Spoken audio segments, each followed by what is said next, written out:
Oh, good evening. I am very on time. Definitely. Me late? No, never. Oh, okay.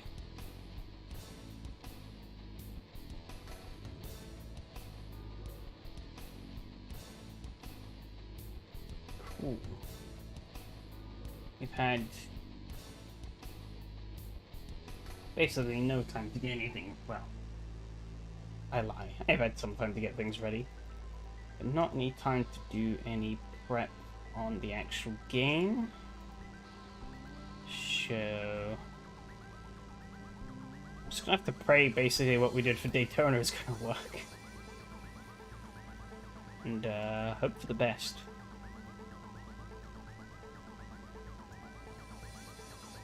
I think we can actually take out quite a lot of rear wing, even here. Let's see. If I die immediately, we'll know.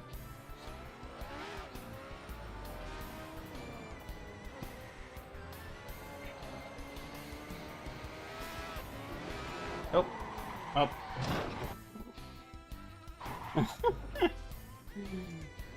Whoops. Okay.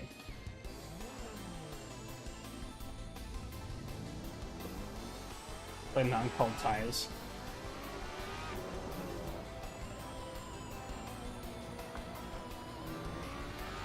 But yeah, how's everyone doing?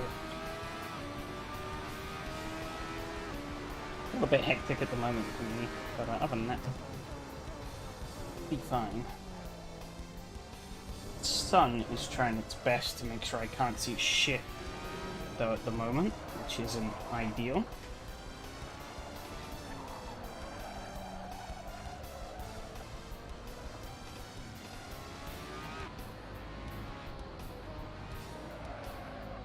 I'm feeling too bad though. No doubt. I don't think it's gonna be. Well, I guess we'll see how it goes around here. I don't know how on pace it's gonna be though. Oh, that's a lot of understeer through there. Holy shit. Alright. I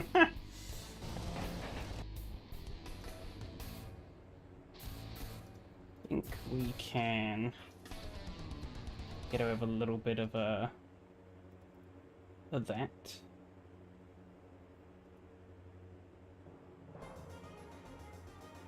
We do a bit of that and that and that and that. I don't know.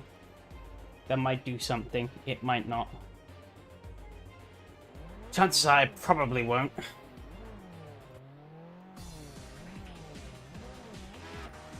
Won't know till we try.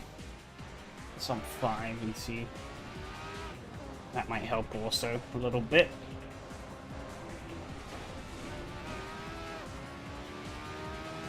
Probably like when we raced the Vento a couple of seasons ago and do absolutely nothing, but I don't think it's that bad actually on this car. It does help out a bit.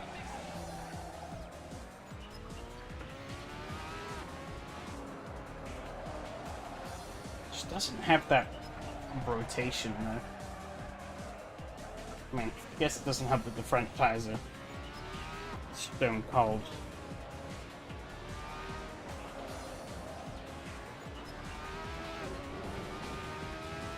The moment, but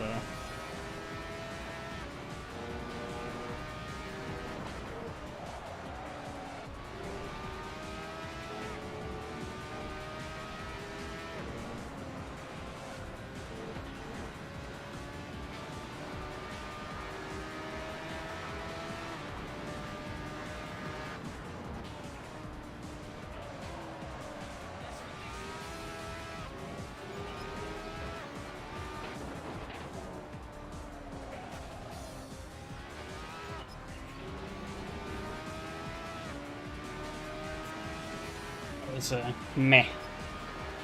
That could be better.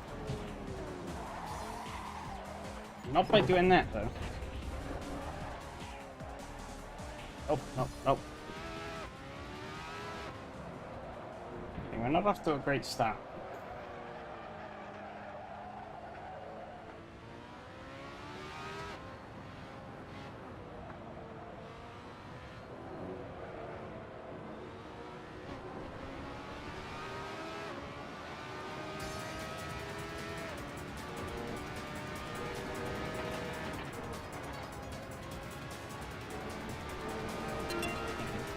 shit, it's race time already? Oh dear. Still trying to get used to this earlier start. Hopefully by the end of the season I'll be a bit more accommodated with it. But you're just kind of gonna have to bear with for now.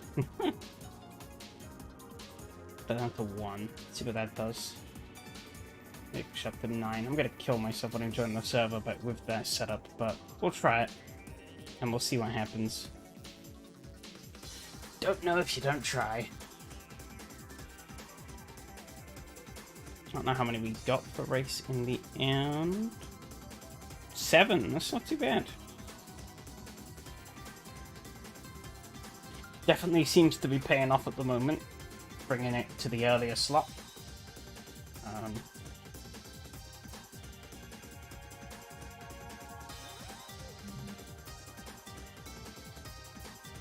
I can't bloody spell. Okay, get the server up.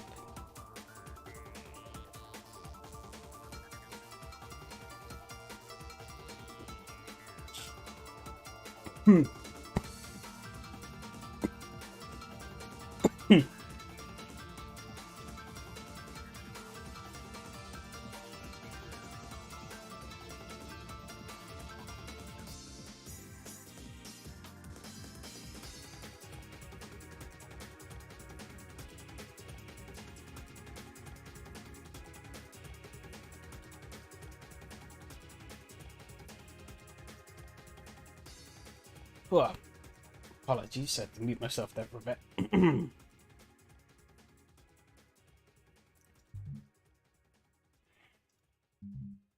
Okay.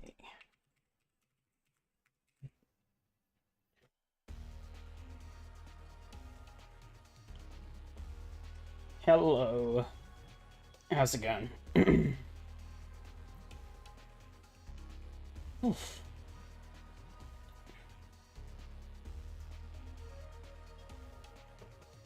My turn. I can. Okay.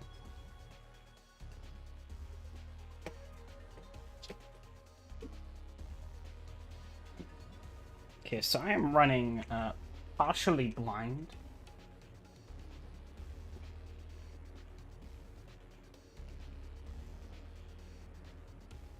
But I will make do. It is pretty meh. How about... it's going alright. As I just said, I'm going to be running partially blind for this first race. Because the sun is doing its best job at intervening. Oh god. Oh. But, see, I tapped my display backlight up a bit, and it's not so bad now.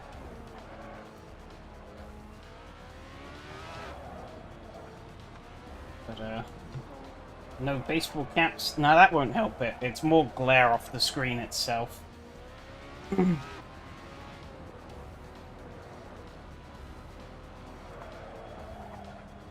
The screen is what's facing the sun, not me.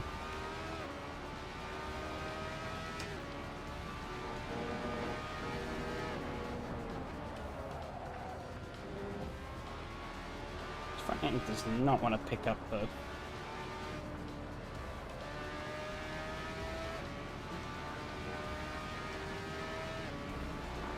And I'm ready at the end of practice, damn.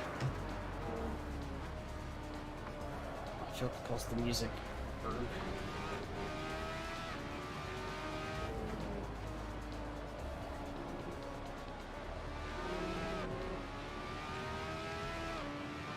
Okay.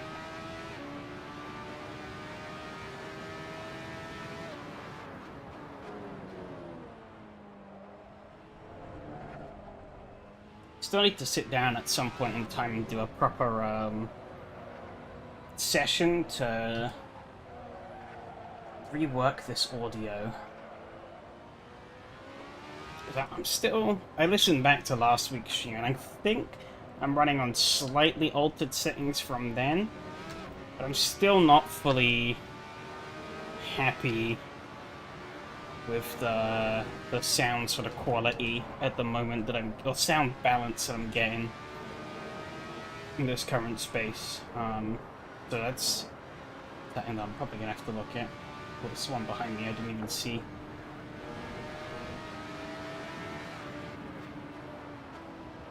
On a higher floor, saying that the sun affects the screen at this time of day. I'm actually on a lower floor than my old setup, but it's more... yeah, I'm facing backwards towards the sun, basically. The sun is behind me right now, so it shines in through the window. This wouldn't be a problem if the window had a curtain on it, but currently don't have one of those, and I don't have the... Well, I have one, I just don't have the equipment to mount it.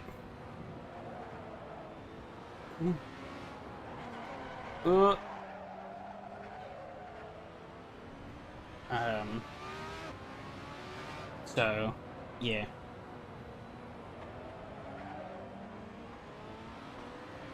Can't fit it at the moment, so I kind of just have to live with the fact that I'm not getting any light blocked, really. Racing before curtains seems fair. Yeah, exactly.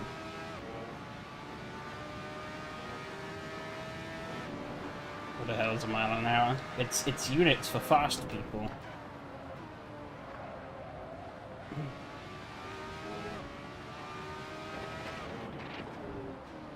I don't need no slow people units.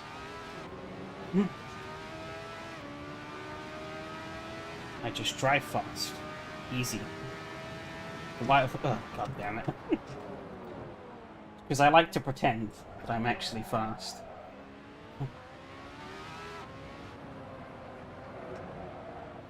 And I don't really give a shit about the units too much, but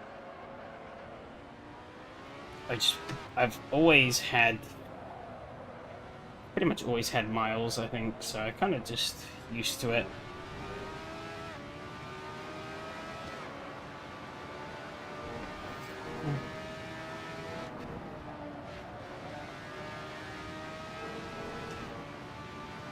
What car is this? It's the Lotus Exos 125. It's one of the base game cars.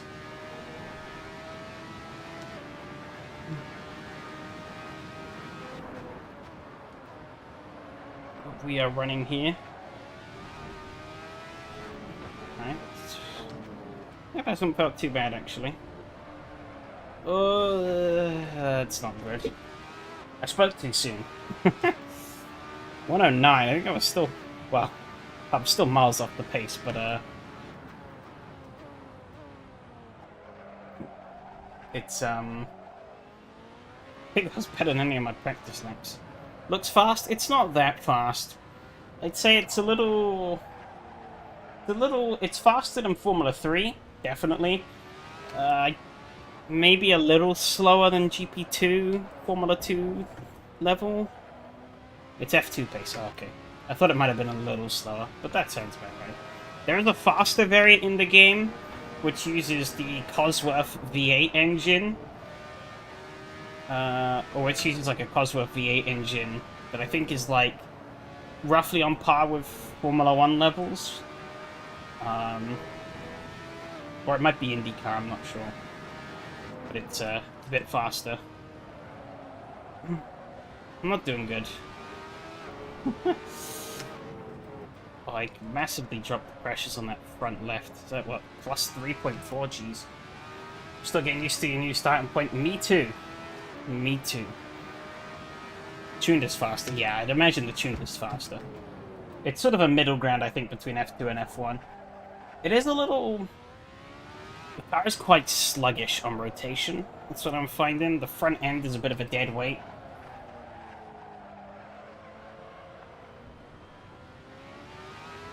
Doesn't quite do as much as I'd want it to. Doesn't help that I'm also being interrupted by the sun, but can't really do much about that at the moment.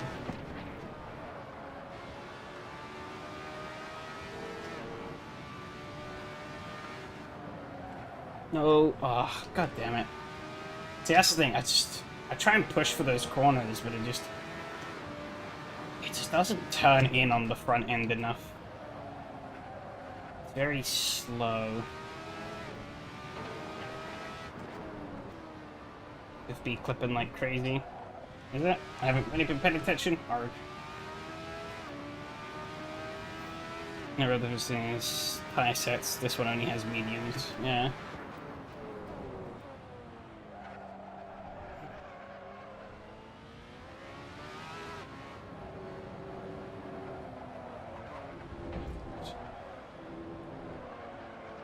Oh, there's a faster car behind me. I'm sorry, Mattia, but you're getting blocked, I'm guessing. I can't really... Oh, he's driven off the road. Oops.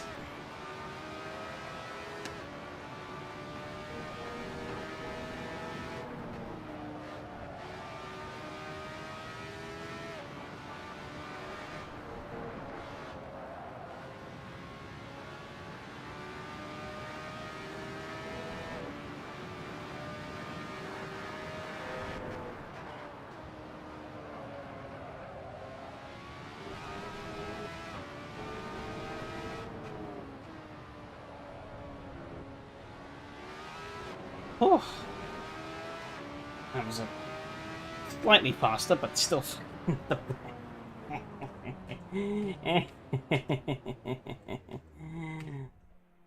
Bollocks. Sure that I haven't 40. That should be enough. Okay, what was that? It was minus. Oh no, it was +1 here, -2 here, I think. And I think I want to maybe try doing something a little radical here. Try doing that. Add a bit more drag to the car, but we bolster it with more downforce. No. I don't want to move session. Add a bit more to the diff, actually.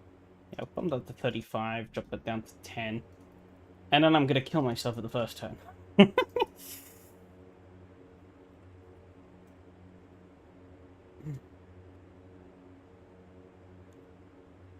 God, I am at the back.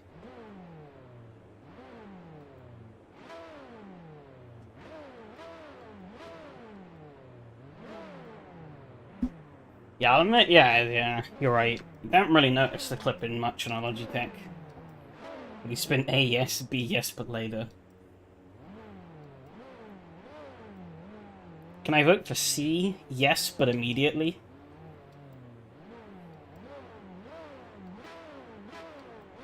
Come on, let me get my gear. Oh, there we go. It's just A. Oh, okay. It's just like I would need it. Oh, okay, it's SRS TV. I was like, oh no, someone jump start. She got a decent start, but still didn't. I don't really want to risk it. As I said, I'm kind of blind at the moment. Not completely, but it's not great.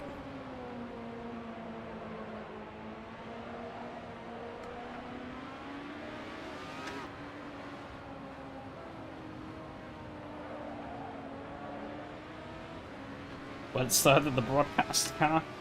No, surprisingly not.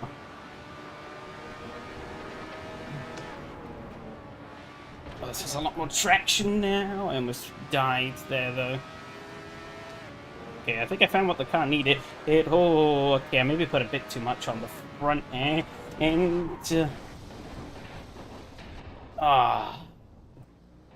I put too much on the front end, I think. Damn.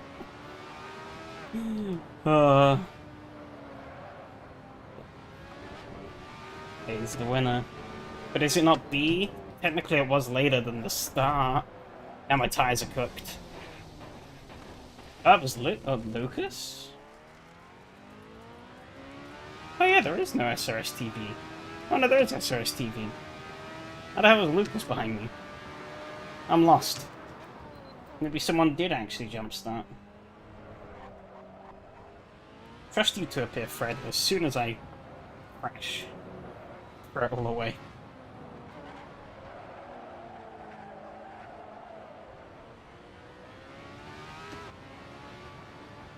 I feel like I need to find some kind of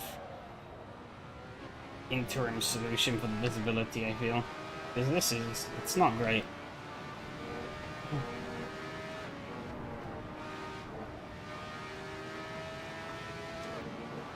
Like, it's fine enough, but it's kind of distracting.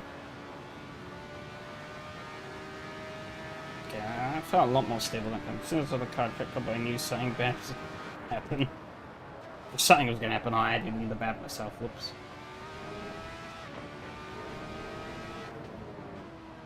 I'm usually fine at this combo. Well, at this track. I haven't driven this car at this track ever. Still finding my footing with this car. Weird car.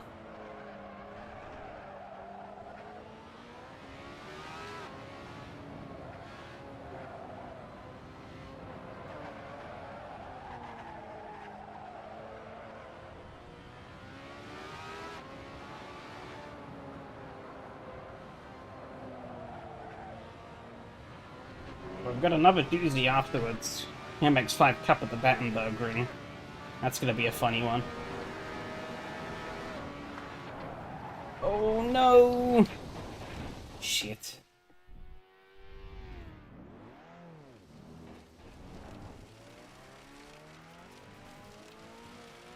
On the shank? No, I'm not. Not a good start, is it?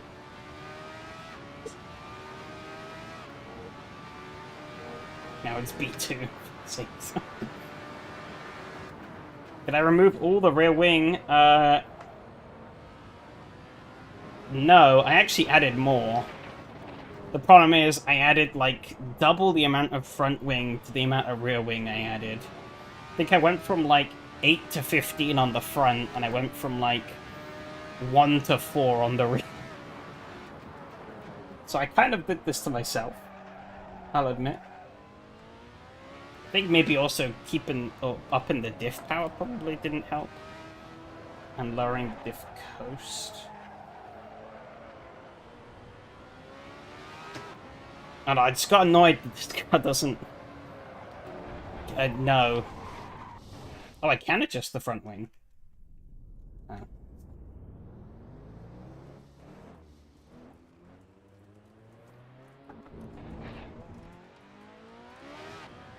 Okay, this is one of the rare cars in AC where you can actually adjust the wing in the pit stop.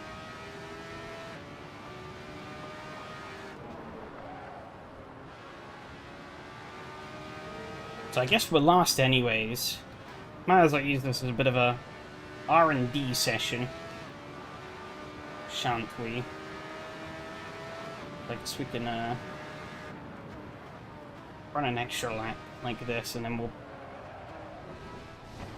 Yeah, I'll do one more lap, and then I'll come in. Just kinda... I want to get a better feel for the numbers. Put that down to 10, let's say.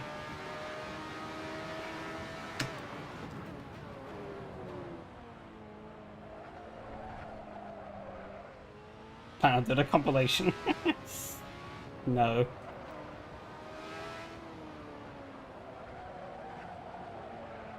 Yeah, I got annoyed that the front end wasn't doing a lot, so I kinda... I overcompensated elsewhere. It's, and obviously it's now gone from...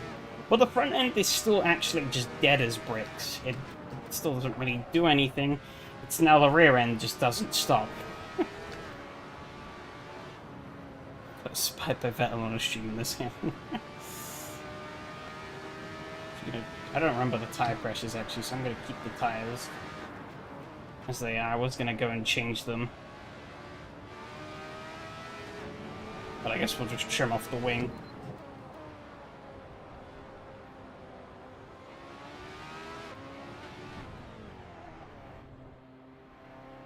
This will also fix it as well.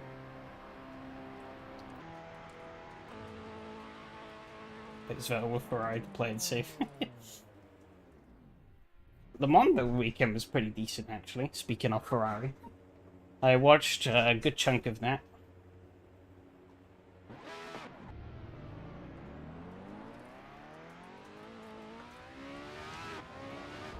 Ooh, almost drove myself straight into the bloody wall. Bill.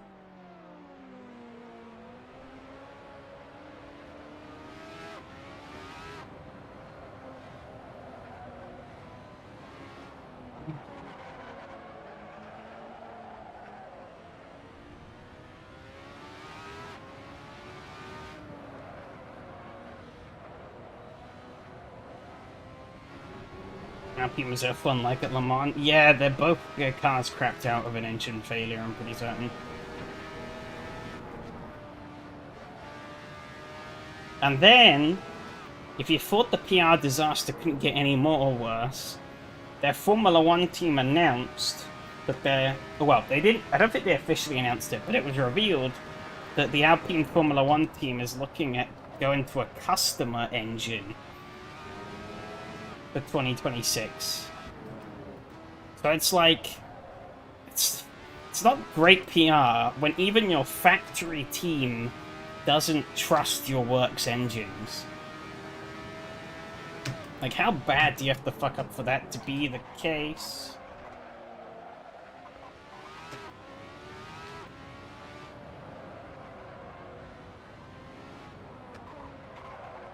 This is feeling a bit better now. It's not trying to kill me, so it's a plus.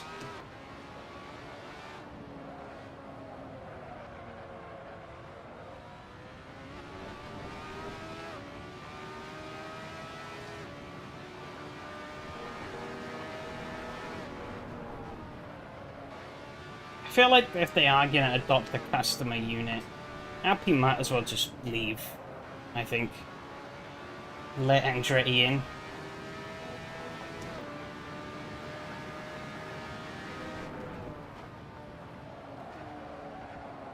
Oh, that is some understeer. Hello.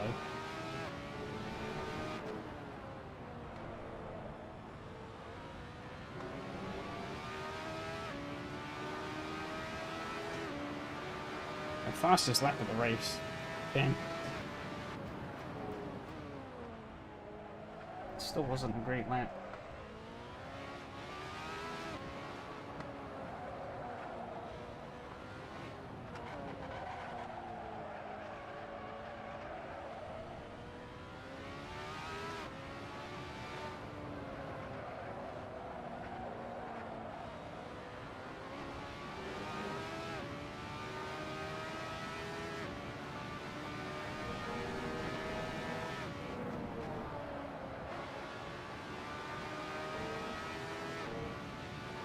I was kind of hoping, though, at Le Mans that, oh dear. I was kind of hoping that, Ferrari, well, not Ferrari, I'm all over the road.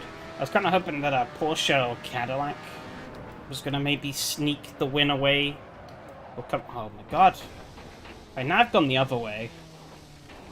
I'll stay on the gravel and let these two go. Oh, there's another car. That'd be Lucas.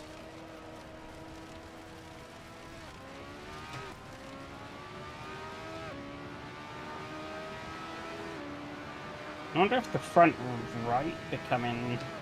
No, because it was fine with the bigger rear wing. I think I've just overtuned it too much the other way now. That's my problem. Which is kind of annoying. This has caught me at like the worst point. I want to let him through, but at the same time...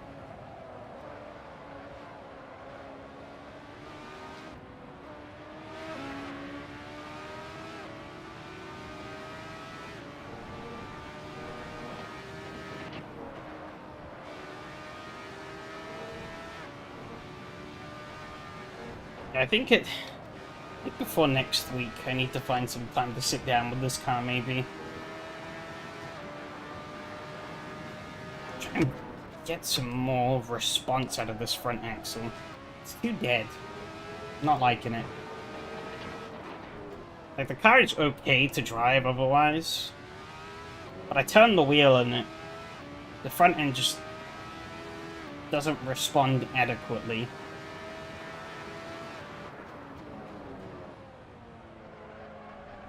Almost feels like it's just lagging behind constantly.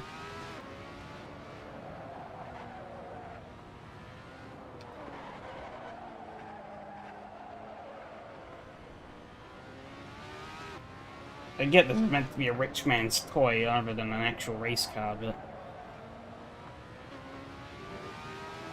still.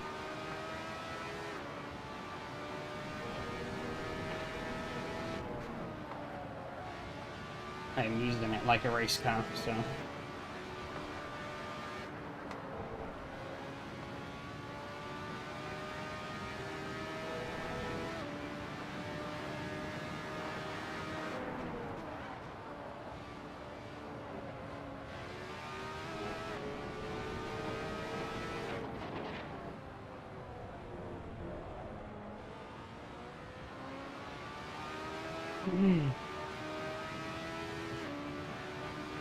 I still really have the confidence to push this car out of the corners.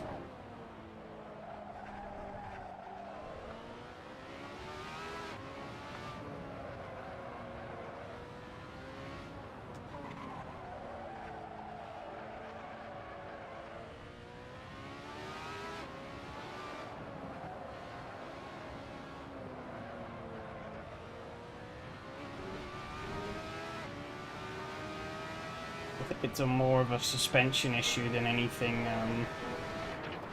changing the tires or the brake bias or the wings is going to fix, really.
Yeah, through the long winding corners, the car feels pretty fine, but it's these sort of like flicks and stuff. That wasn't too bad actually.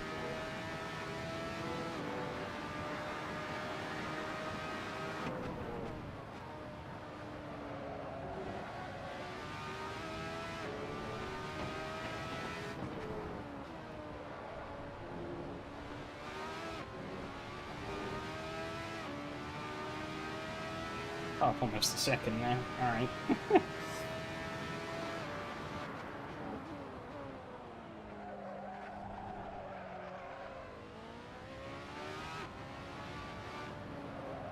Oops. Someone spun.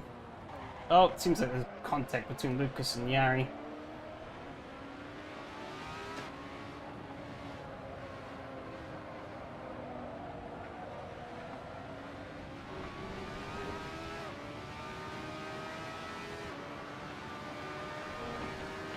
Still very close.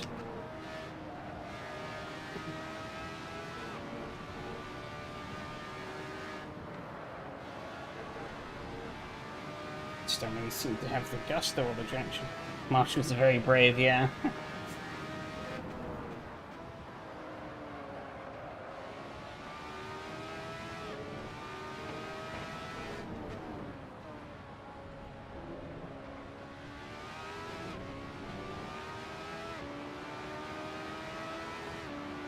I think they might be programmed through some, like, CSP thing or something. I don't know. I'm guessing with it off / with my config, they just kind of stand at the edge of the track. Yeah.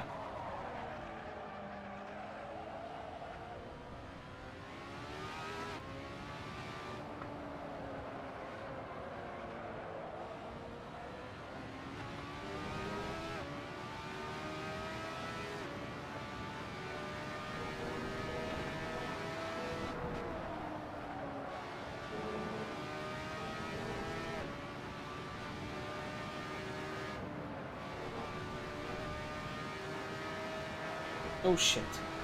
My tricklight's too bad if animated with CSP on.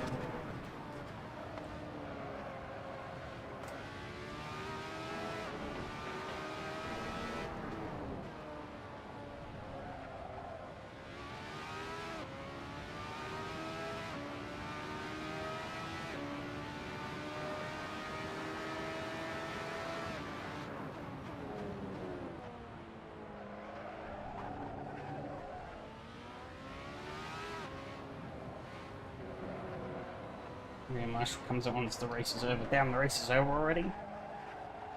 Has been for 20 minutes? Shit, why am I even lapping it? It's pretty cool. Fair enough.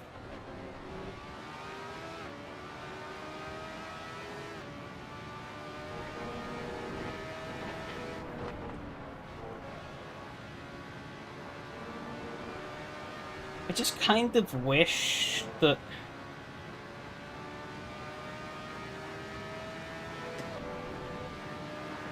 it was kind of more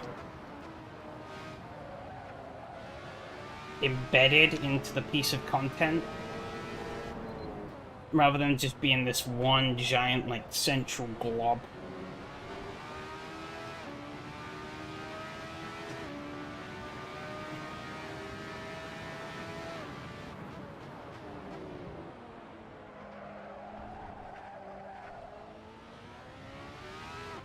And I'm just saying that, like, you know, it'd be nicer to have, like, instead of having, like 7,000 menus and stuff with, like, all these different settings, it'd be nice if, like, if there was a way for this sort of scripting to just be baked into the track and be actually part of the track. That it doesn't require any, like, external dependencies. Same with the cars too, and like the extended stuff on the cars. I feel like it helps enforce better consistency as well.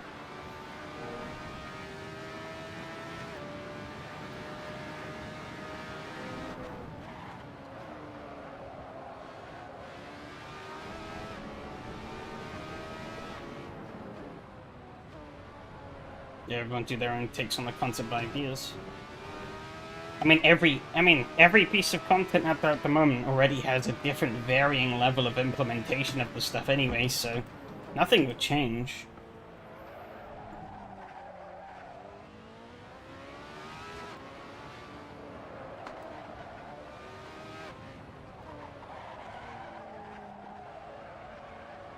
But you sort of just provide, you know, like Ilya could just provide like a sort of raw framework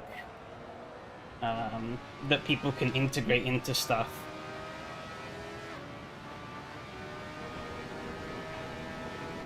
And like, that's one of my big grievances with some mods in games. This isn't just an AC run, it's just a general game modding run.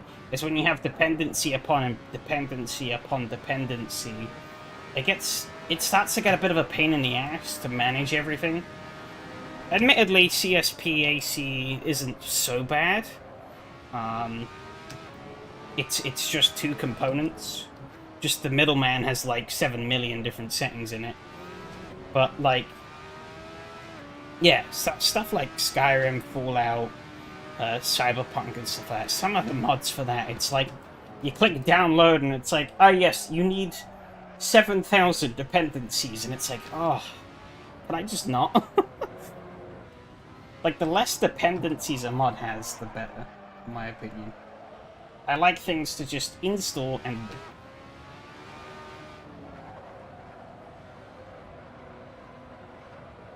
Oh, God.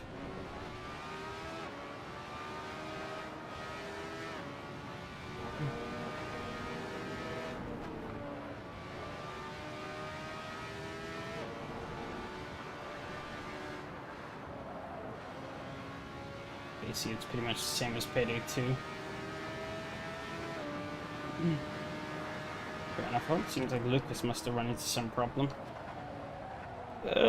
Understeer. The base mod the other mods can rely on, and that's it. Fair enough. Oh, Gaetano seemed to run into some issues too. Has he run out of fuel?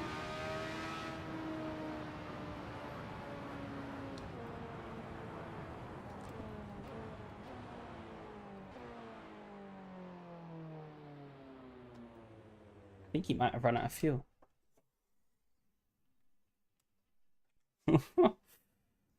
And it's uphill as well. Is he gonna make... Oh no, I don't think he made it.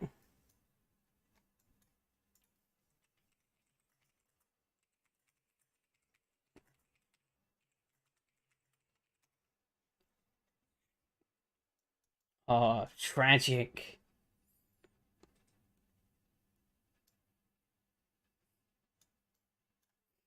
Can I? Maybe I can. I'll be able to go out there and give him a little... See, will it work?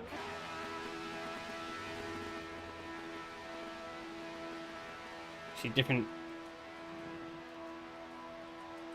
The different takes thing seems to show up these days with VRC mods. What's that about? Can I give him a push? Very gently. Let's see.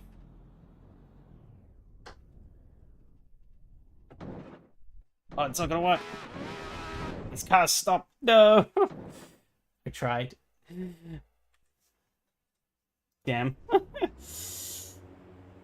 I don't want to just punt him across the line. I tried to do it carefully. It didn't work. Unfortunate.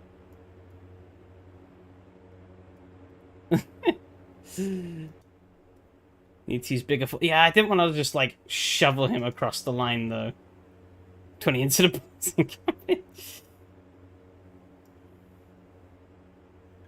No good.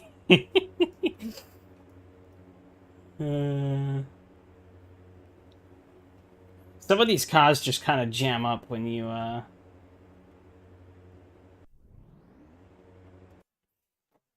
run out of fuel as well.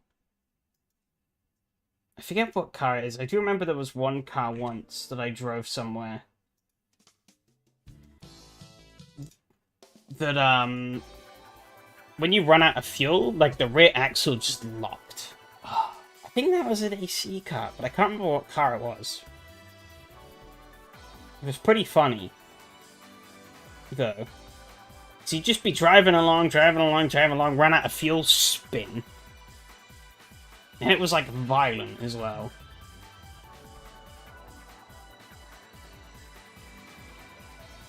So, another start, you need to map a keybind, and you need to use the app. So, in total, you have a paid mod that comes with 2 variants when one works without using it. Yeah, that kind of put me off buying any new VRC stuff, to be honest. It kind of stretches beyond the realms of practical realism. Like, I feel like there's a point where you can make things too realistic, and I think that kind of goes beyond that. Especially given AC was never built with those systems in mind.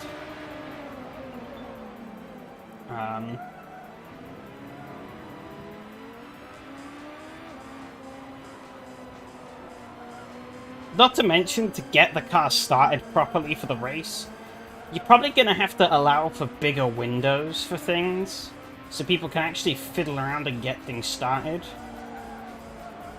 You know, typically in like real life races and stuff, you obviously have that big long, you know, you usually have a good chunk of time to get things ready. But obviously, yeah, with the AC stuff, you only have the time that you have on the grid. I guess Lucas did jump start, it seems.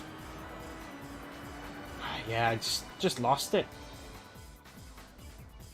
Bonk. No grip. Yeah, you see I was already sliding there, and then I just got on the curb, and that just unsettled me. Put me in a death wobble. And I was dead. See, did Lucas jump start? Guess he did. Now that said, the app is pretty useful because it's hooking into CSP keybinds so you can remap the chosen game. Oh, that does sound pretty useful. Oh, he was third too. Oh, that's unlucky. Did he roll backwards? He went backwards. Oh, he put it in Oh no.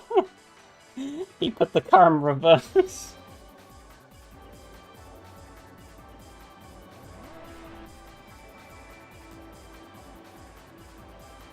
Oh no.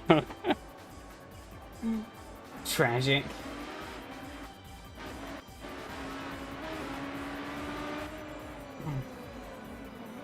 I don't know what happened there.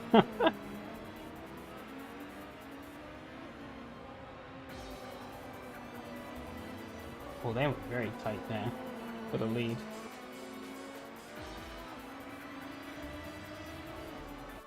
Mika and Mattia.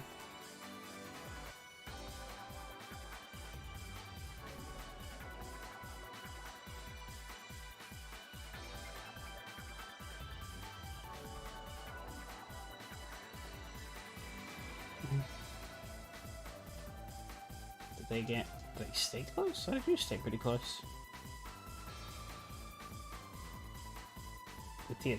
Oh, Mika might have had a mistake. Damn. Where was it? I think it was on the downhill, wasn't it? Oh, did he get wide, maybe? Oh, he runs... Oh, he lose... That's weird. Oh, does he lose it on the curb, maybe? Oh, yeah, he does. The bounce off the curb. Yeah, he gets on a tank slapper. Around he goes. Oh, nice save, though. Holy shit. I actually didn't put him too far off. Does he catch up? Oh, he does. Does Mattia make a mistake then? Or was that Mattia I was watching all along? I'm confused. I've lost the plot. No.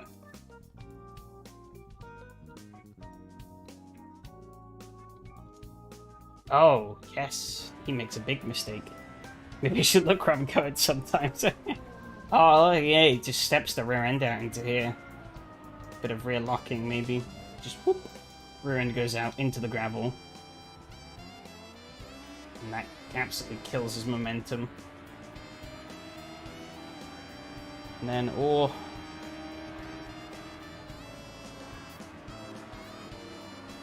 Yeah, mine get more dependent heavy than it is because the games, yeah. I've seen some of the things you need for some mods there, and it's just like, oh. I'd rather not. Yeah, it looked like you did a pretty close battle, though. Yeah, Mattia stayed pretty close even after you got back past him. Let's see. Oh, that was it. That was the end.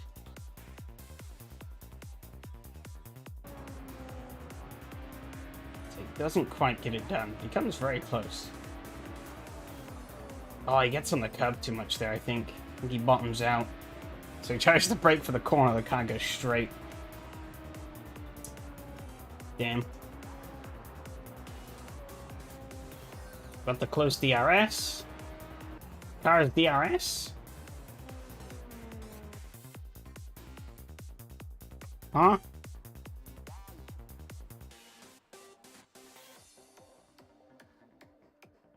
I ain't seen no DRS flap on this. That wing looks... Yeah, that's a static fixing. What? I am confused.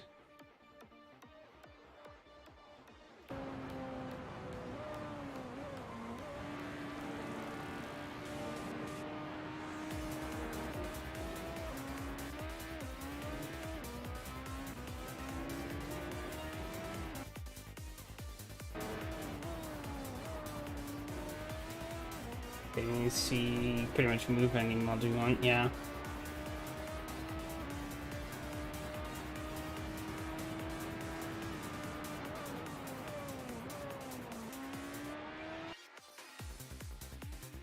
I don't know if any DRS on this thing. Oh, that's for sure. I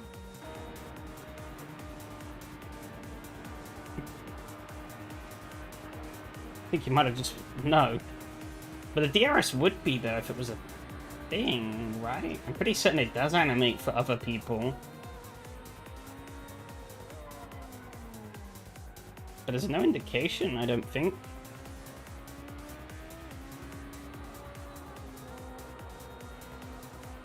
I think the bigger one might have the DRS. I mean, for the car. It should... Just notice that diffuser. Oh, it's like two giant vents. I might have to check that out, though. If I've not been using DRS in a car that has it. I'm going to be very mad. Not that that would have helped me anyways. I've skill issued in both races. But no, that doesn't make sense, because I was fast on the straights at Daytona. I was keeping up with people on the straights at Daytona and I wasn't using anything.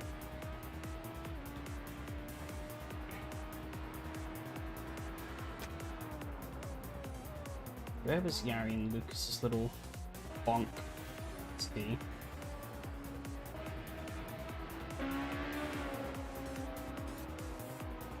Is it here? Or in base AC? Yes.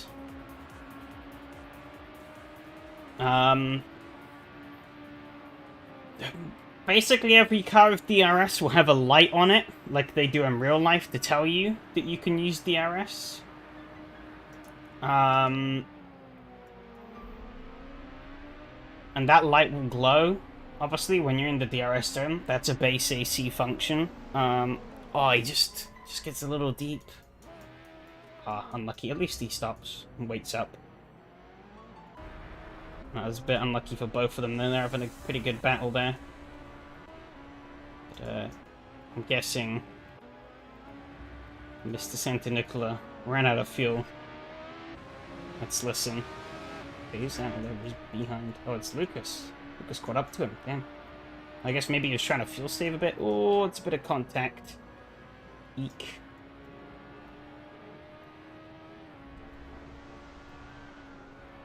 I don't think this car has one, though.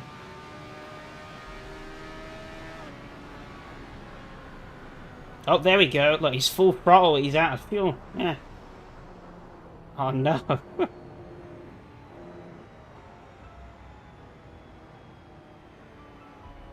Can't see if he's clutching in or not, but yeah, he is well and truly out. And yeah, it's such a steep uphill that he just doesn't have any momentum. Rolls, it rolls, it rolls, it rolls, it rolls to a stop.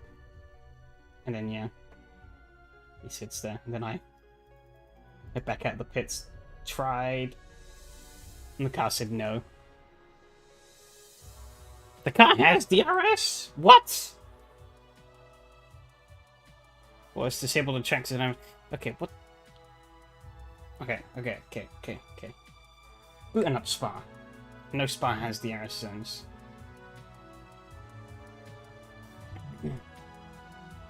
Okay.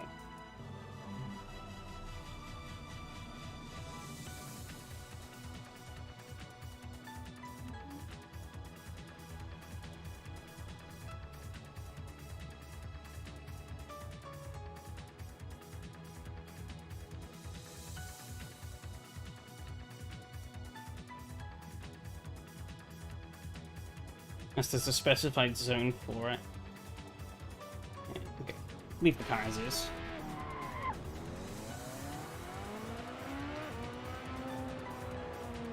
think, hang on, there is a app as well, you want to say? Where is it? Electronics. Oh shit, yeah. I don't want to go into the RX zone. Oh, there's no... There is no animation for it. And there's no indication on the steering wheel either. What the fuck is this?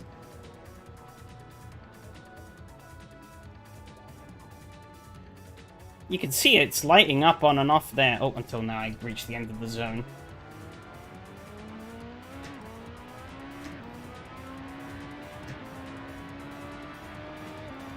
Yeah, SRS I think has a thing set up so that it doesn't. Something, I don't know. Okay, but what in the fuck?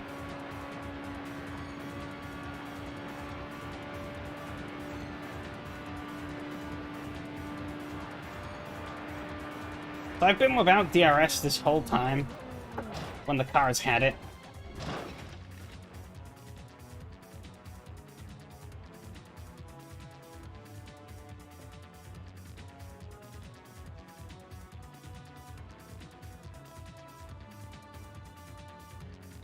Well, that's annoying. The car has no indication. Yeah, but the car literally has no indication. Saxon doesn't, I don't think.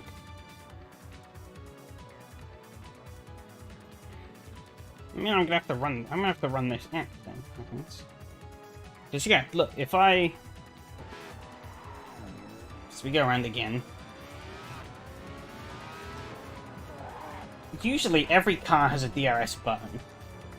Or a DRS light on the steering wheel. When I cross over this, we'll see the green light here comes on, which tells me I have DRS. But nothing has changed on the steering wheel. Like, I would have thought one of these LEDs would have lit up. See, now it's gone off again. I go back across, it's on. Okay, it's not actually lined up with the line, that's kind of funny. And also, if you turn it on, turning it off and on, you can see the lights going on and off. Nothing changes.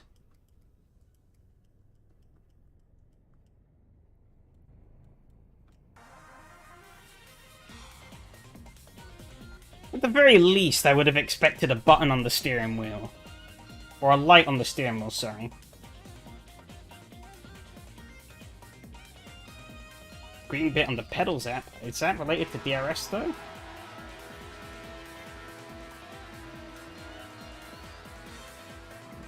No, that's not related to DRS. Because I'm out of the DRS zone and that's still there. I'm not sure what that's for. So I'm turning DRS on and off. It's not changing anything. DRS is off. That's still on.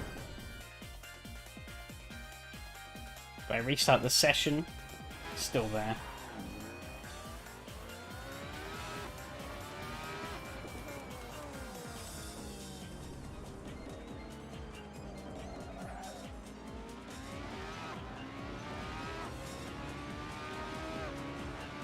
Yeah, I don't know what that green bit there is for, really. Maybe to let you know the car is auto blip? I don't know.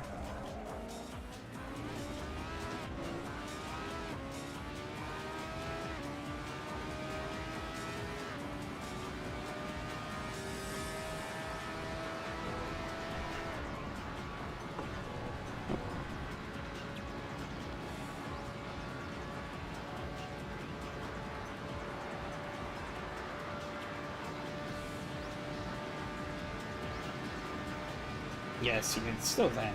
You know, I've entered left. Bonk. Oh god, I'm flying. That's annoyed me. What kind of hijinks bullshit is that, eh? Because yeah, if I bring out the... Of course, it's gonna do this.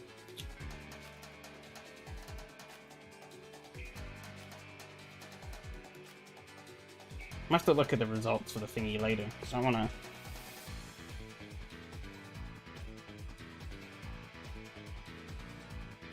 prove that I'm not going mad here, and that this car is just rubbish. Or maybe rubbish is a bit of a stretch, but a nuisance.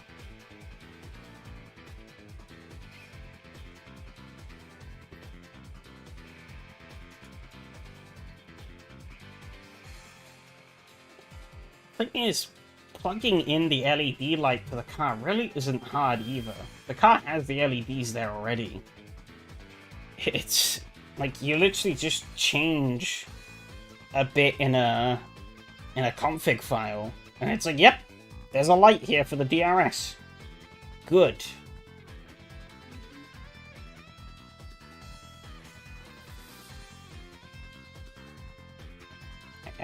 Ferrari F138? I want to say that has DRS.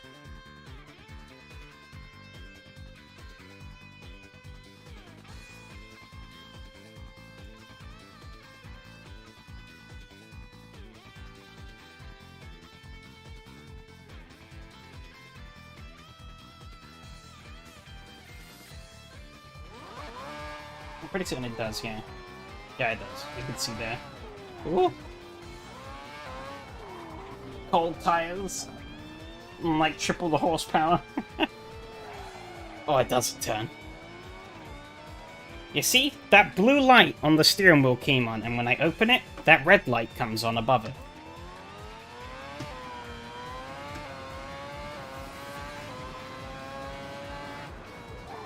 That red light's gone off. Now that I've braked and now that I've left the zone, the blue light has gone off. And then as I wind my way down the hill, I see the green light fills to say I'm using up my curves.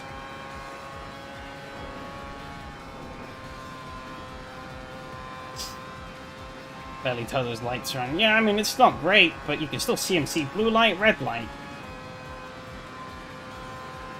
Like, why does the Exos not have that? And also, wait, is this also not? Oops. Seems like this also doesn't have the DRS wing map.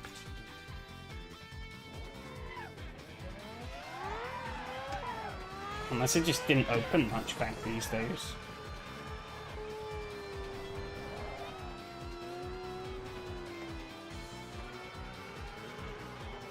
Oh no, it does open.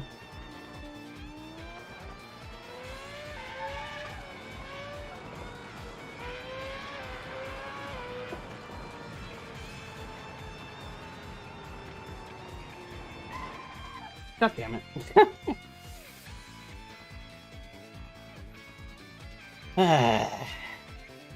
Make sure I'm actually registered for the MX-5 race. Okay, I am. That's good. 10 drivers. That's pretty good. Some MX-5 chaos at the Battenberg ring.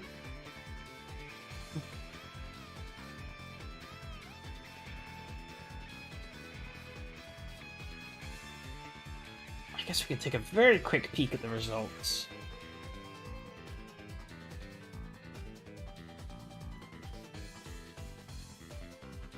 Get this up quickly. I don't think it's really gonna matter too much.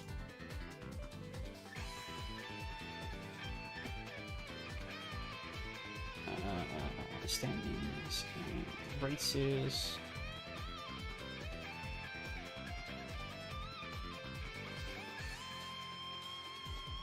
Yeah, so overall, Miko wins, with Mattia in second, Phil in third, Yari in fourth, Lucas fifth, Gaetano in sixth, and myself in seventh.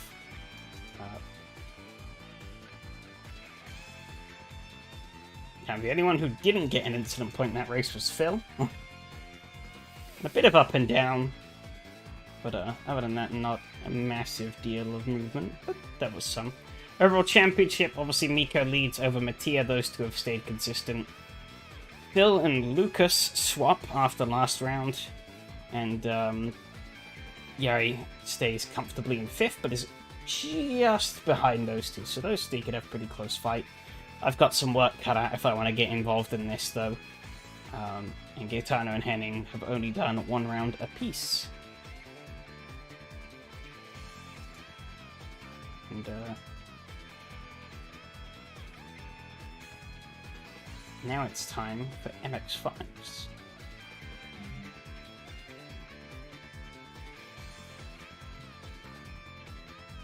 Think either sign up used for DRS, or alternatively you could just use Sidekick. I mean, I have that AC, I have that base AC app with the light on it. That'll do the job fine enough.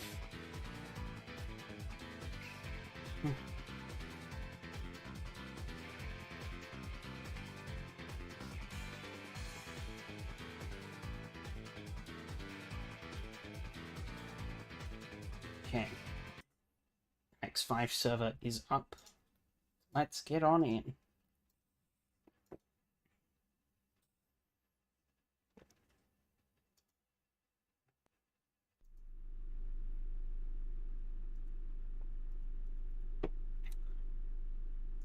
Kick off the traction control. We're just gonna get driving. That's now gonna light up the tummy that I have. Okay, I wanna get rid of that for now.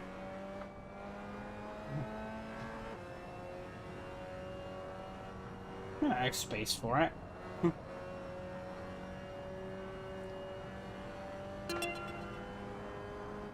One step ahead of you, SRS. Yep.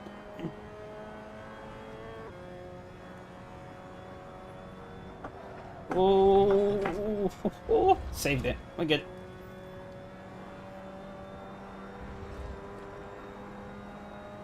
Okay. Duck through here. Can I keep this full flat? I think I can. Oh, yes, I can. A little bit of a slide on the exit. It's not too bad. Full flat through here too, I think. Yes. Oh, maybe a little lift. A little lift. And then breaking into here, but the hunt road maybe. Don't like this hairpin. It's such an awkward hairpin because it's actually two 90-degree lefts. They're both really tight and really sort of clumsy. But other than that, I think the track's pretty cool. The run to that hairpin is pretty fun, and then the run after is also pretty fun. So we did it a couple of seasons ago in the Lolas.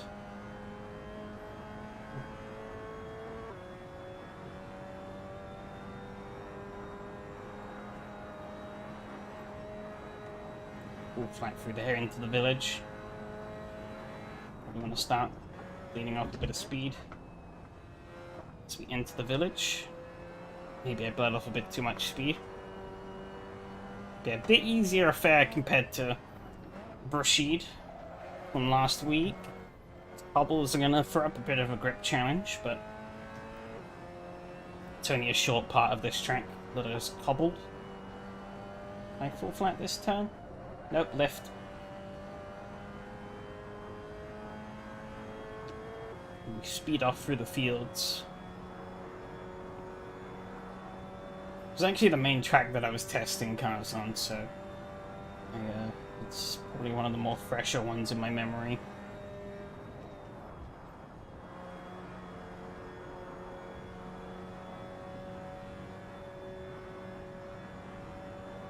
Oh, quite a lot of space through here, though. So I'm hoping we're going to get some pretty interesting battles.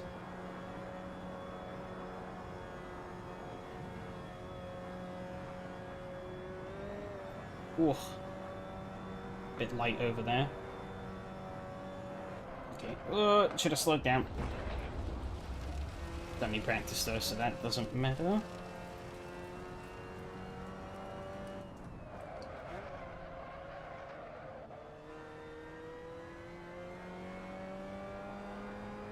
So you run up to the hairpin, drop it down, a little bit of cobbles there, wind out, and I think this might be the run back to the start-finish before we clear a couple more perilous corners.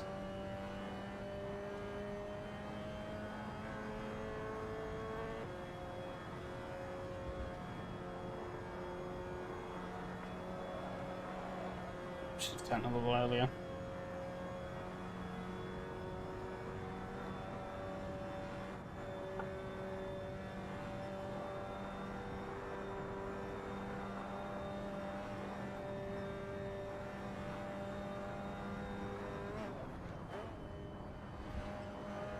Bit offline there. Okay, now we got another hair. Oh, you're right. Yeah, there's another hairpin, and then we go back to the start.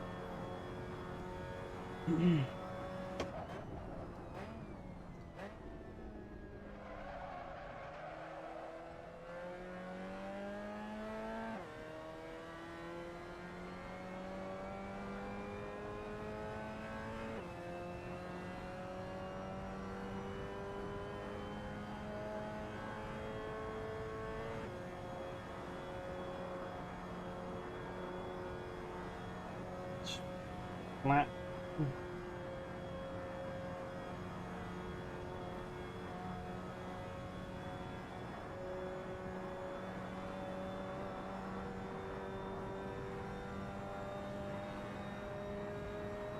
Tuck down to here. Ooh.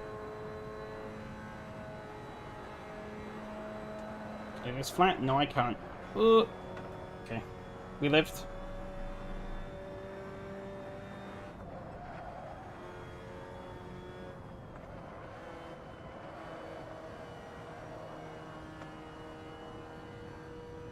It's all about how much do you dare to commit for these turns. This car's got a decent chunk of grip. These corners are quite wide and open. But,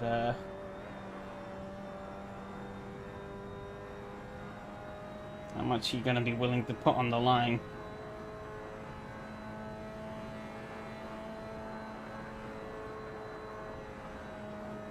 Because there is a limit. That limit can very easily be found if you're not careful like that.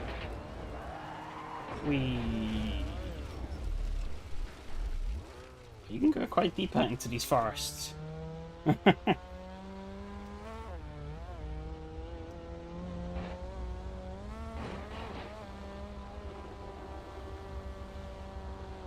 I suggest a stream look change? Go ahead. Oh no! No! Oh no! It's stuck.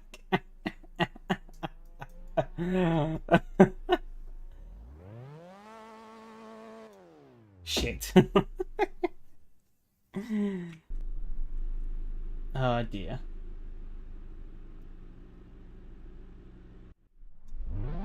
Trim down the chat a bit. I want to see the rest of the windshield. I assume, like, height-wise, you mean? I can do that. Height, let's say... down to 400. Is that better?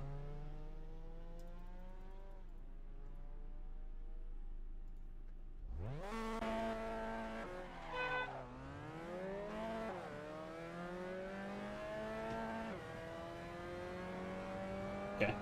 Yeah, I chopped it down from 600 to 400.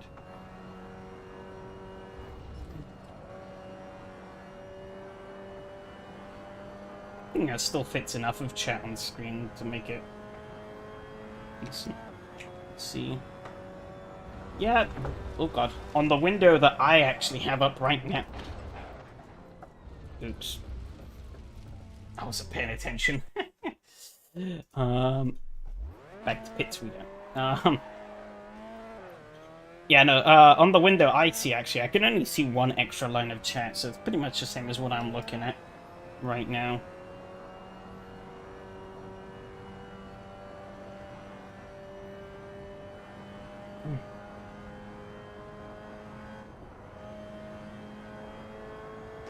It should just be anyways. Not always. But, would be disingenuous to say that you're not the most active.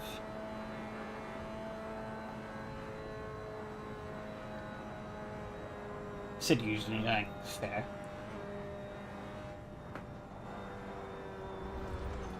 Oh, I'm pushing too hard on my outlet. But hey, I'm getting my crashes out of the way now, so I don't do them in the race.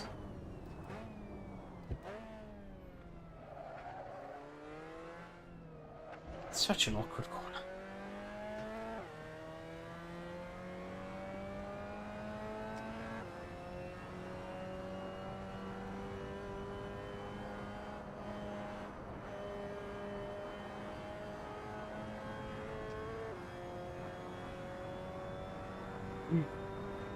Because the lift for speed race looked fun. Yeah, it was pretty fun. The back portion of it was surprisingly entertaining. I was worried that I was gonna outdo the AI on strategy, so I think I maybe impeded myself. I think I self-imposed a bit too much of a restriction on myself, and it ended up putting me on a bit of a considerable back foot that I had to work through in that final stint. I got a bit aggressive. I won't deny that. Oh shit! I was too busy reading chat. Oh, this isn't going well, is it? Alright.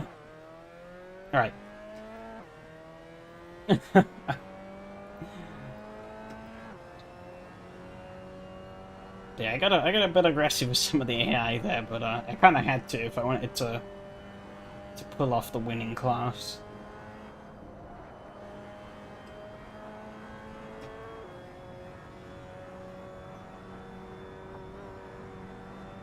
But yeah.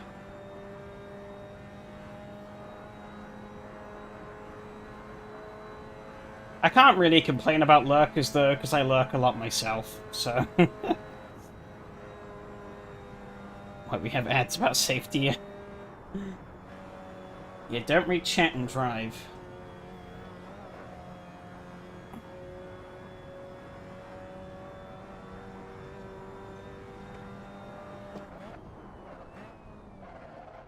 The real conundrum. Oh! You just got it stopped up enough. Corner sort of fell away, and I realized I hadn't dropped off as much speed as I thought.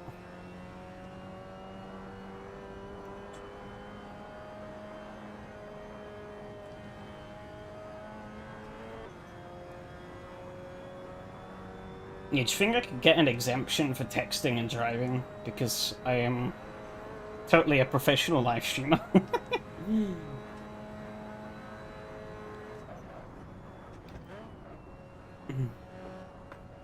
Ignore the fact that I just crashed into a bus stop from reading chat. On what are effectively closed public roads. Well, effectively, literally.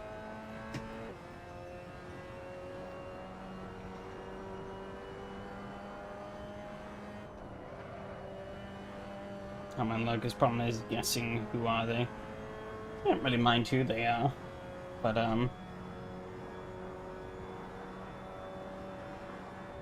yeah, obviously when it's all lurkers, you know, like lurkers are important to like have part of your audience, you know, but like, yeah. Obviously, one of the big pluses of a live stream is that interactive element between the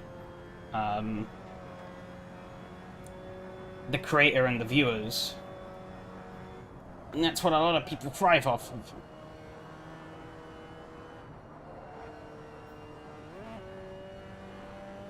And so when you're not getting that interaction, in the hedges, you sort of have to find stuff to fill the dead air with.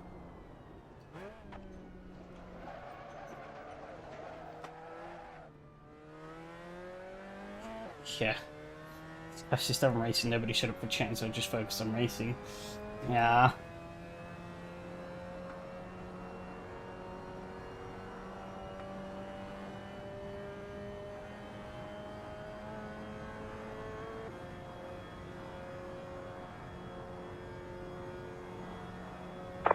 Some skins are missing, but press the restart button to download the new ones. A bit late on that, Mr. Skins Man.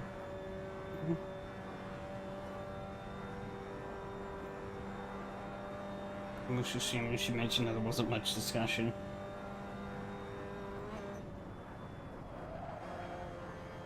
Yeah. But all you really need is like 1 or 2 people to sort of engage with. I even have it in like it's even more awkward when it happens in like a voice chat though. I've had it a few times where I'm like in a voice chat with friends and we just run out of things to say and it just goes silent for like an hour. Until someone randomly interjects with something.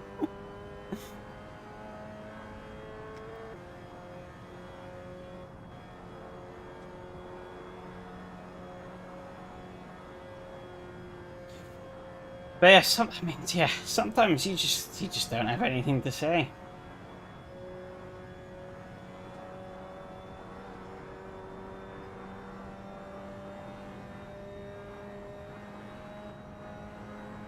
I could have mentioned that I go AFK, or just gonna lurk.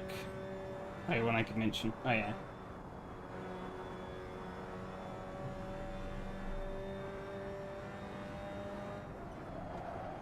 Ooh, fuck.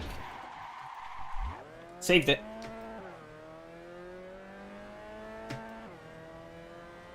I think I need to put more focus on the driving, but whatever. I don't think qualifying's gonna matter too much anyways here. Again, it's gonna be about the race. More than anything. Which is why I'll put all my eggs into. Yeah, I'm just getting my crashes out the way now. Skis often make that harder. Fair enough. year now. To be honest, I can't really talk because I did have Michael stream on yesterday when I was doing some background stuff and I didn't say a word. I was really tempted to, and I just didn't have anything really to say, so I just didn't say anything. I joined a bit late as well, so I was just could have just lurked.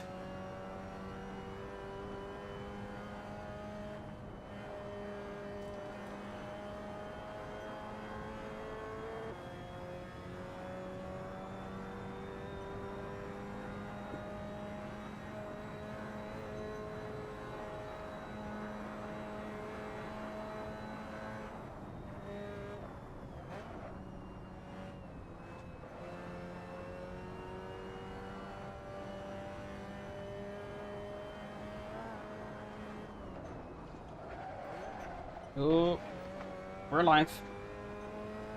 Actually, worked out quite nicely.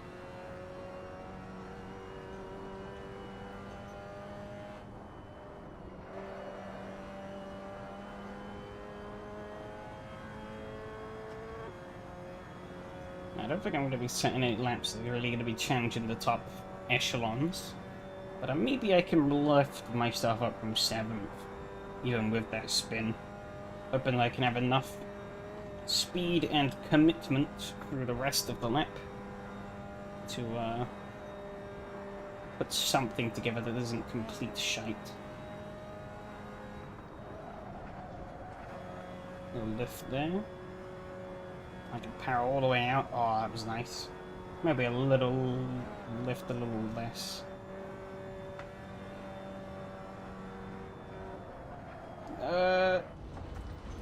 Okay, kept it on the track. I keep getting that corner wrong. Need to remember that it's sharper than I think. So a bit more for here.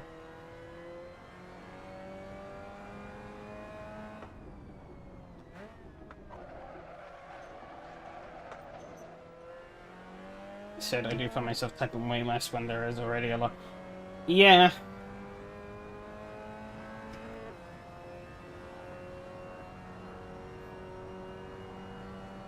Oops. Seems like marker is lap invalidated. Yeah. No, I think when there's a lot of people talking, it does become a bit of a becomes a bit more chaotic and harder to follow.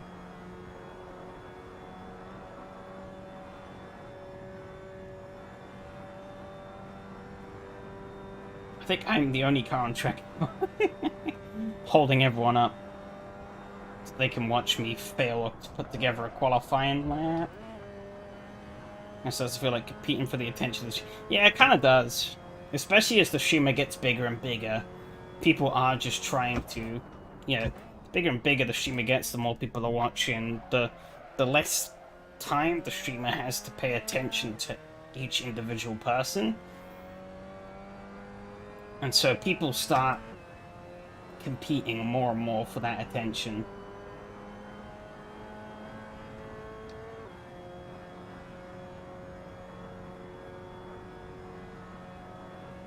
Yeah, someone's text will get randomly picked, yeah.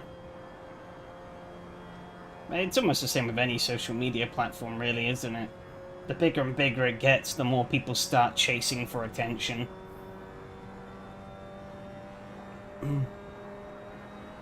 Yeah, making just an average Joe post isn't enough to really get you noticed, so... Gotta start pulling out all sorts of ridiculous nonsense. I should have downshifted there. I am a fool. 454, still 7th. I crashed again. Alright.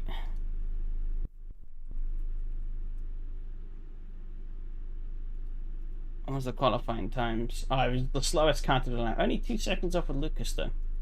And that was with a spin and a crash, so... Oh, that's really spread out grid. It's pretty unusual for such old tracks. Probably have too much fuel on the car, but... yeah, I don't think it matters too much. Just make sure that I have enough and I don't have to worry about it.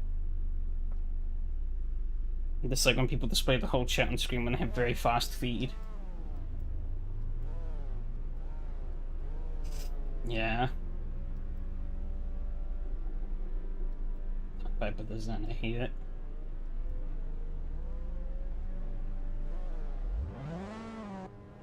Oh! Oh no. Matchup started. Got on the screen, it's just a wall of text, yeah. TS starting from the back. Guess he's conceded that he's not going to beat Miko. So he's going to try other means. This is risky. Oh, Rob's gone very deep. He's in the grass a little bit. See if I can... I don't think he quite knew I was there.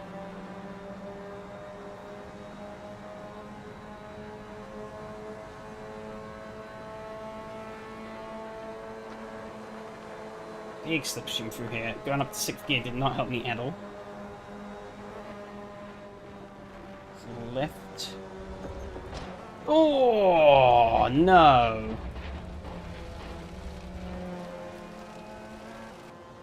Wow. That screwed me. I like a... Oh, no. I've gone deep. Oops.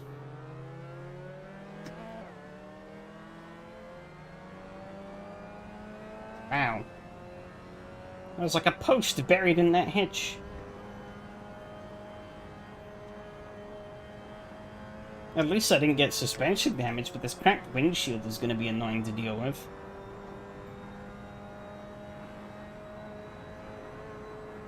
Don't cut. Yeah, if only I had a co-driver set on the side of the car, that'd be helpful. I don't, though. So... sort of have to live without. Oh well, though. Oh no! Fuck, man. This isn't going well. Oh shit, where am I?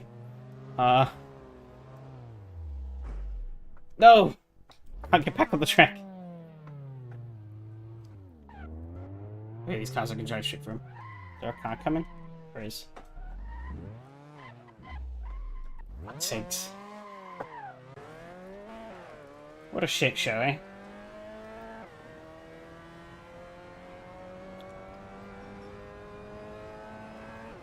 No, not an ideal start. Oh, fuck. Okay. Oof. Don't worry. Okay.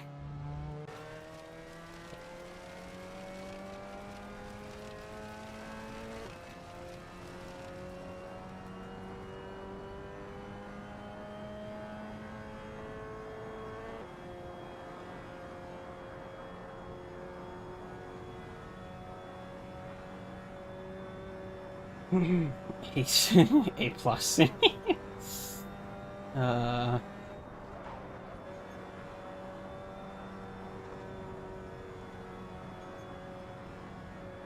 don't know, I think ooh.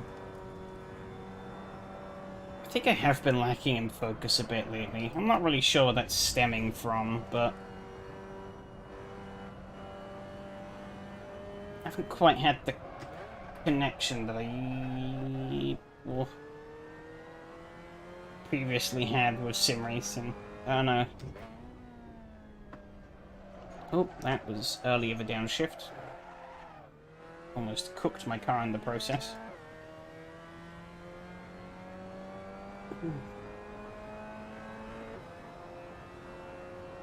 Yes, my hope now is to elevate myself off a bottom place. I need to just kind of focus though. Which I haven't done a good job of doing so far.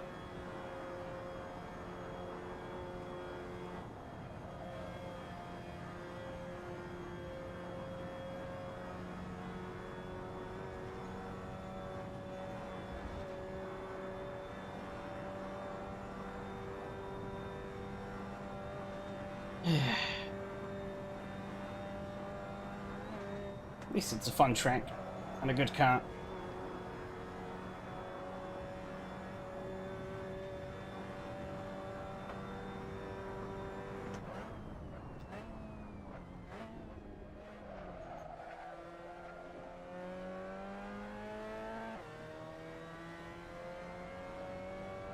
don't know where that post came from, though. We'll have to see on the replay.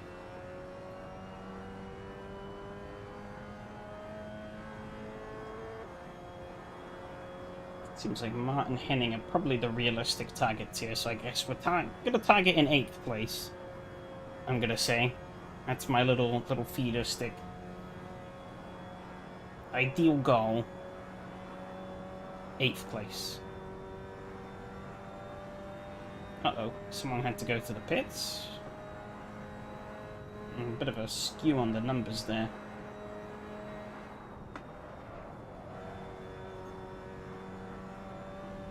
Mart's gotten a lot closer, it seems. He had a bit of an off.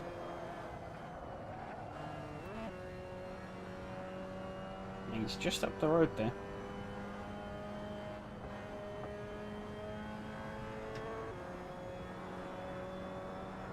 Ninth might be in hand a bit sooner than I was expecting.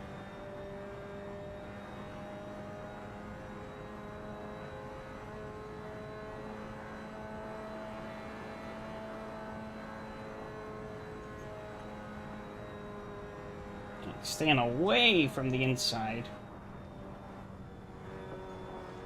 Yeah, those bollards are dangerously close to the track.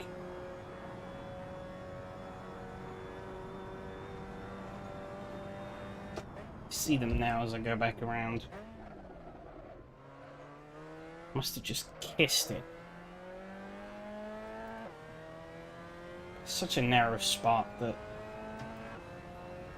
once I hit it, could have pulled myself off the wall a bit quicker, but obviously those cars come in. I didn't really want to impede those dangerously.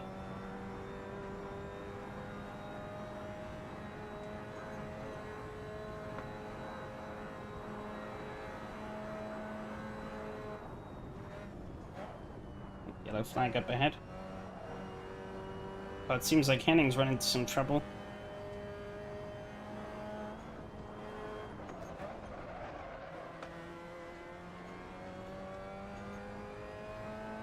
Got behind Mart. So 8th place is looking a lot more reasonable. Yeah, there he is.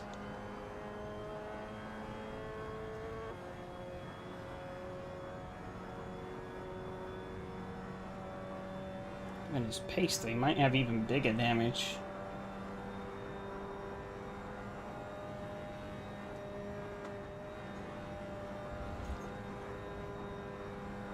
That's a fun section. Just absolutely careening it for at full throttle. Car's on the edge. This corner's a bit awkward as it kind of double dips.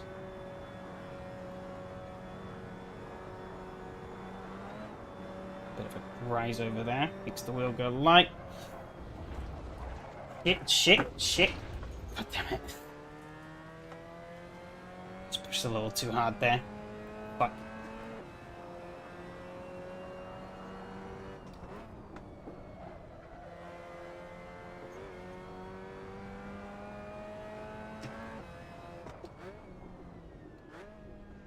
He's still copying my moves. Hey Andrew, how's it going? I'll try to stop. I'm having a bit of a hard time though.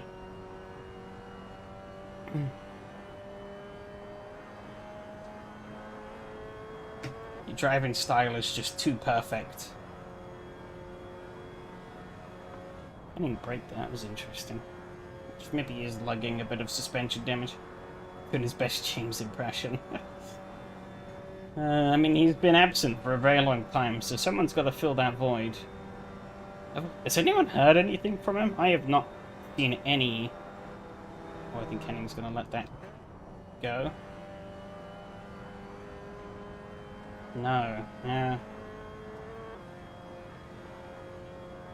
I did take a peek on some of his other social medias that he had linked to see if he'd posted anything, but I didn't find anything there. Just in case he hadn't posted on Discord for whatever reason. Which would have seemed a bit of a silly thing to do, but... Yeah, it's kind of a shame. Hopefully things are going alright over there. Maybe just the events that happened made him lose the interest. Or what, I don't know.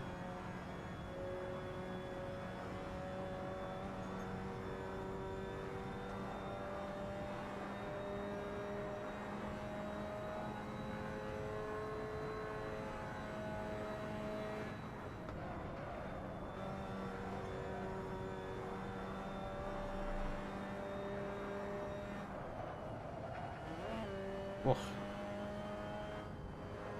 Right down a second once we get through this bit. I didn't need to brake there, but I did. It's only 1 second slower than Mark, despite almost dying, so I think we might be able to catch him. Basically bled a couple of seconds through there. Jimmy's a shame he's the kind of person that would post about everything for everyone to see. Yeah, no. I just was wondering if there was, like, any kind of an update at all.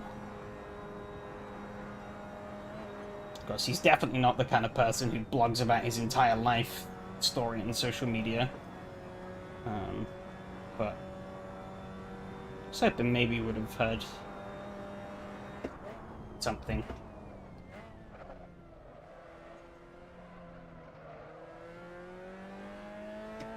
Yeah. And yeah, it's never nice to leave someone on bad news. I think that's the big thing.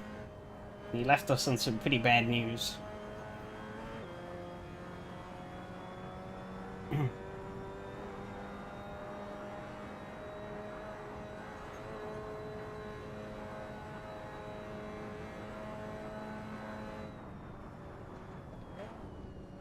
I'm not bothered if he's not interested in streaming anymore. I just hope that, you know, everything is going alright.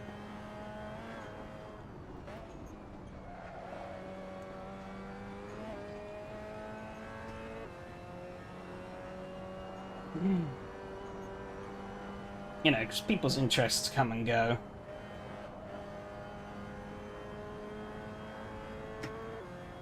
We all only do this to hobby. It can be long in these type of cases, yeah. Yeah, the Instagram was mostly to do the Civic rebuild, yeah. He was working on.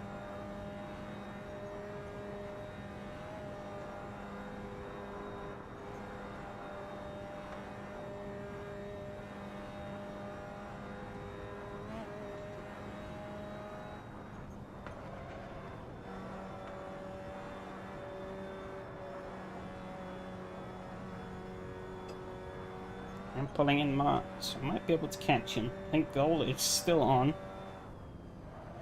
I carried a lot more speed for that than last time, and I managed to not die. Good.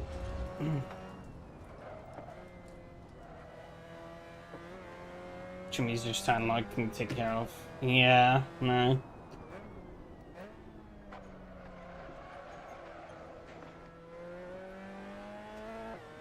Probably is the truth.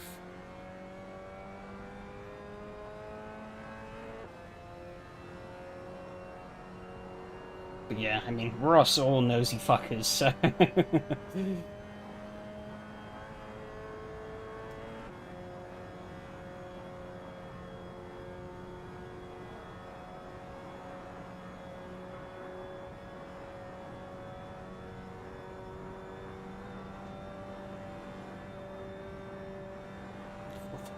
damn.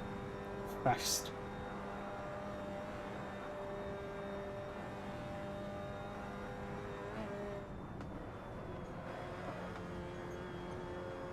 Just to believe, since we haven't had any more bad news, it's at least not worse. Hopefully. That's the hope. Oh, I think he's made a mistake. Oh, he's... reversing. Why was he reversing?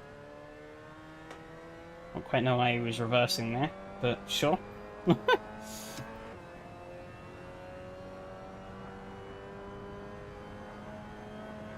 would have thought you wanted to keep going the right way around the track.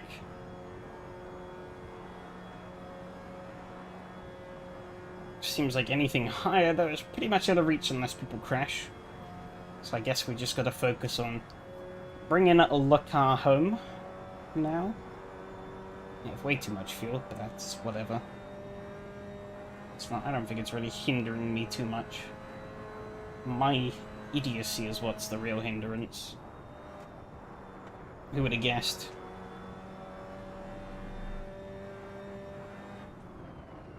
.446. Being said, Lucas did a 458 that time around. He's still miles away. God, yeah. It's annoying to see my lap times seem to be comparable to the guys ahead.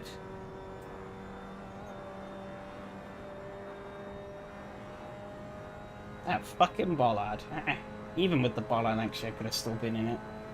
Were it not for me deciding to take a trip through the houses. That was the one that really sealed the deal.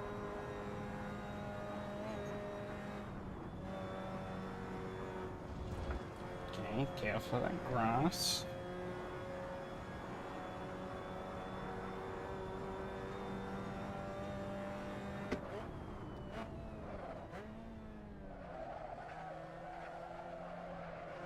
That was pretty smooth around there, actually. Got that line pretty much spot on. Just do it in sort of one consistent swing. Yeah, Lucas is like 40 seconds down the road, though. I don't think we're catching him unless he has another off somewhere.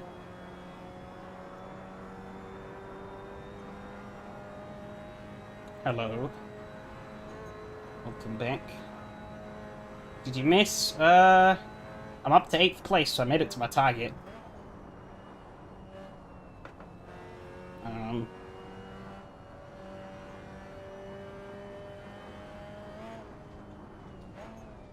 But other than that, not much. Mm.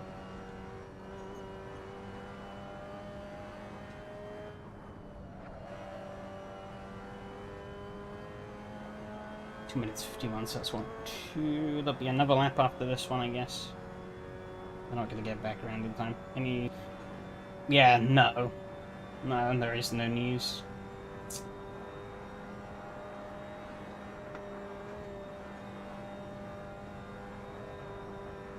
Unfortunately, but as Fred says, you know, hoping at the fact that there wasn't anything, there hasn't been anything more, that at least things haven't gotten worse. And that he's probably just got his hands full at the moment.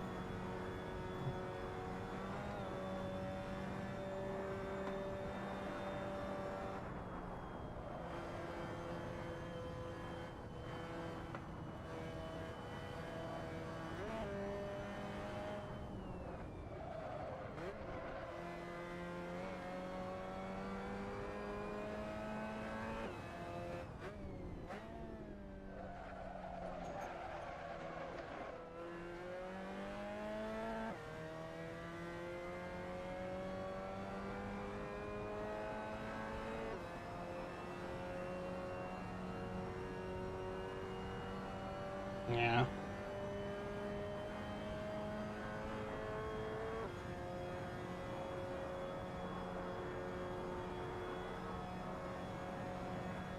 I just think Nico's lapping 10 seconds faster. I mean, there's definitely more time in the barrel, but I don't think I have 10 seconds left in the barrel.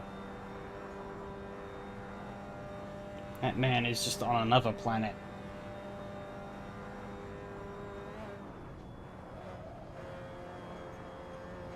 No need for another Chris Hay hoax. Oh. Oh, yeah, that was a palaver, wasn't it?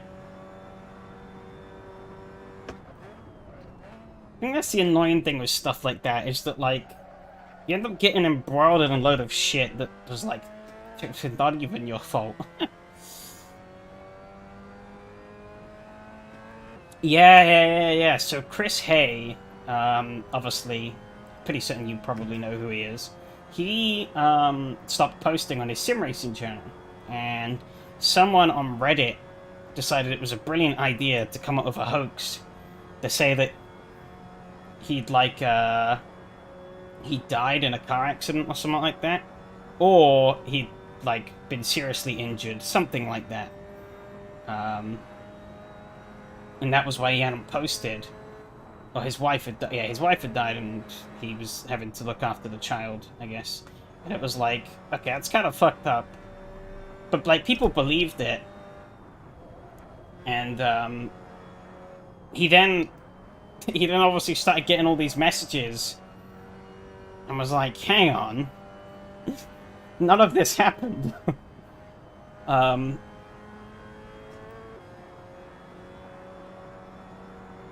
The dumbest thing was the guy who posted it then came on Discord, apologized, and was like, why would you do something like this in the first place?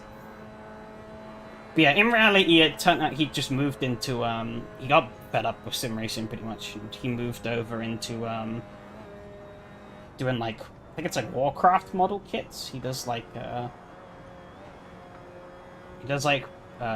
think they call it like kit bashing.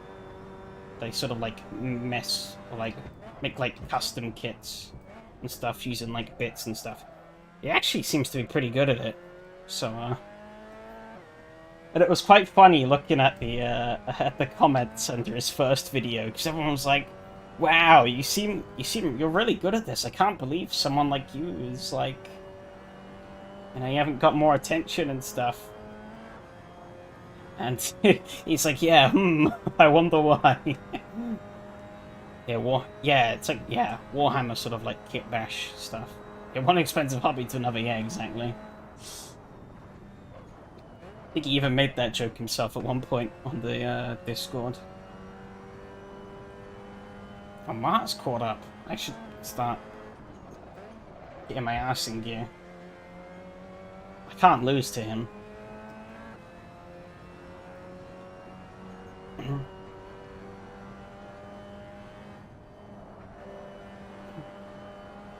he's gone a bit wide.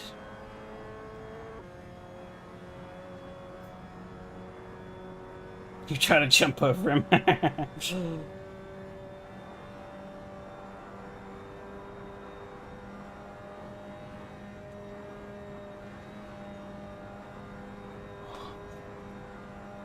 Scooting through here. He is on my heels, though. He's like a pesky fly. He's not going away. Hopefully I can push him into committing too hard through here. Gained a bit of time on him, though, so I had a bit more commitment through that turn.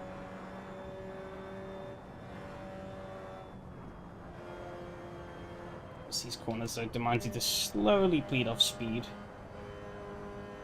I think he's got a bit more confidence through here than I do. Oh. Then get the better run out of the exit. Seems like I did enough.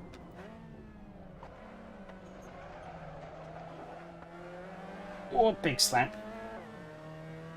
He's really close now. He's in slipstreaming range. Can he do anything with it, though? It's not free looking flying CS either, so I can't say much. Yeah. He's right there. I push him into a mistake somewhere.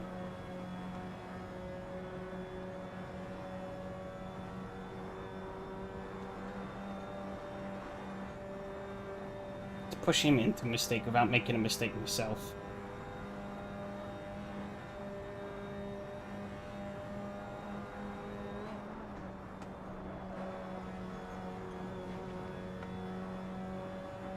He's going to try around the outside, so I'm going to hug the inside here. Here he comes.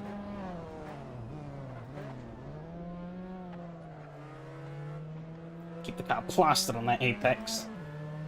No, he's going to try and squeeze through. Ballsy move. But I have the inside still. Is he going to be willing to stick it out? He is.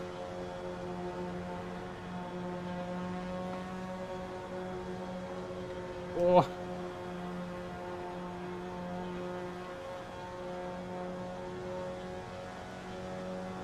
I think I'm pulling back along even. Oh, the little touch. Into the big downhill we go.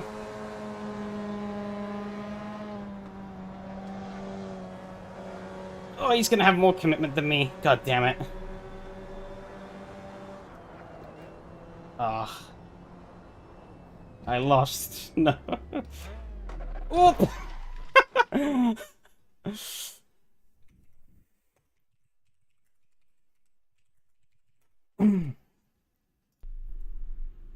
Oh.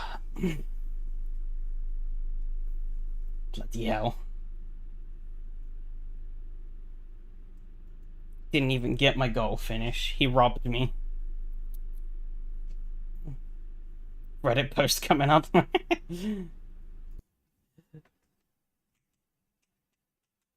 So I was probably anything. You have to break this potential backlash. You don't announce it soon. Yeah.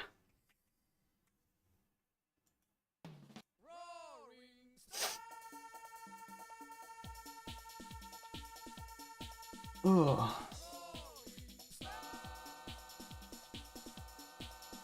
Pretty sweaty after that, actually. Pretty hot here.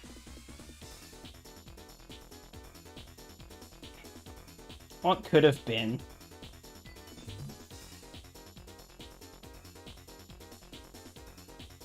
What could have been?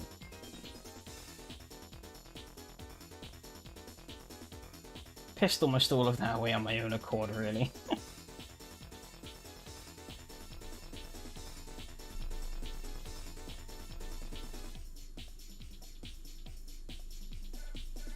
Shimmy up the chat a little bit.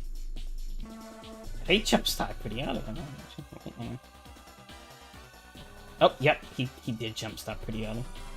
Bit more interesting by waiting for you at the hairpin. Oh, so that's why you went backwards. You're an idiot by jump starting, though. Yeah, Rob. I don't think Rob saw me here, which is fair enough. It was pretty overwhelming at the start, I think. Yeah, he got wide here on the grass. I followed Lucas through.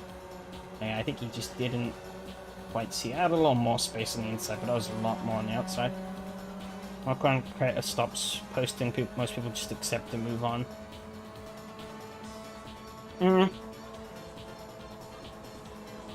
don't know, it depends. Okay, here we go. Let's see what happened. I'm lucky, actually, I got away with what I did here. That could have very easily have gone much worse, thinking about it. Oh, it's this one. No, it's not. No. Oh! The posts have no collision. I hit this fucking bit of concrete. Nah. Ah. Yeah, see, I'm driving through the post here. Drive through it, drive through it. Have a good thing.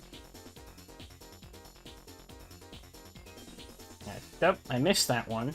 I drove straight through this one. I drove straight through that one. I just tagged that. Just. And that was enough to completely kill my front end, crack my windscreen. Luckily, no suspension damage, given that it was a front right impact. Sorry, yeah, it was right where the suspension was. So lucky I didn't get any damage there. But obviously, then just threw me straight into the wall, which was not ideal. Ah, god damn it! And then yeah, oopsie. Oh, I didn't really do anything wrong there, actually. I think he kind of just turned in. There's not a lot of space there, so it's pretty hard. Like SimRacing Games with a quiet exit, and the only conclusion you get is from Reddit posts about him selling his rig. Yeah. I cooked a little too hard through here, I think, on this first lap. I was trying to catch up. Maybe a little too hard. Where is it? Yeah, yeah, it's... These curbs. Is that tree solid? Oh no, I think it hit the lamppost, didn't it?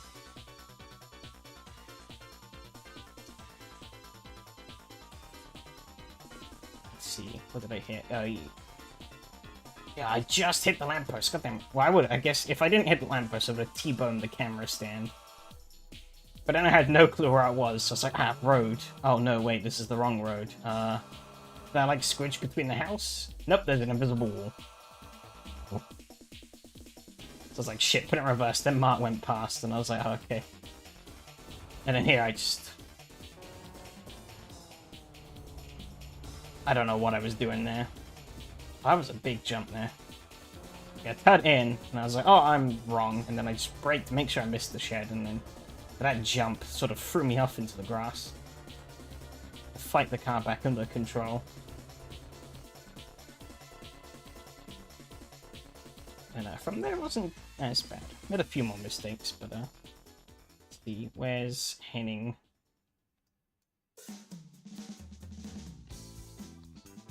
See, I think Mark made a... Oh, no, I think Henning made a mistake first.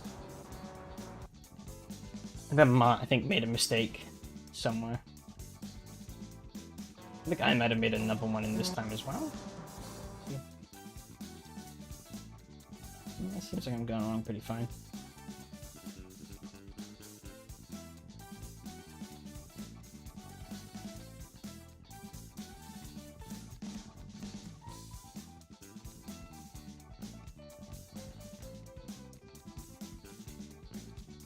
Where does... Oh, he spins in the village. Oh, he gets on the curb. That unsettles him. No, he's fine. Gets that back under control. Does he hit the curb again? I think he might. No? Huh? Oh, it carries too much speed and onto that curb. Oh. That puts him in a not great angle. Oh, I think he then struggles to get first gear again. Because he's throttling it, and then, yeah, Mark comes along, so he has to wait for him.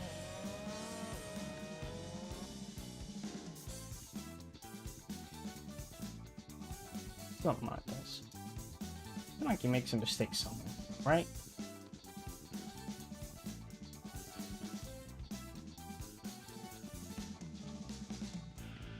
Unless he's already made it.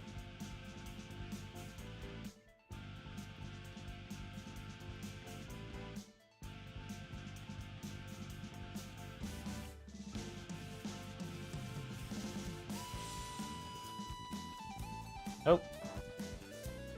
Henning might have run into a little more trouble.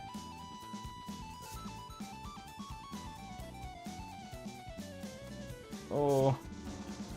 Oh, too much speed again. Yes. Oh, into the concrete wall. Oh no. Ouch. It's shake back into it. Oh no. Yeah, it's so easy to get it violently wrong in that village section. As I found out on the first time.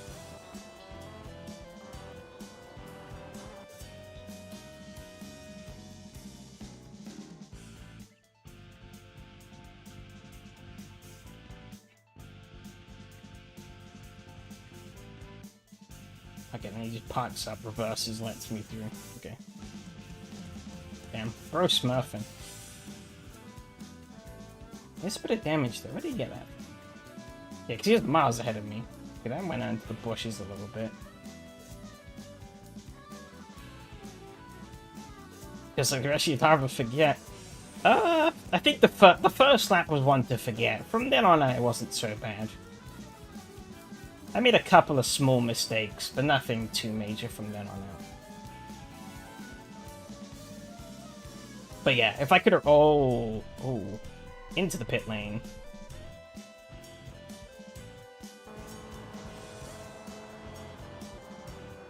Oh, he just understeered there, carried too much speed.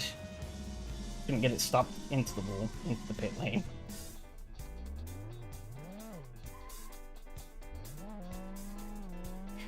Shack was more pleasant than the previous one, but due to the balance of the car, some of the turns are pretty sketchy to go full throttle. Yeah.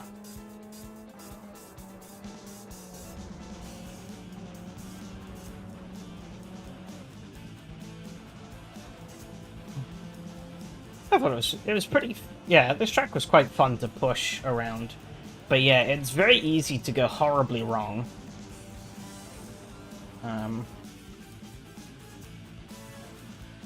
Let's go and watch that finish, I guess.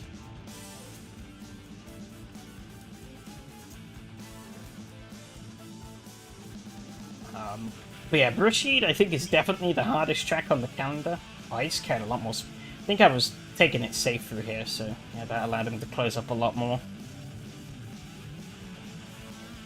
I didn't realize he'd snuck up so much.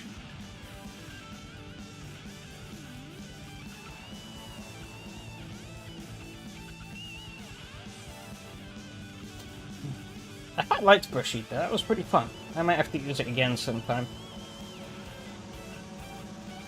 But I don't know what cars would really suit it other than these, maybe. Ligier. 20-minute lap time. Maybe we should try that as a joke. After I finish watching up the replay and going through the results here. See how long a lap takes of Rashid and the Ligier. He got real close here. I was like, yeah, he's gonna go for it.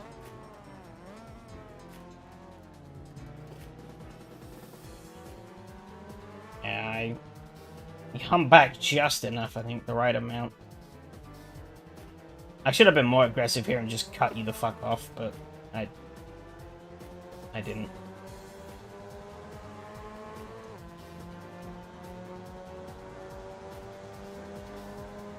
It's kind of hard for me to see exactly where you were, so I was kind of just guessing. I was like, I'm just going to keep my foot in it and hope that it works out in my favor. I was tempted to tuck behind and try and go for a slipstream move, but I felt like that was maybe one of the worst decisions I could have taken. But like, just give it... Oh yeah, that was almost death. Yeah, conceding the track position was not what I wanted to do, so I was like, I'm just going to stick it and see what happens. I had an advantage going into here, but yeah, you had the inside.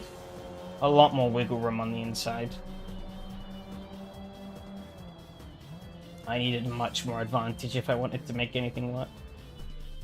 And then... Whoop. You had front window damage as well? Oh.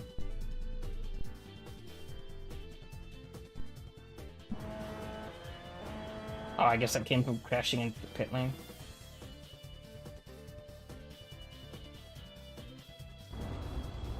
It's fine, it's fine, it's fine. Oh, what the... Okay. It's there, it's there, it's... Or it's not there, it's not there, it's there. Okay. Sure thing. Okay, let's bring up them old...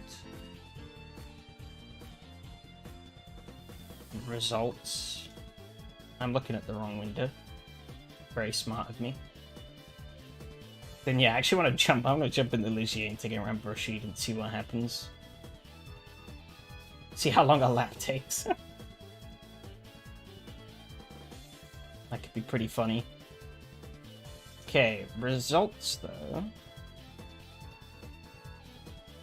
Miko wins again, I think. I think he won last time. 3 incident points though. Not a clean run from him.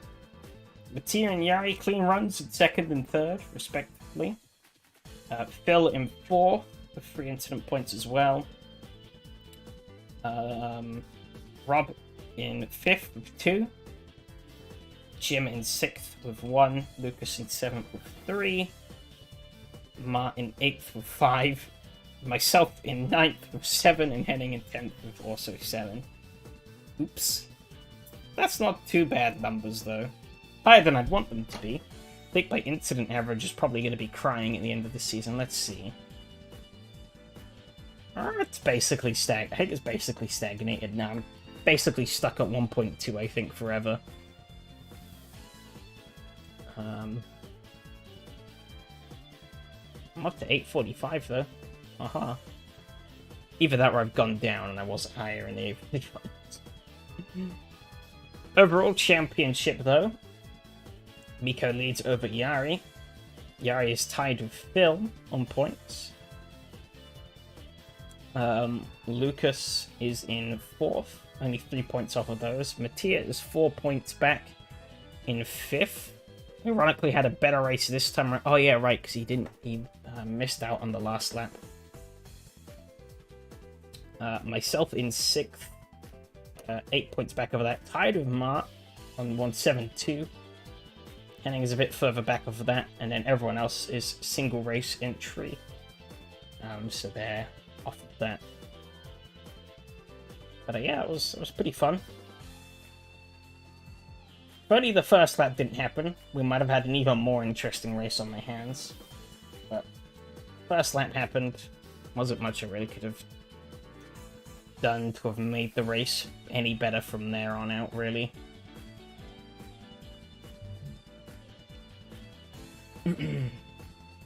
Alright, quick race.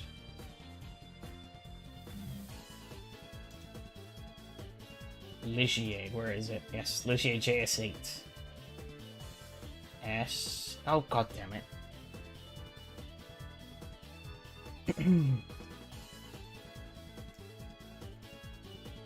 This is actually the joy of doing things a little earlier as well. I can you do a little bit of post-race messing around with the wheel. I mean, I could technically prior as well, but I didn't really want to because it was a bit too late.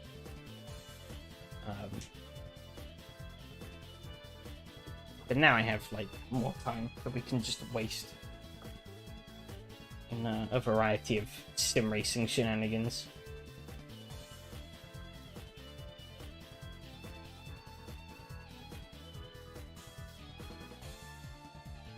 I've actually already started forming a concept for next season as well.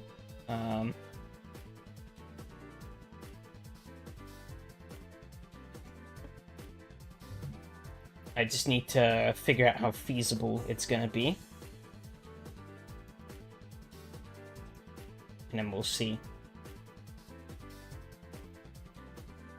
So I might try and, hopefully, if I can get it all organized and sorted in time, I'm hoping that I can sort of announce it early, maybe? Actually be a bit proactive.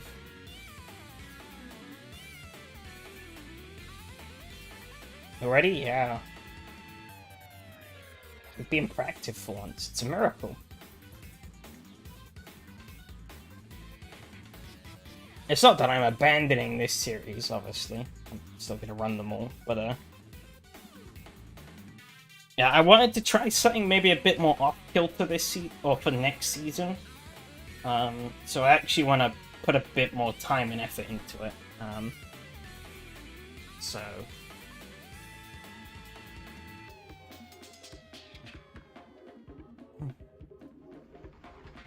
Okay, here we are. The boy. And unfortunately, no, currently Ligier isn't on the cards, but I might bring him back someday. I just thought this would be a fun thing to try. Did I push the gears up? I'm gonna leave the gears on default. 7 liters? I'm gonna hope that's enough. There, I'm gonna play around with the window, so I'm gonna leave the window as is. We're just gonna go.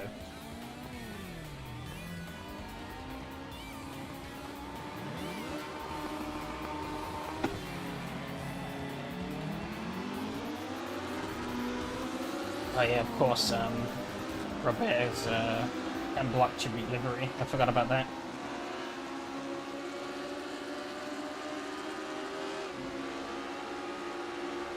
Okay, time to remember how to drive this thing.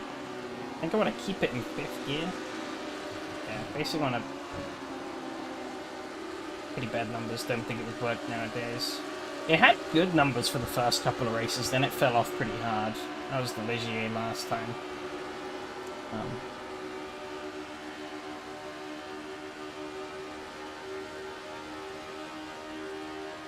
The cross cart might be... I have to try it again, but I think the cross cart could make a comeback.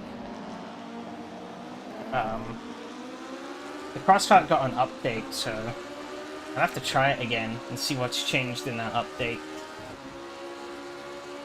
But I might bring it back if it's done good things. Maybe not necessarily. Oh, they're dying. Ken Block is dead.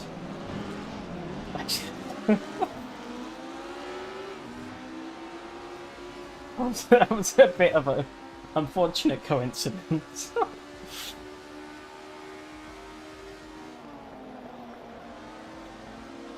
Ooh, we're gonna brush over that. Oh,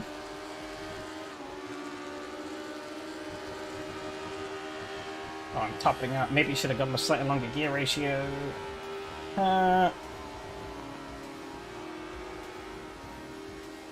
Hoping we have enough fuel. It seems like we might. I really couldn't say though. I clutch. Okay, no. Let's see if I clutch him, will I go even faster? Maybe here? There's a lot of splash. Ooh, I'm in the wall. No, no, no. I'm in the ditch. I flipped over. I flipped over again. I flipped over again. Oh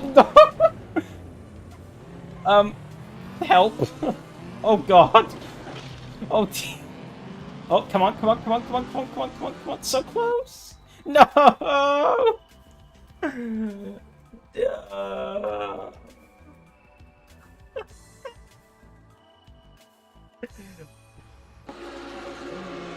Oh, holy shit. Oh, that camera's too far away, no.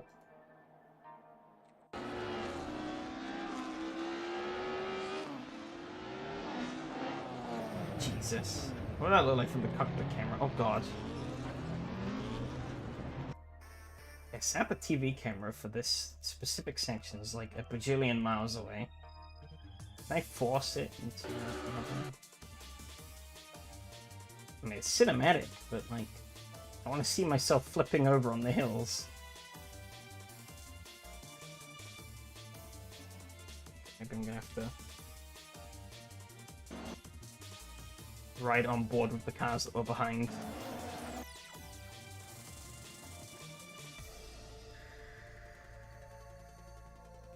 Put it on the front bumper.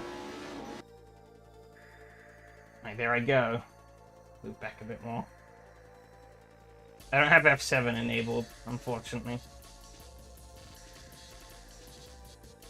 Bouncing around. Yeah.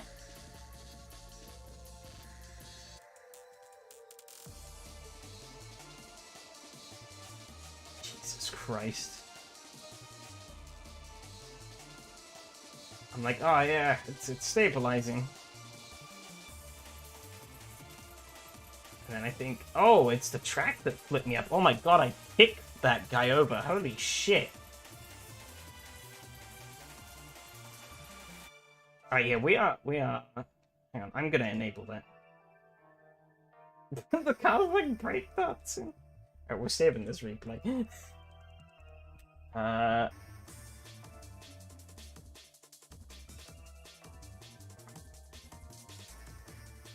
What is it? I need to enable the dev apps, is it, I think? Forget exactly what I need to do. But of course, system? CFG maybe? Set of course .ini, I think. Maybe. Enable dev apps.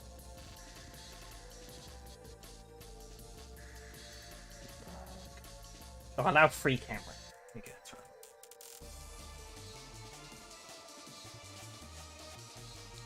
Don't know why I never had that on, but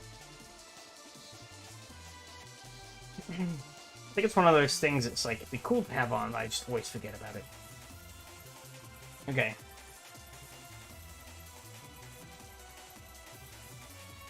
Here we go. I should have stayed on board, actually. Let's jump to the scene of the accident. Okay. 7. Pull myself out of here.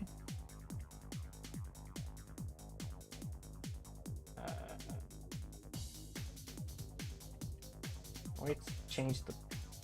Well, I guess I could do that.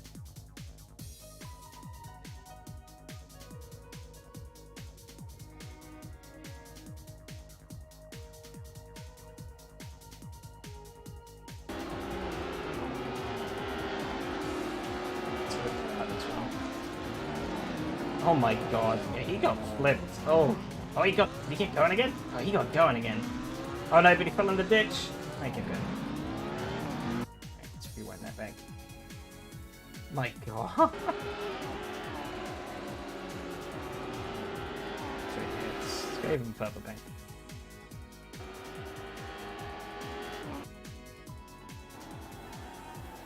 The full cinematic experience of this.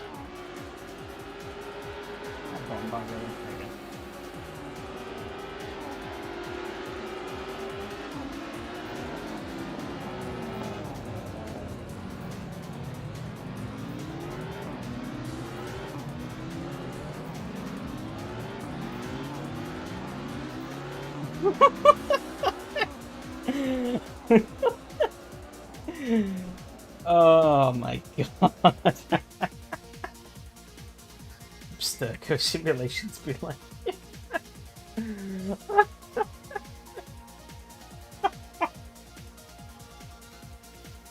Holy shit.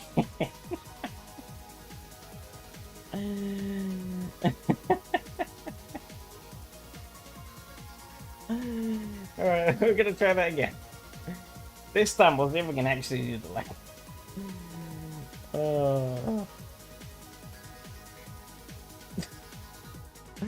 I was not expecting that. Alright, I'm gonna increase the gear. I know the AI won't, but I'm going to, because I'm not an AI. Right, like those. You ready? See you later. Bye-bye. I'm going. Oh, wrong button. I hit F1.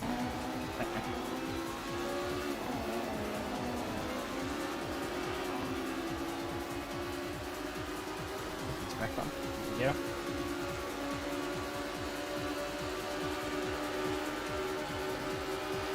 Oh yeah, I forgot how aggressive the off-throttle deceleration is.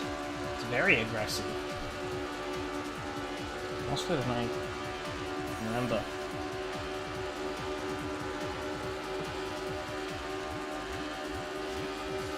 Go slightly downhill, so we're gonna get a bit more speed.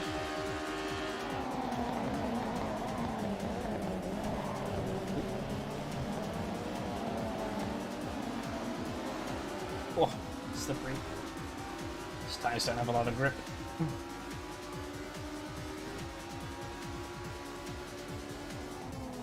Oh, that guy up front, he's flipping.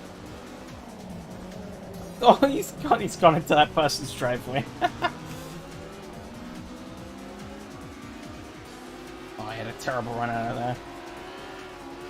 Oh, no. Keep it. Oh, I've hit the curb again. Okay, we're good. Hit my microphone there, but we're good.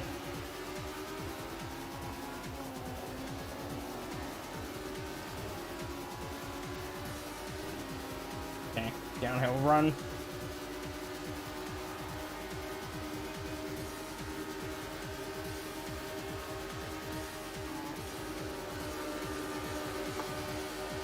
Oh.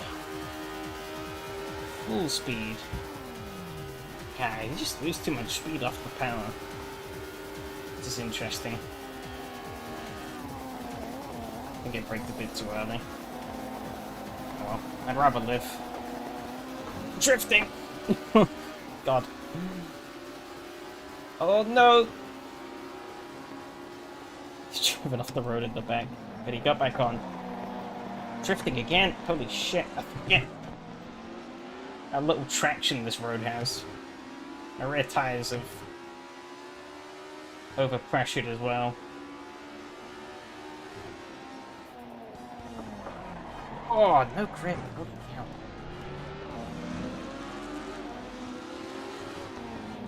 Oh, he's sniping me. Yeah, this old tarmac is like not a lot of traction.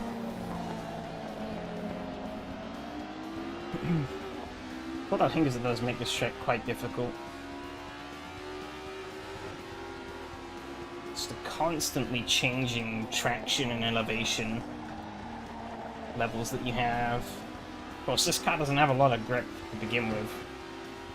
Even less when we, of course, take off the old... Or we go on even less traction tarmac.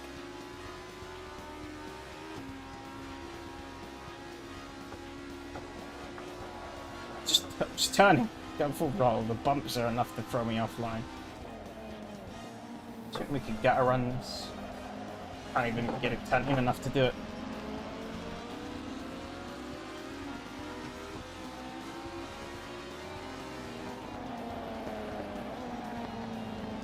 We've just been drifting around these. I mean, we're practically wearing the MX-5.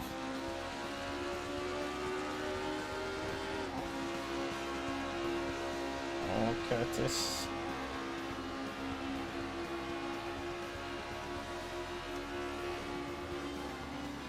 Squeeze them out.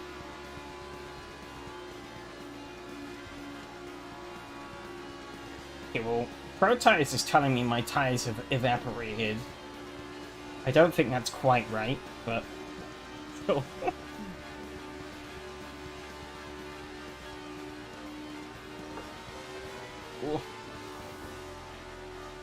Full flat through here.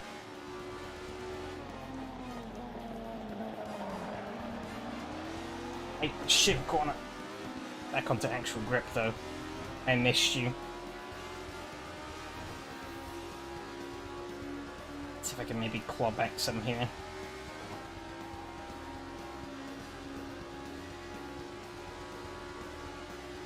You see how much the alternate route benefit us in the Ligier.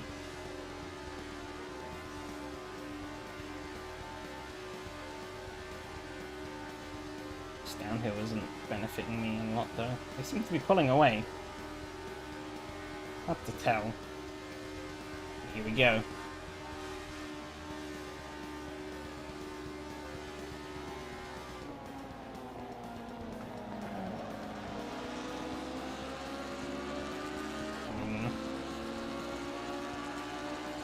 Come on, come on, slipstream, do more! He's broken it. He's gone really wide here, though. He's gonna cut back across me, son of a bitch. I love the Pro Tires, though. He's still adamant that my tires are evaporating. Yeah, right, full chat in this thing, though.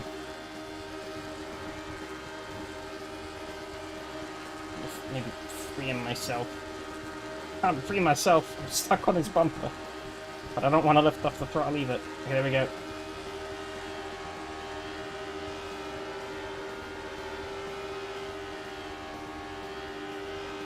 Steadily pulling past. Can I maybe try and get a snippet of slipstream? No. Go into danger corner though. The dive bomb can block. It's gonna work.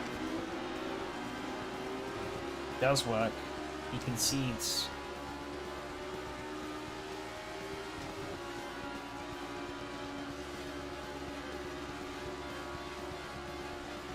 I'm bleeding a little bit of speed here, but hopefully as it can get a bit more downhill. Yep, there we go. That stabilizes itself out. Not enough though.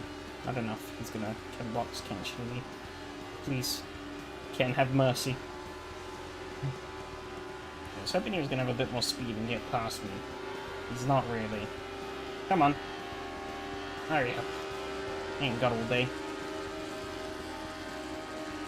Hit the braking zone before I really get any use out of. Oh. Yeah, I'm just giving him the inside line into this corner. I'm very smart for doing that. Big slide. Keeping my foot in it though. Keeping my foot in it. We're good.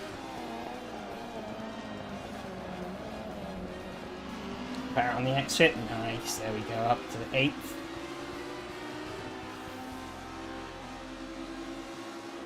Try and dive bomb me. I ain't gonna let that happen though. Maybe should have dropped the gear more than I did. Wind up the hill now. He lifted. He lifted. Here I go up to P7. Drop it down to 4th, because this thing doesn't have enough power to get up the hill.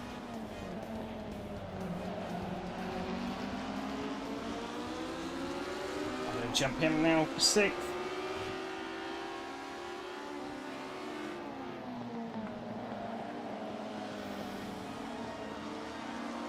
Oh, come on, sliding all over the shop.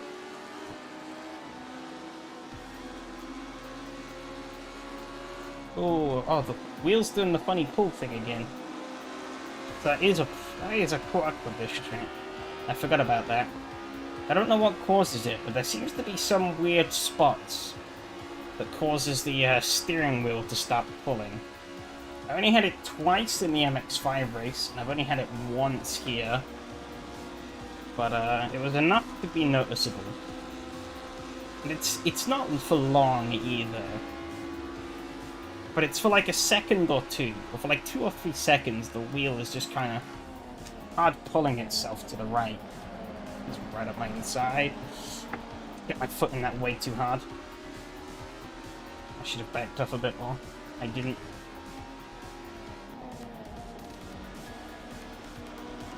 Oh, I was wondering why they braked! Fuck. Off we go exploring the German countries. Right, back on. What was the previous song? I don't know, I have to check. I got suspension damage. I think I have worse. No? Car does not seem to want to handle anymore. 9-minute lap, holy shit. I gotta cross the line over 10 minutes on the clock.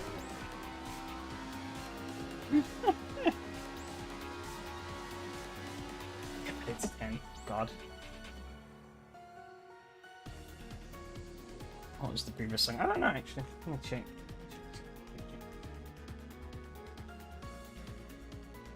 Ew. It's... Is it actually that song? It is, okay. It's the arranged version of Rush a Difficulty from Outrun 2006.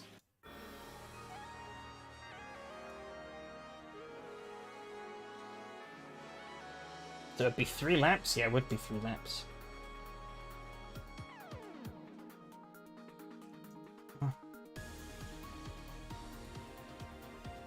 Okay, I did the starting lap in just under 10 minutes. So the next lap would have been a little shorter, not by much, because the car isn't that quick.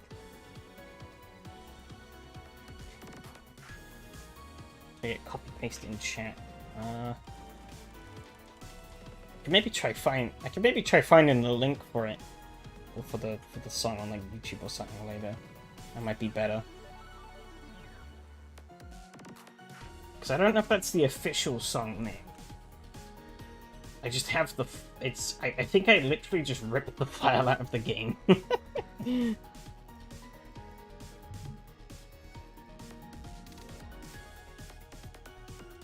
File name is enough. Okay, it's literally just...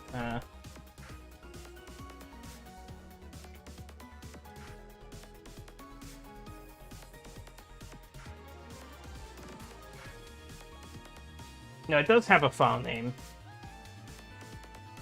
It's basically just that with underscores. Well, it has a 23 in front of it. But, yeah. I think it's... Yeah, it's from the Outrun 2006 Coast to Coast soundtrack. That's where you'll find it.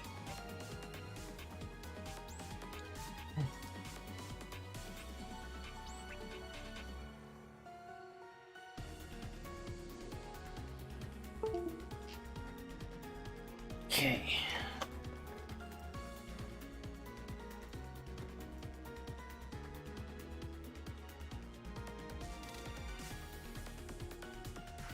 Oh, you already found it? Nice. That's nice. Hit thing.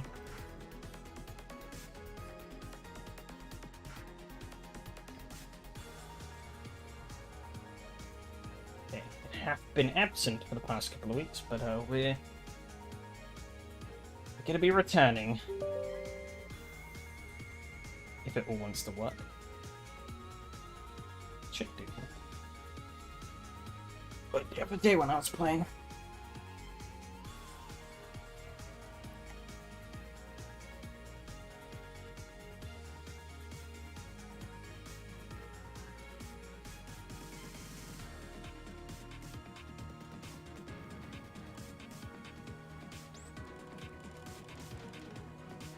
There we go. We're back.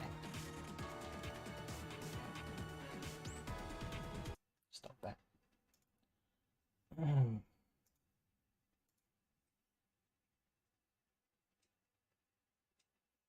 Oh.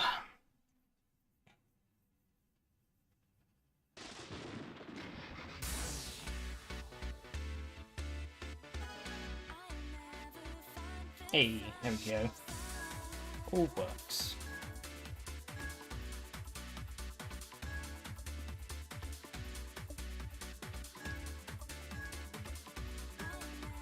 Am I gonna get ghost challenged? No. Cool. Did I complete any of these? I did not. What did I get? 7? 7, 7, 7, 7, 7, 7. Okay, it's the same on every jump. Okay.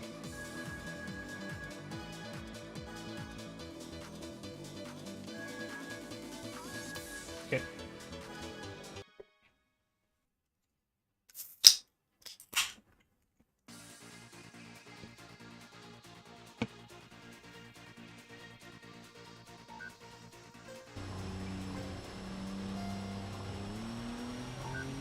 But yeah.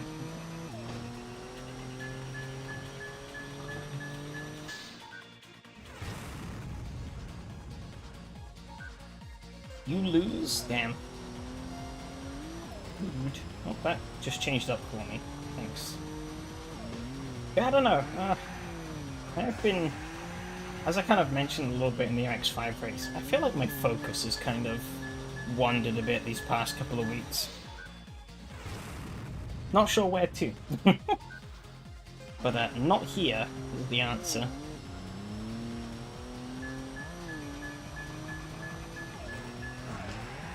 Didn't go well.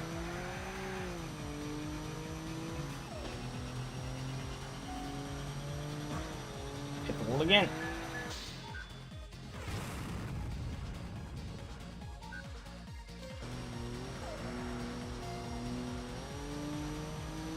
I think it might just be obviously onto your house. Yeah, I think it's a bit more than that. I think it's just a combination of everything, really. I think everything is sort of... There's a lot of change, there's a lot of stuff happening across pretty much all sectors of my life. Moving the live stream back 1 hour hasn't helped, really? Because that's another thing I have to get used to.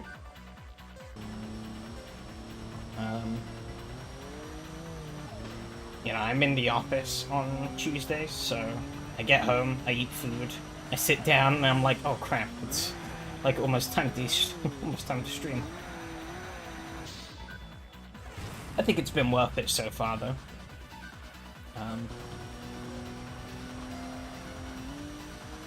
I would have been a bit better prepared tonight had I not have been distracted by other things.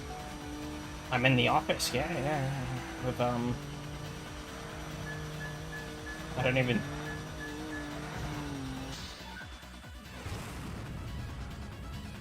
know if they still run the office, do they? I don't know.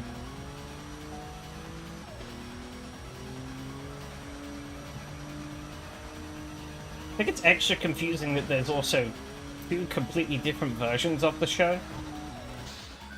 I think there's the British version, isn't there? Then there's the American one. Granted, I haven't really watched either, but I stopped there 11 years ago. Ah.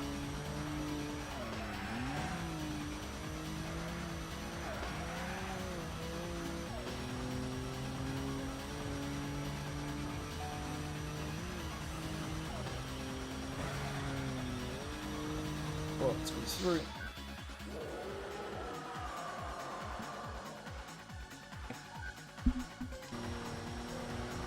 That was US.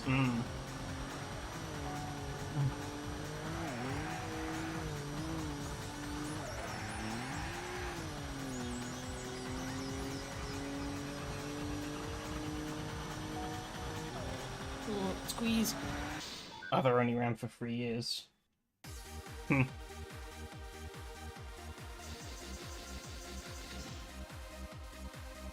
I think I remember hearing that the UK one didn't last as long as the American one. For what reason exactly, I don't know.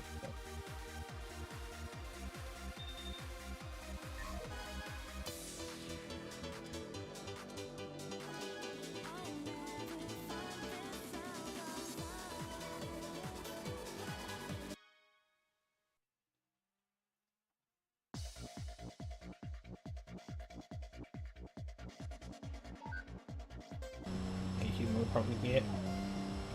maybe.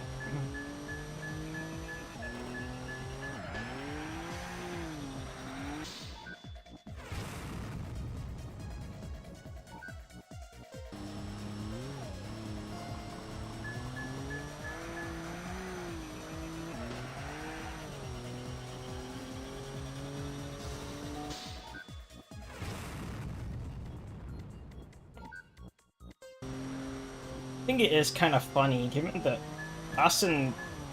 Oh, I nearly died there. Us and, like, America are, like, come from very similar origins, really. Well, I mean, of course, the major bulk of what the American population is these days literally come from the UK and other places. But it's funny to think just how drastically different they've become on basically everything.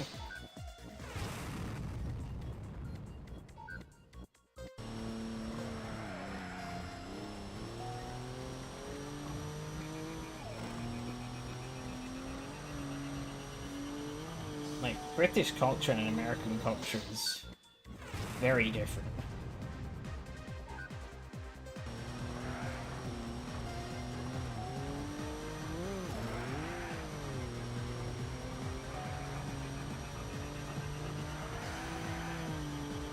Yeah, it does feel almost a little weird to think that, like, I could go to a different country and experience, like, a wildly different sort of culture, what I'm used to. But they, like, you know, we're all fluent in, like, the exact same language.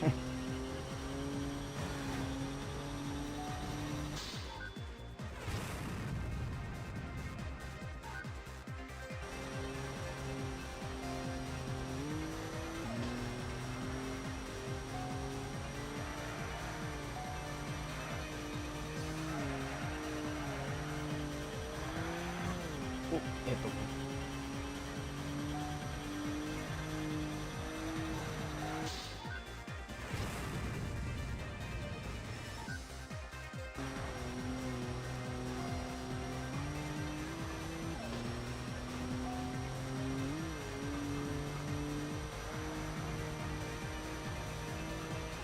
Yeah.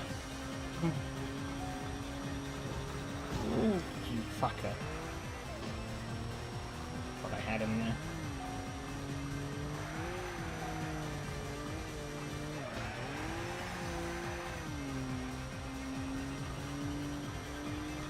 Okay.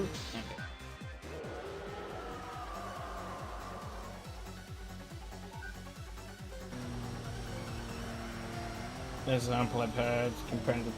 Oh god. But compared to humor styles...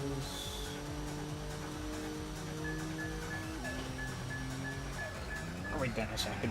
You know... Sweating. The arcade game. There you go. Yeah, Jonathan heard compared the two humor styles is if you hear someone play guitar badly in the US, get someone with sample guitar. In the UK bit, they just let them keep playing. Yeah, I guess.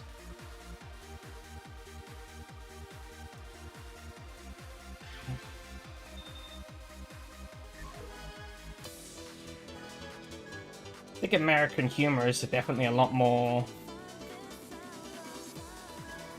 abrupt, I guess, and in your face kind of thing.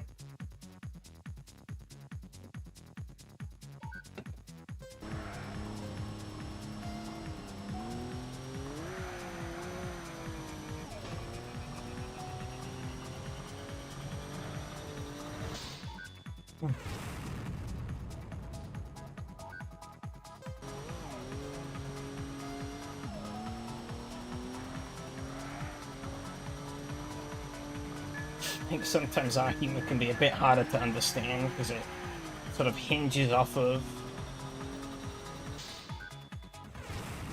certain things that aren't as straightforward to understand. Or do you keep humor used to be more like that? I mean, yeah, the medium has drastically changed in general over the years. like you go back and watch some of the like earliest like silent films and stuff, and they're like a completely different way. I mean, even heck, even going back to like the 50s and 60s, you know, it's drastically different way of presenting everything in movies to how like in like TV than it is today.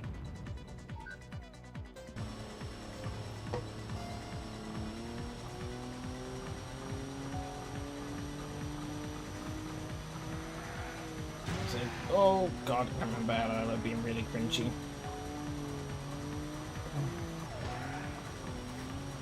A big thing. Arrgh. Stereotypical, yes.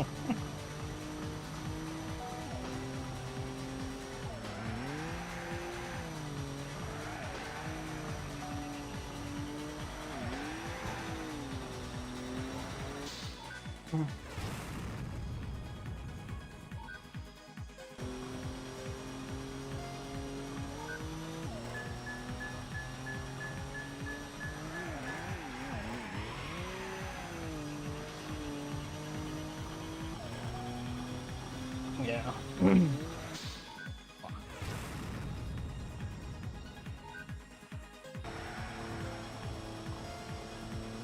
This was also more of a clever humor type, yeah. Guess it all just depends on what you're watching, really.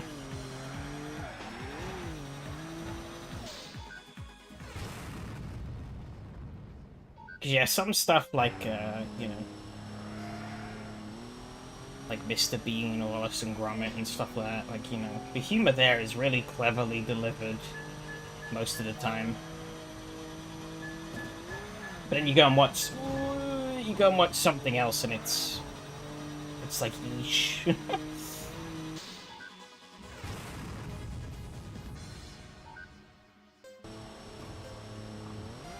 People find this funny.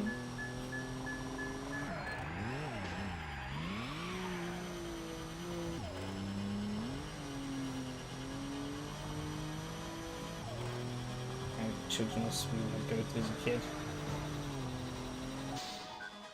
I don't think I've ever seen that, or really heard much about it. Gear 4 bomb. A bit low for 4th gear, whatever.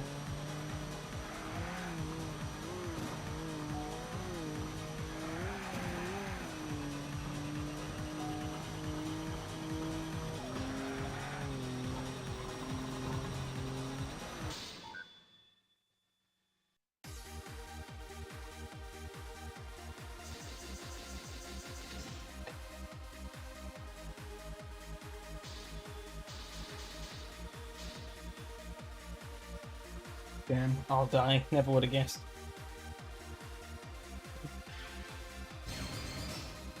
Hey, completed.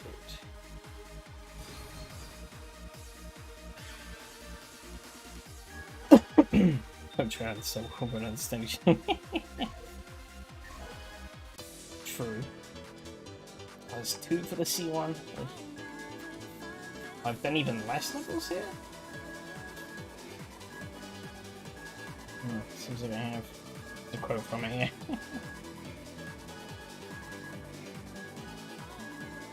Oh, it seems like everywhere else. Oh. God damn it.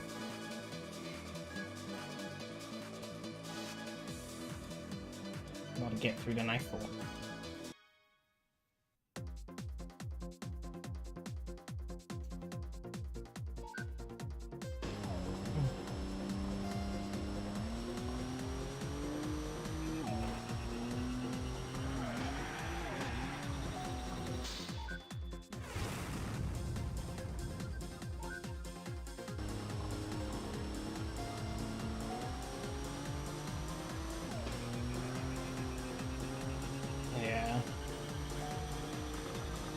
Felt like in general, though, what the average, the standard of what the average person consumes has drastically gone down. And I think that's a double-pronged thing, really. Because I think, on one hand, more media is more easily available than it ever has been. you know, you have more access to more stuff these days than you ever did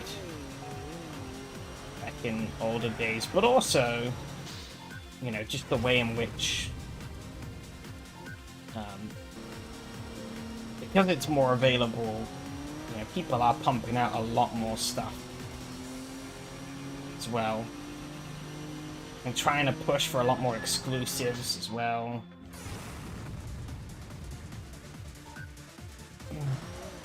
And shit like that.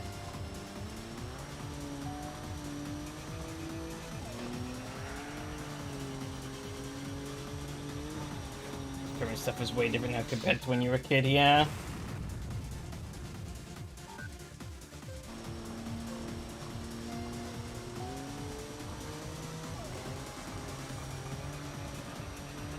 Issues, I'm feeling like I'm starting to reach the point in time where it's like I'm getting a bit of old man syndrome. Where it's like, back in my day, things were better. But with the way some things are going, I almost... You know... It's almost hard to deny.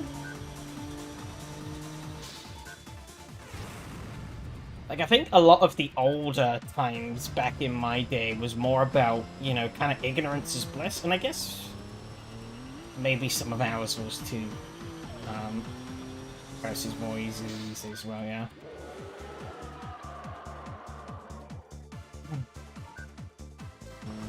I think, yeah, back then the lack of information was why they felt everything was better, because they didn't know a lot. I feel like it's kind of the same for us. There's too much information out there now. we know too much about the and how shit everything is. How am I struggling? Okay.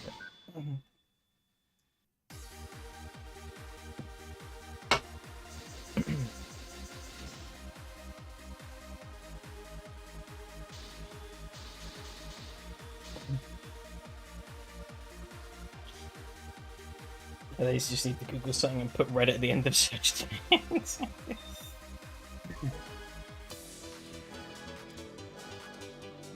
God damn it.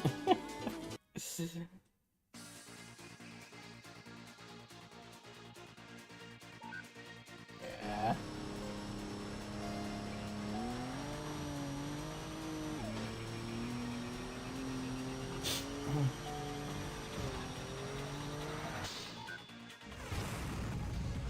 See, me whinging about old stuff being better, I can actually talk about a new game I played a little bit that I thought was really fun. And that's, my brain is dying. God. It's a game called Tiny Terry's Turbo Adventure. I saw it announced a couple of months ago. I was like, oh, this looks neat. It's like a little indie, like, open world sort of game. And I played it. I was like, damn, this is pretty good. I think it's probably one of the most fun games I've played this year. Like, gameplay-wise, it's nothing spectacular. So if you go in expecting, like, great platforming or, like, great driving, you're not really gonna get that. It's quite jank at points. But, like, the world building and just the world in general, it's so much fun. It was so much fun to explore. Like, I think I beat the game at about 5 hours, and I 100%ed it in 8. Realistically, you could beat the game in 3 or 2 hours, I think, but you'd be completely missing the point of the game. Because I think the big point of the game is just going out and exploring the world that the game presents to you. But, like, those 5 hours were a lot more fun than what I've had in a lot of other games that have come out recently.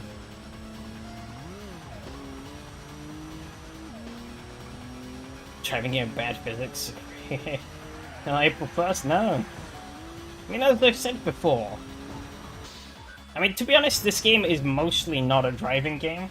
It's kind of, I think the closest game I can think of to it, and a lot of people have drawn a comparison to last day, Simpsons Hit and Run, but Hit and Run was very heavy on driving. This game is more... I think there's more on foot in the game than there is actual driving. Because the map's quite small. And it's very dense, which I like. I like that. I think the map's about the right size. Like, it's quick to get from one side to the other, but there's a lot of stuff packed into the map.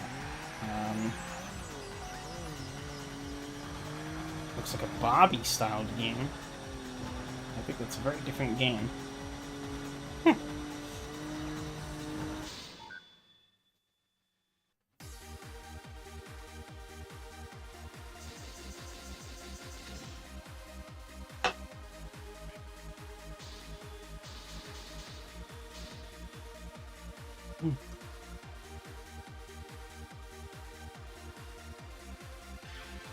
I don't know what you're looking at.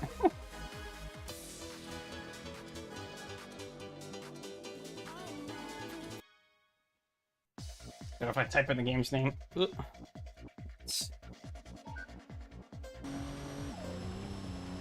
you go. I had a lot of fun with it. Whether it's replayable, I think it is. There were some dialogue choices that you could make. I don't think they really have much of a bearing on the overall outcome of the game. But they probably lead to some pretty funny exchanges that I didn't get to experience. So going back and picking those might be worth it.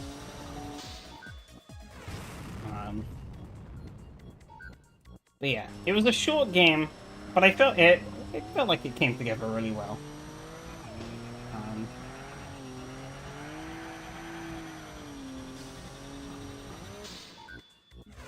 I think one of the things I appreciated the most, though, was kind of... It was the way everything was laid out, really. The way you progress through the game. Like, there is... The game doesn't hold your hand at all. It doesn't guide you in any set direction. It just plops you in the world, says, this is what you need to do. Yeah, it's the one I posted the clip from, yeah. Yeah, it puts you in the world, it tells you what your end goal is, and it kind of just lets you figure it out from there. You figure out what you need to do from, like, talking to people. Like, actually going around the world, exploring, talking with the residents and stuff like that. And they'll give you, like, tips to do. And, like, there is a map that lists the objectives that you've already started. It's like, if you talk to someone, you can look at the map and it'll tell you. Or, like, on the progress screen, you can see what you've done and stuff like that. But, like, I like the fact that there's nothing on the, like, UI when you're actually walking around and exploring that says, go here, or talk to this person, or do this, or do that. There's none of that. The game just kind of lets you do your own thing. Nothing is, like, time sensitive, nothing is only available at certain point, or like certain times. You know, you're left at your own pace to do your own thing. And I think for that kind of game, it was perfect. It was like the perfect choice to make. Because really the big thing is going around, is digging into the world. Because, like, you know, like, nothing when you start the game. And I think that's the best way to go into the game, with knowing as little as possible.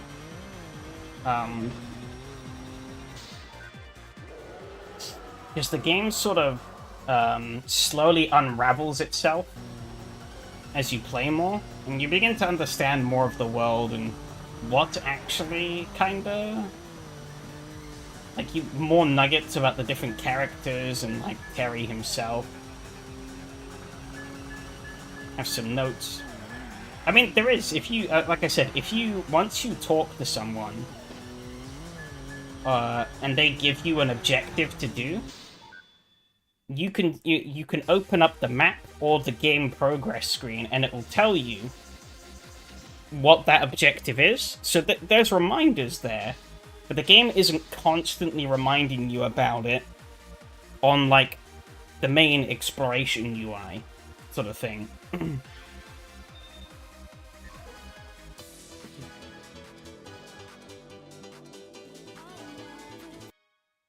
I mean, technically everything in the game is optional. Almost everything in the game is optional. There's only, like, the main progress you have to do is pretty simple. You basically just have to collect a load of a resource, use that resource, and then drive to space. Easy.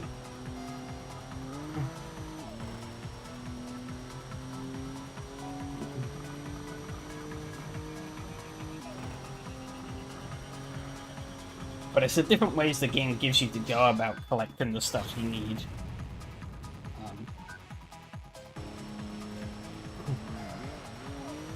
That's what makes it interesting.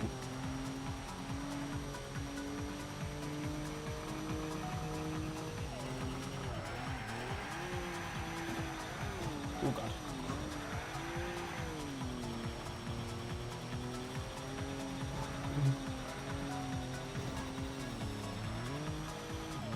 I guess you could almost say it's a bit of a...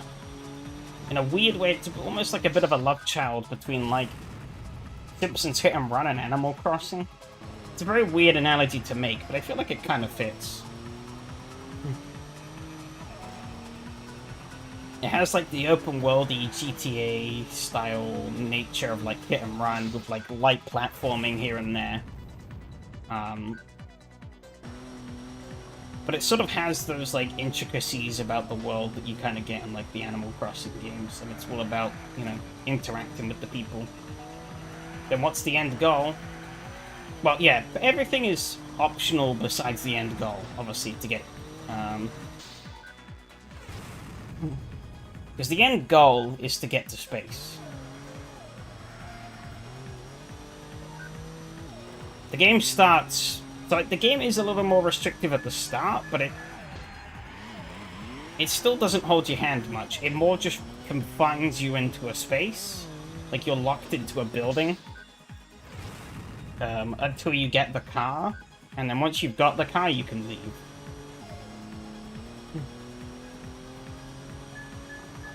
And then as soon as you leave, like, you can go anywhere and do anything.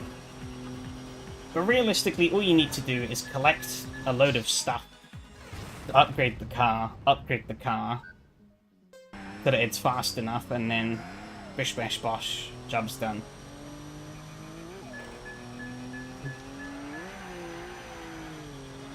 But I like how it just kind of gives you this, like, really outrageous end goal. It's like, yeah, you need to drive a car to space, and it's like, well, how the fuck am I gonna do that?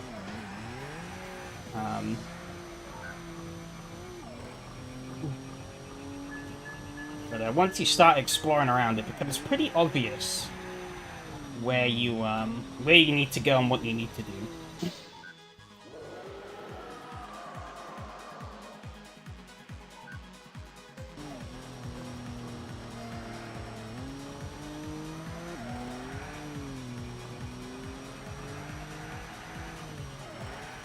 Oh god, frame drops.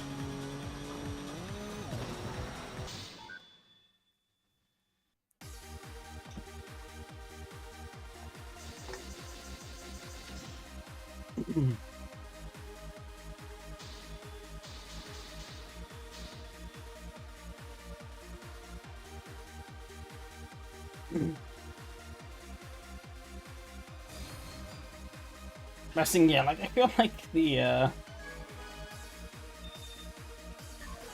a lot of, like, really absurd and surreal exchanges that, like, I don't really want to talk about, because otherwise it kind of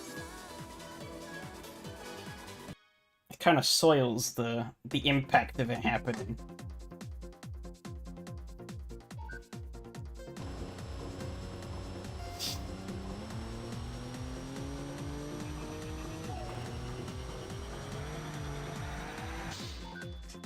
But it's safe to say the game got quite a few chuckles out of me.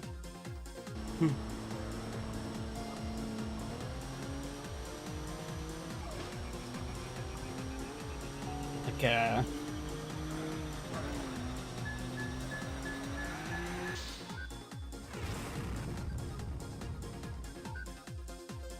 Yeah. The car physics, though, we want to talk about those.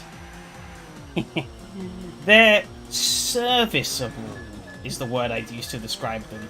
However, there's one big problem I have with them, and that's that, especially with Terry's car, it has a horrible turning circle at low speed.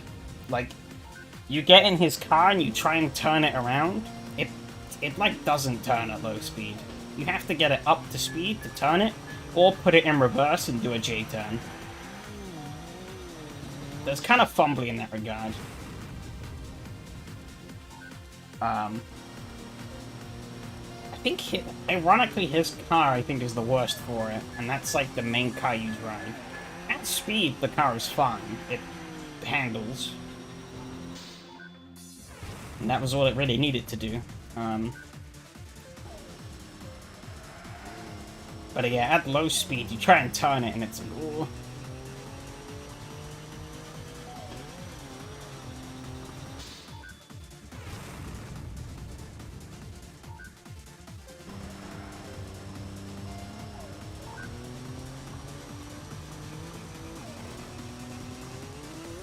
But yeah, but like such a small indie project, I really appreciated the like sort of attention to detail and like lots of little details around in the world.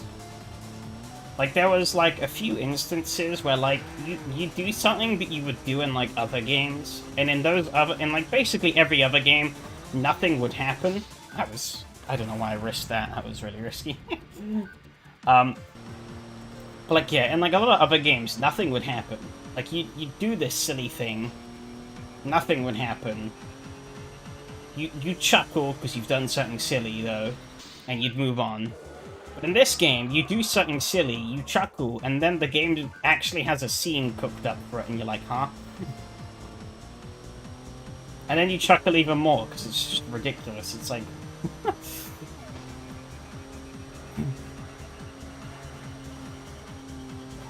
You just never saw it coming, and it suddenly hits you like, ah, alright.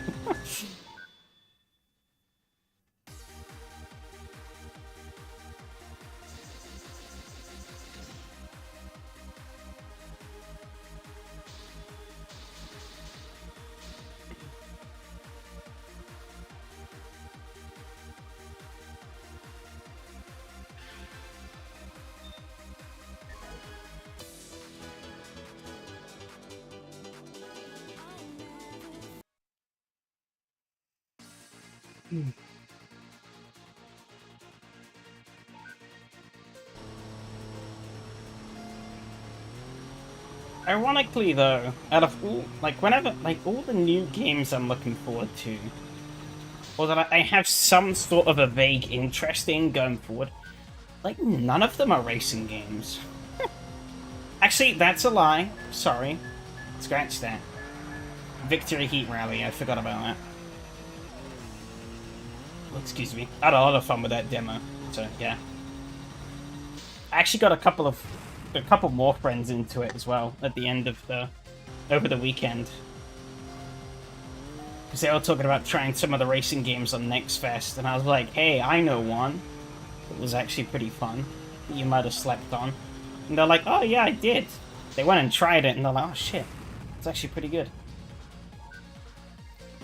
There was another game that I completely missed that I on the Next Fest that looked kind of interesting, and it supposedly is releasing on the 20th. So I'll be keeping an eye out and seeing what that goes on launch, or in its early access launch, and see what it's actually like, because I didn't get a chance to look at it in Next Fest. But it looked like I forget the name exactly, but it looked like they had like replicated like it's one of those games you can kind of like build your own car, but the unique thing about it was that they had replicated like the way Lego Technic systems work. I thought that was a pretty cool spin on those kinds of things. Ironically, they'd be beating Lego to a punch to making a game about Lego engineering.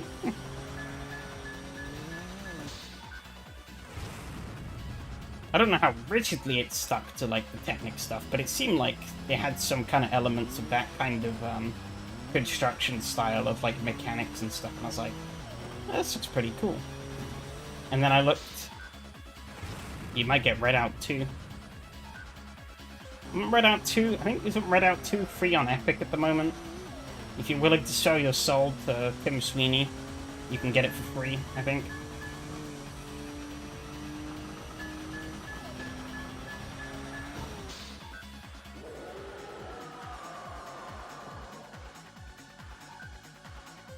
I ain't touching Epic, fair enough. I'm not either. I just saw someone was posting about it in another Discord, so I was like, oh, okay.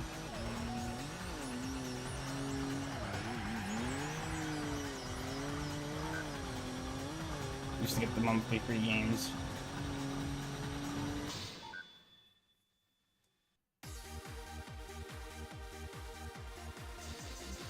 I feel like that's what most people do.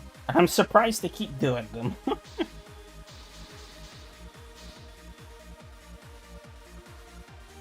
Like, I feel like... I feel like they have to be hemorrhaging money on the Epic Games Store. And I guess they're just making it back through Fortnite and Unreal Engine.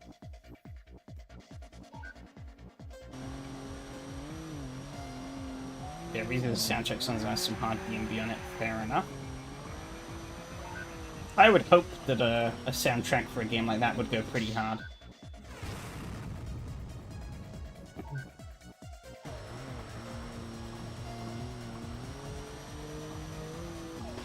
I mean, again, like in Victory Heat Rally, the soundtrack there went pretty hard. Had quite a lot of interesting roots in it from like other arcade franchises as well, which is pretty cool to see. I saw on Spotify added it in the playlist of Payday 2. Oh, added the Payday 2. Fair enough.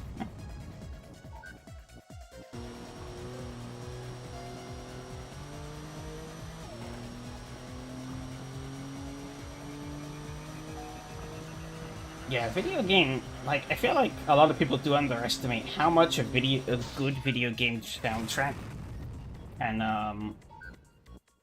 can benefit the experience.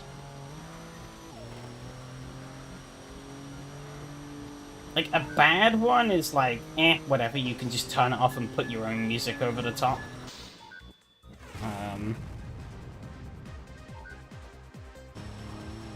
If you don't like it.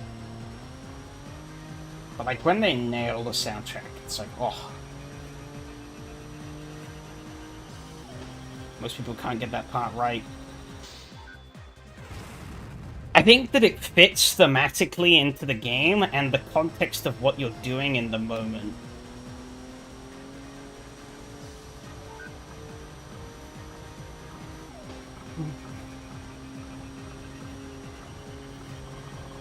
Like, that's obviously something that Halo got really right. Like, the moments when the music plays, it's pretty much always the right song for the right moment. You know, they had a nice mix. Combat Evolved especially had a nice mixture of songs ranging from, like, more mellow stuff for, like, when you're kind of just exploring.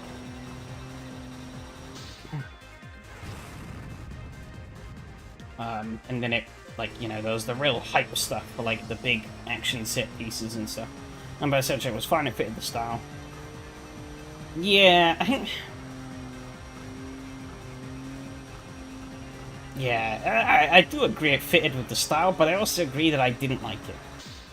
But I think that's because it's not my style. I kind of knew that going in. I knew Unbound wasn't a game... Stylistically, wasn't really a game that was made for me. It was made for a very different kind of person. And I kind of tried to roll with it, and I did. I had fun with Unbound. I lost interest though when they started fucking around with it too much post-launch. And the campaign wasn't really that replayable either, so...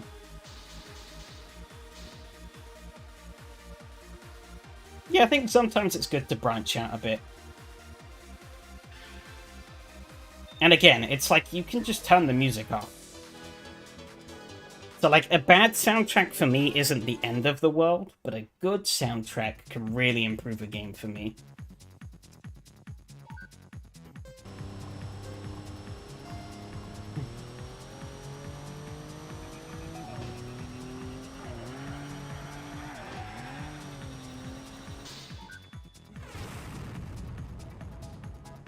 It's like, I mean, case in point, these Maximum Tune games, I really like the soundtracks that appear in this game, which is the Maximum Tune 1, 2, and 3 soundtracks.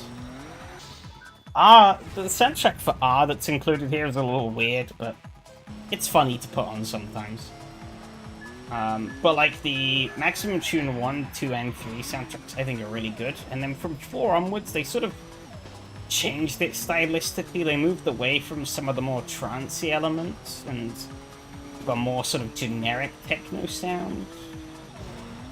And it's like, I don't hate it, but I don't love it. It's fine for the game. You know, there's a couple of songs in 4 and 5 that I do quite like, because I have played 5 also, which has the soundtracks from 4 and 5 in it. You know, there's some songs there that I think go well pretty nicely, but there's a lot that's just average. I don't know what to say now anymore. I think I think the longer a genre exists for and the bigger it gets, the more blurry the lines get of what counts and what doesn't count. Same thing with metal. There's just so much nowadays. It's like, what even is some of this? It's like you could put two people in a room and they could both say, oh yeah, I love metal, or oh yeah, I love techno. And they could both show each other's music and be like, wow, I hate your music. Like, there's only a collective term for electronic music now, as people can't categorize because that's EDM now. True, actually, that's a good point.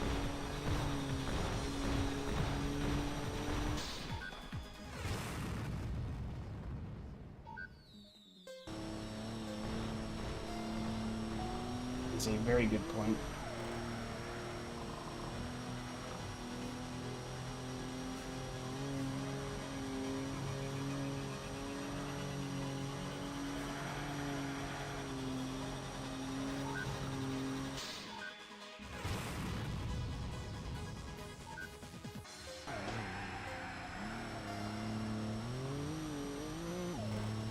Yeah, you've got me actually thinking about like different like electronic genres and stuff like that, and it's like, wow, yeah, this really is a mess.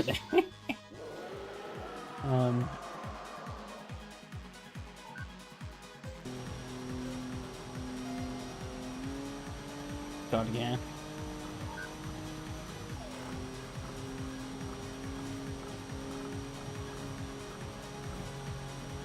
Games also changing. Oh, genres also. Yeah, it's very different. Yeah.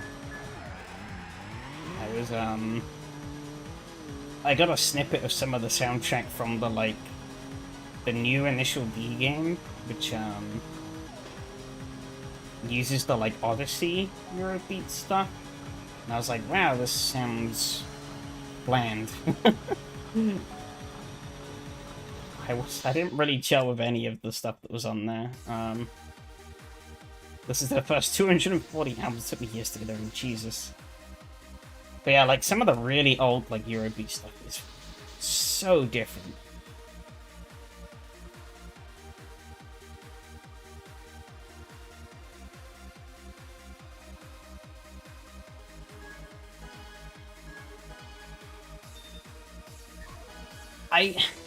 Maybe a controversial opinion, but I do think it got worse over time. That's my opinion. I haven't really any of the newer Eurobeat stuff I've listened to. I don't really like. It just doesn't... It's very milquetoast. It doesn't really get me doing anything. It's like, okay, this is music. But, it's kind of a bit more unique in person. Yeah. Well, that's another nightmare of Europe. Keeping track of the fucking aliases of everyone. Like, oh yeah, this person is also this person, who's also this person, who's also this person, who also owns this group and also owns that record label. And it's like, huh? My brain hurts.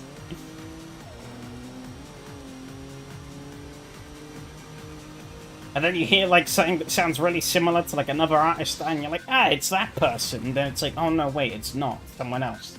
Fuck. I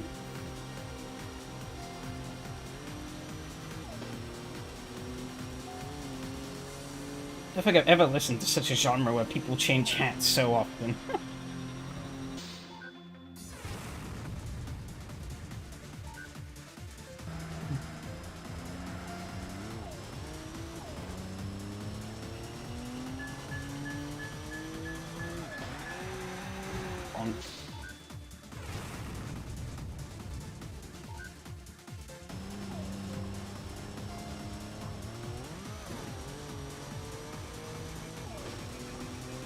Not to mention that it's also current year, so you can't be sure of the person. That is a good point.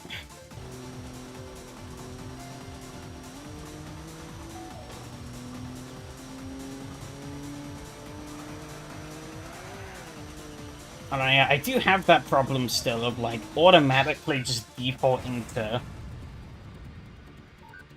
And when talking about someone, I always just naturally... Unless I, like, explicitly, I always just default to he, and it's like, I should stop doing that. Like, even if I've, like, only interacted with them via, like, text or something. Like, I've never seen them, never heard them, nothing. I just always default to he. It's like,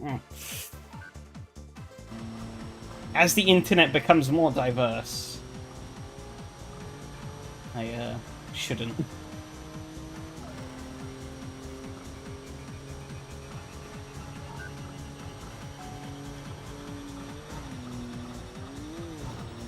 And why a lot of people are cool with it, is they understand you don't necessarily know a lot of things, you know. It's kind of just avoiding an awkward situation.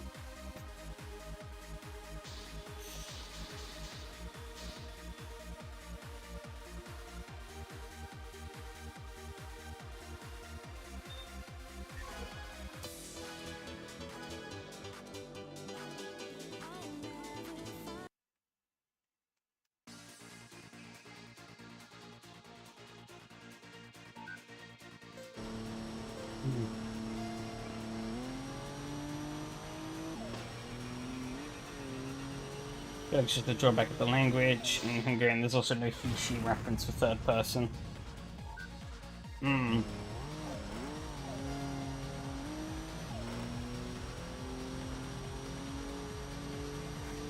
Yeah.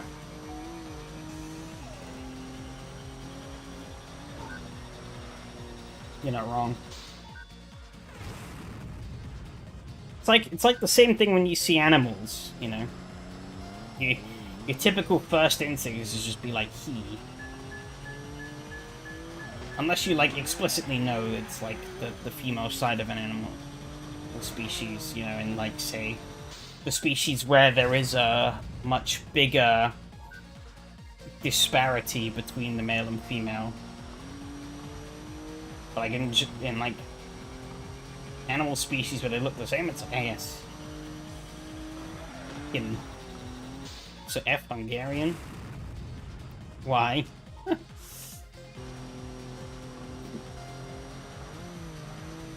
What's wrong with it?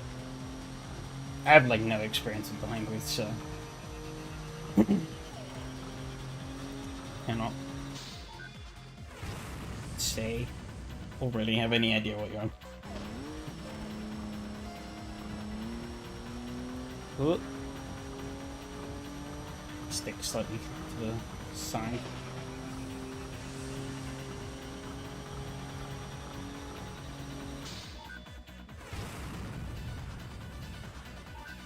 call someone you get told off. You only refer to someone in a U-tone if you allow it. Huh.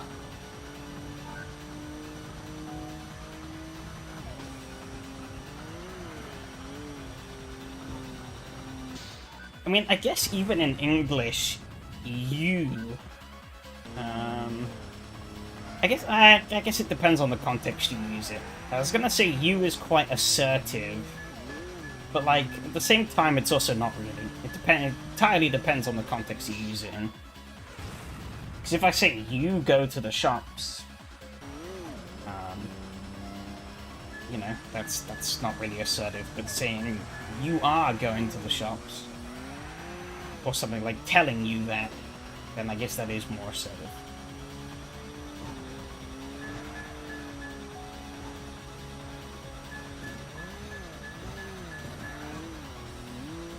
You found like you talk to someone in third person.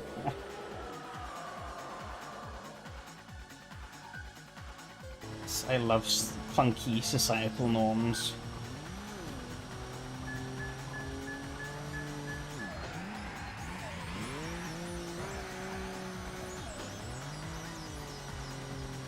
Fudge that up.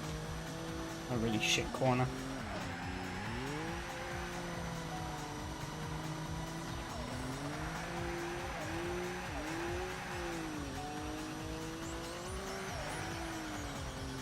Come on, I'm there. Got him.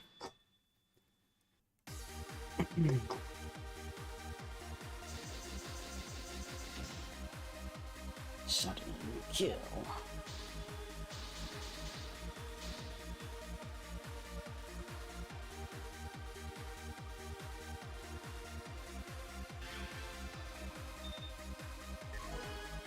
Yeah, I could understand why that'd be awkward.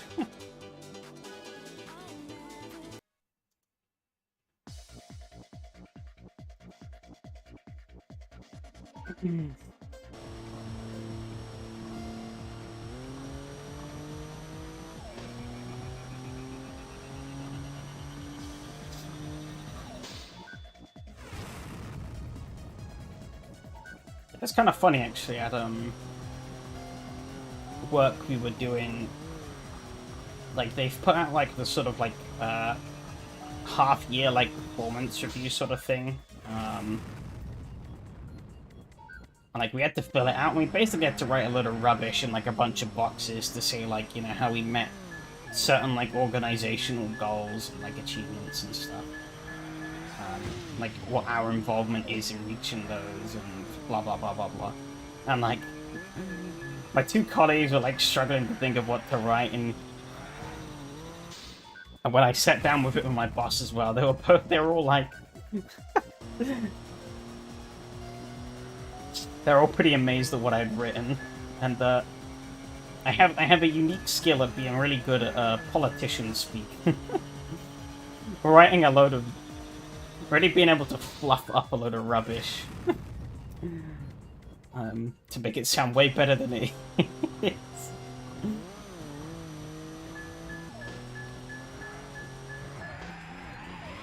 I don't know where I really learned that. I guess maybe from... like English literature classes back in like, or doing like English literature exams and stuff. But like you have to break down like, you have to write like essays on like breaking down and doing like analysis on like pieces, because like that is essentially what you're doing. You have to write a lot about not a lot. And if you can write a lot about not a lot and articulate your words in a way that makes it sound like you know what you're talking about, then you've done good.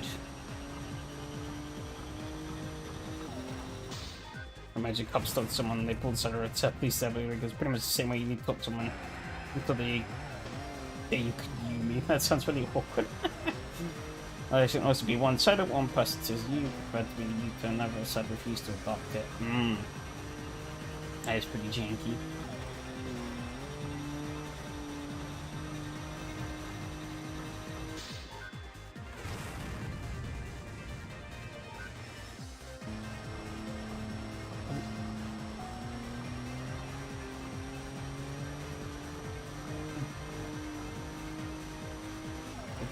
person known each other for years and wants to say, well, we don't know each other. I guess it's all just what you kind of get used to as well. And sometimes breaking norms that you've built up over years can be pretty hard to break.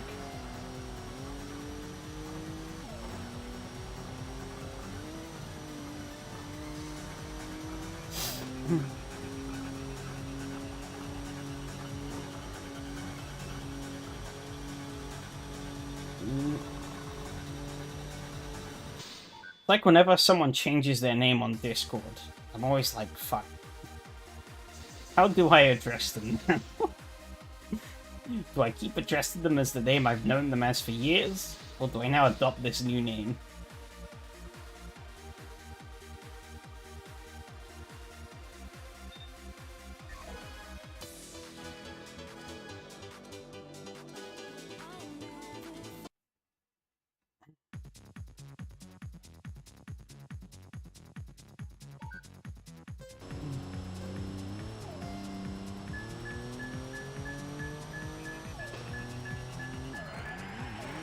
I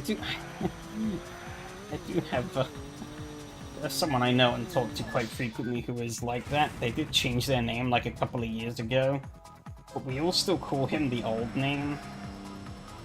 But whenever he refers to himself, he refers to himself as the new name. It's like,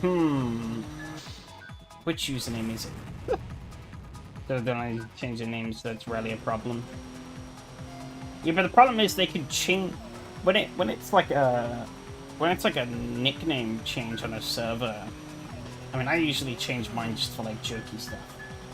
But like when it's like if they go into the like actual account and like change their username, that's when it's like, because you can't prevent that no matter what you put in.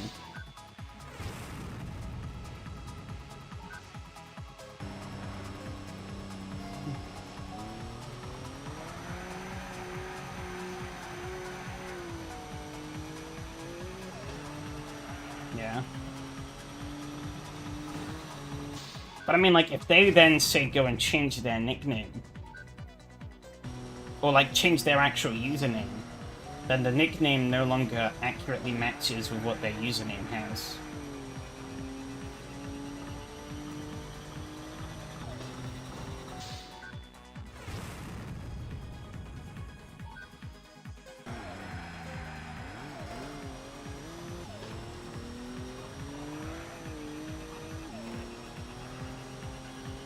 And it's like, do you just leave it until they complain about it, or like that's sort of the conundrum.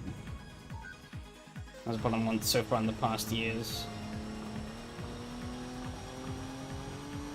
I mean, yeah, it doesn't happen often, but I've seen it happen a couple of times, and I'm always like, I don't know, I'm just too used to calling someone something, and then it's like, oh, it's something else now. It's like, oh.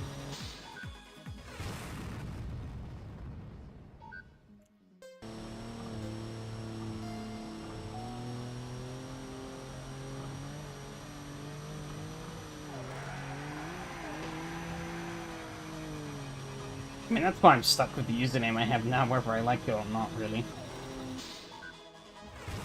I feel like I've made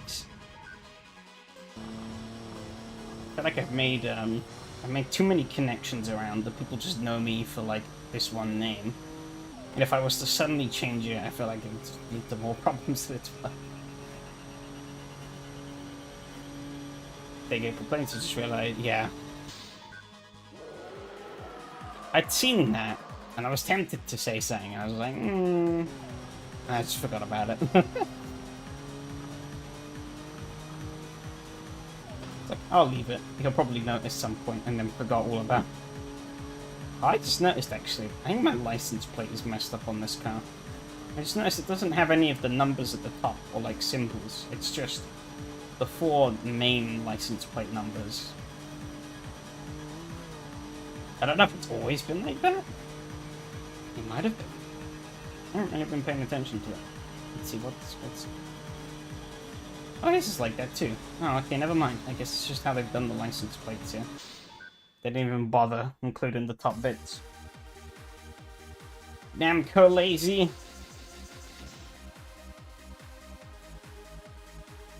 between the person.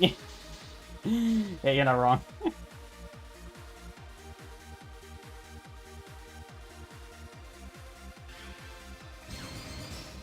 Level up.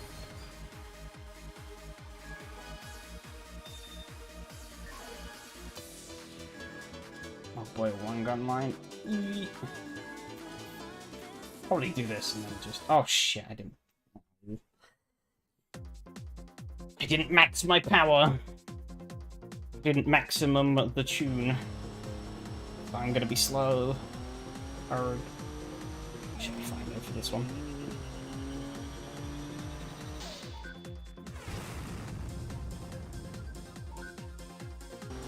Option is there though, yeah.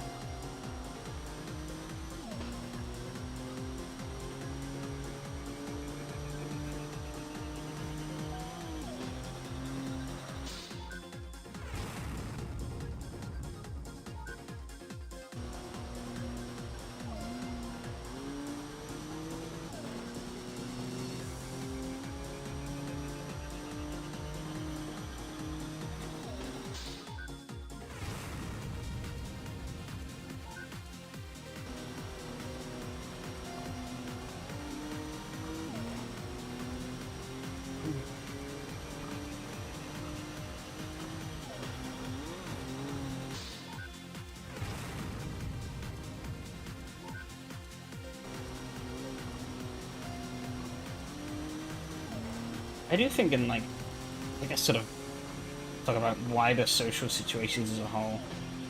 Probably not a method most servers use. I just got fed up seeing the same name changes that happened in Steam and applied it. Fair enough.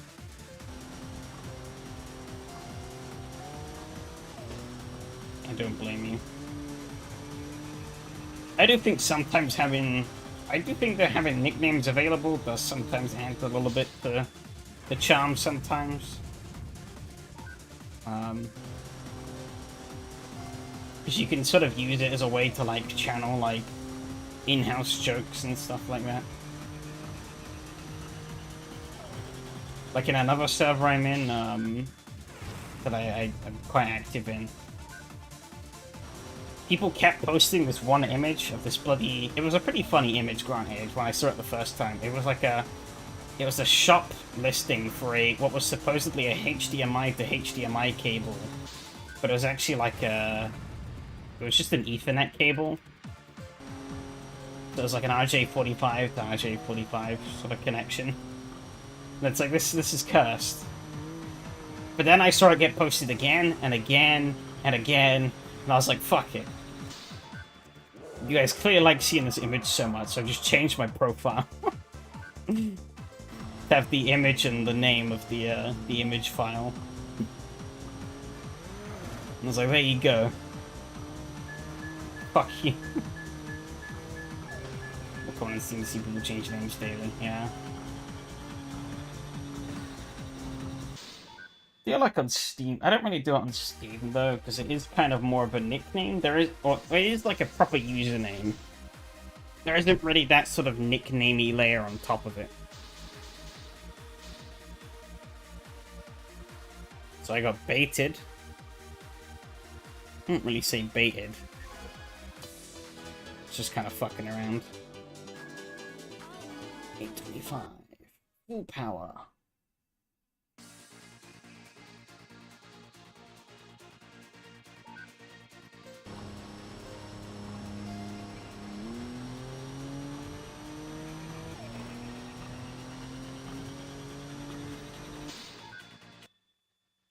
Oh, oops. Shit. I accidentally hit the wrong button. Whoopsies. I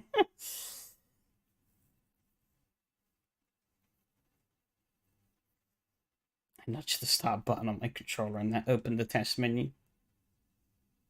Whoops. Okay, come on. However, I can try it funny, actually. I don't know if this will do anything.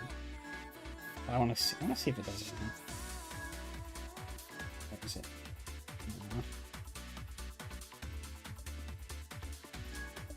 Let's change page. How far am I on the progress here? Okay. We've got a ways to go. I... Shit. Gear change? Oh, there we go. See what happens. If you said, fuck, if you like it so much, I'll change it forever. I guess. Oh shit, I want one gun. Full power. Oh, it doesn't change the soundtrack for this. Oh. Darn.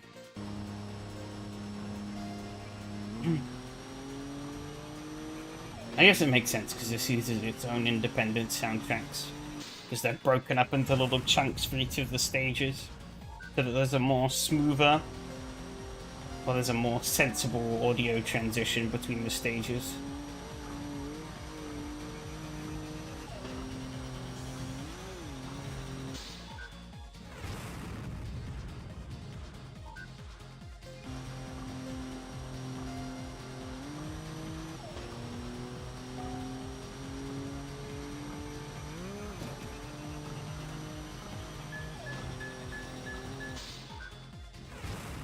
Like the system in Payday 2, I guess. I think there's like 5... Yeah, I think there's like 5 unique songs for this mode that can be played at random. But each one of them is broken up into 10 segments. Like if you look in the game files, they're literally, you can literally see it. They're split into 10 segments, and there's each segment is a loop for each phase of the mode.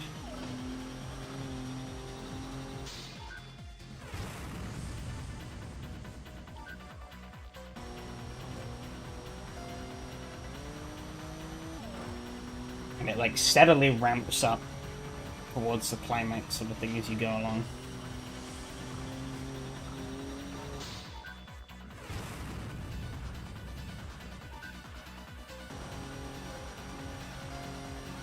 Yeah, it does seem cool, yeah.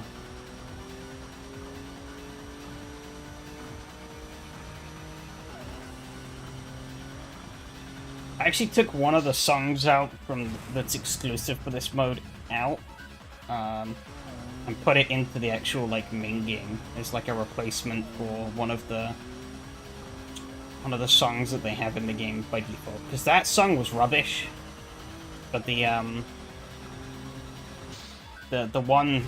specific one from this mode was actually pretty good. I was like, damn. But the only way to get it in its complete form was on the official soundtrack. So I had to like yoink it off the official soundtrack and then slap it into the game files.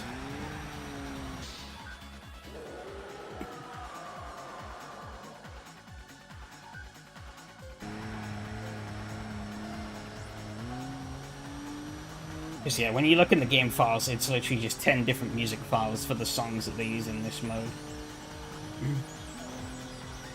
And each one of them is the loop for each stage.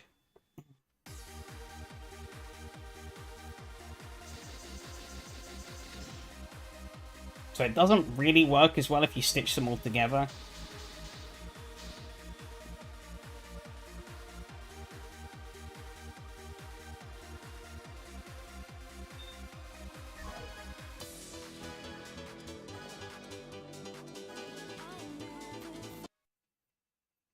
So yeah, the soundtrack is where they gave them more logical transitions. Am I getting the same bloody one every time? I don't think so. I think this is the same one as last time.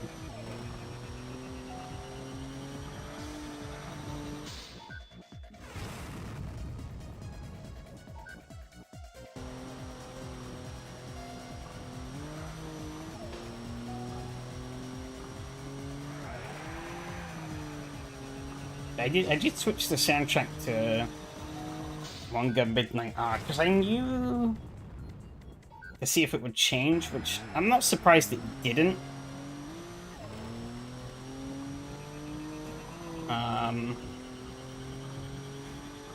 But like it stayed. Oh, Steam! I checked Redout too. What's up with it?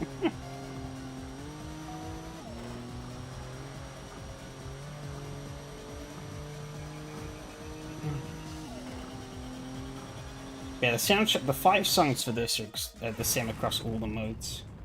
So, or all the different soundtracks. Because they're unique or independent to the soundtrack. Steam, this game looks like the game. Oh no. Games list race from trail out. I mean. I guess? I guess. I think Redout is like Wipeout, so trail out makes sense because of the combat aspects. Race from, I guess, because racing game? Aww.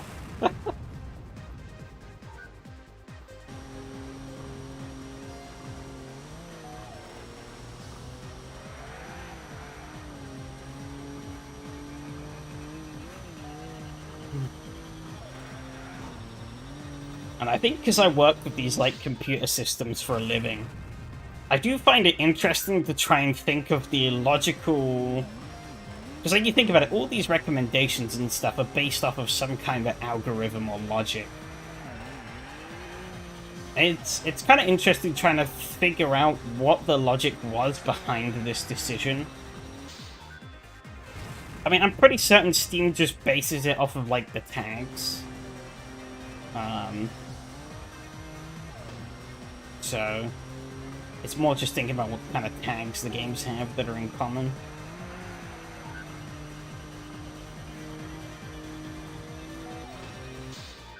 Which is a can of worms in itself, because obviously the tags can be influenced by users.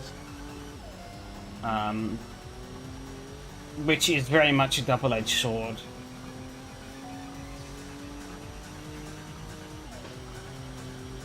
Like, I think the Peppa Pig game has, like, psychological horror as a tag.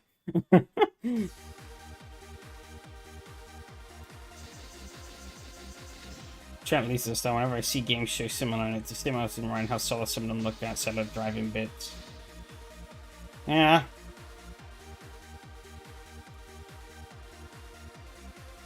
Not wrong.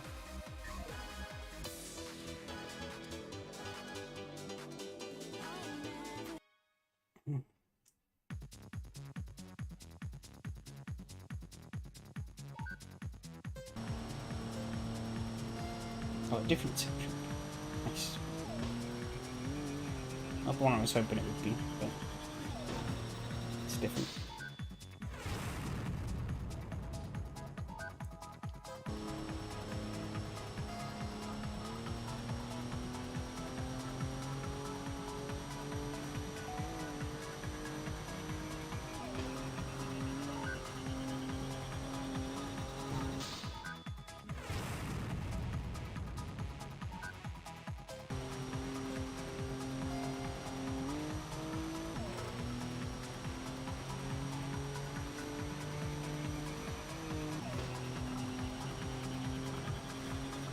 Speaking of Sims, though, I did what's the start of Race from Affected to ACC, all 3 have like one song in the menus, yeah. It's funny you mention that actually, because Live for Speed has music, but it's like off by default.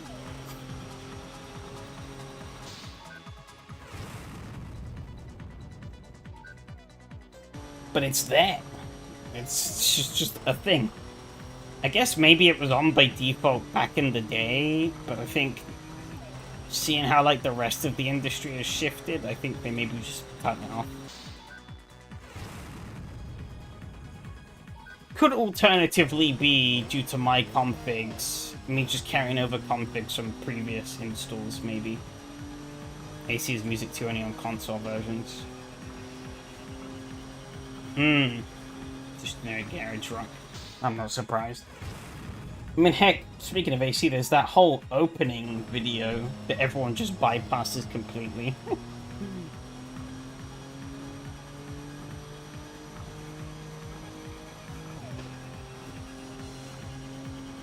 Like, someone sat there and made that just for there to be a tick box in the game to disable it. Actually, has a good song. Yeah, I remember it being like pretty epic, but it's like everyone just goes in and like, I don't have time for this, turns the tick box on and forgets about it.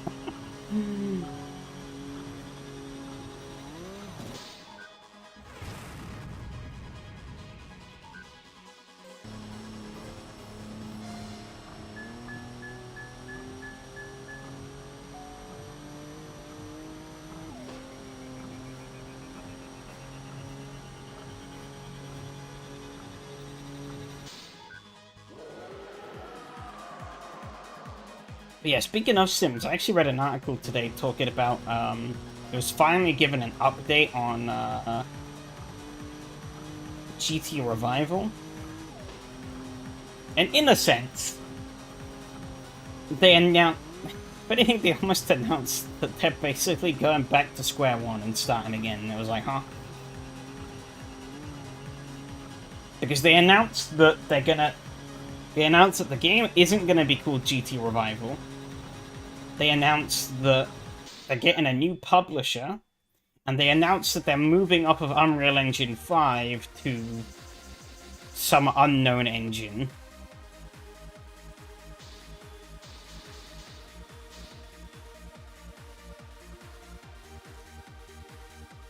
They basically made a statement saying, everything we've told you about the game up until now is now no longer relevant. Like, okay. Sure. Especially if AC's like a stars up to this day, there's untapped opportunity. If the carrier wasn't so bad, they could use that to include some good songs. Maybe, yeah. Championship can have an opening video. I mean, yeah, I was actually playing like a bit of Toka Race Driver 3 the other day. And like, the career mode in that game has barely any story to it. But what it does do is there are little, they're like little interludes. When you start some championships and when you do some things throughout the career, you get like little like interlude videos where your engineer Rick talks to you and he gives you like, he'll give you little tips about some of the new cars you're going to be driving, or like about like just things in general that will help you get better at racing. And it's like, you know, they're pretty basic, but they had a nice little bit of extra flavor to the game. You know, you're not just soullessly progressing through everything. There is some degree of like, you know, there is a person there.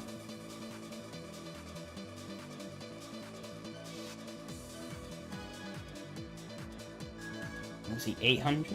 I'm gonna match him with 800.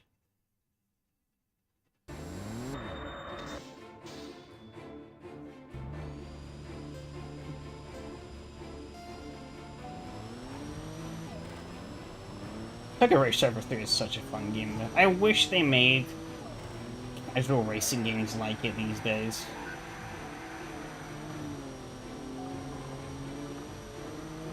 Because I think that game does need a bit of spit and polish. It doesn't age the greatest in some ways, but I don't think I've ever played a game that, or like a sort of Simcade-ish style game that like just lets hell break loose in terms of the physics. Like, they are so over-exaggerated, but they still feel believable. Like, if a car is heavy, it still feels heavy. You can corner way faster than you realistically should be able to, and you accelerate a lot faster than you should be able to. But it still feels like a heavy lump in the context of the game. Or like a car with a lot of downforce. You feel that downforce more. But it's a lot easier to control than a sim, and you also get that, like, ridiculous rush of speed.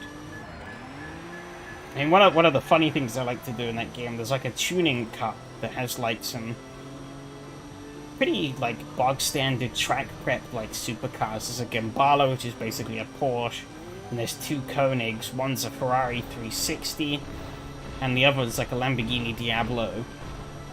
But the thing of that series is you can put upgrades on the car, And it's pretty funny just shoveling the cars full of as much power as possible. And just seeing the, like, hilariously outrageous speeds you can make these, like, relatively ordinary supercars do. I just loved that the game just, like, went crazy with it. You know, a lot of simcades these days kind of don't really tickle my interest because they try and be too much of a faux realism and just kind of end up being kind of bland and boring. They don't try and do anything to make driving a car fun. Because they end up just stripping away a lot of the nuance of Sims that makes Sims fun. It's like, wow, you just giving me a Sim, but less. Thanks.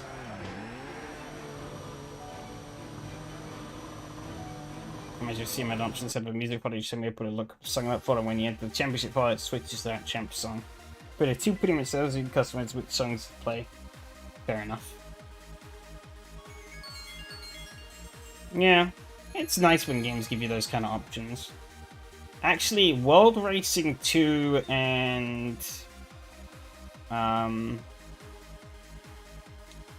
the other games that like Cinetic have done, like the Cobra 11 games, they actually allow you to set up custom music as well, which is pretty neat. It's a new card, okay. Okay, good.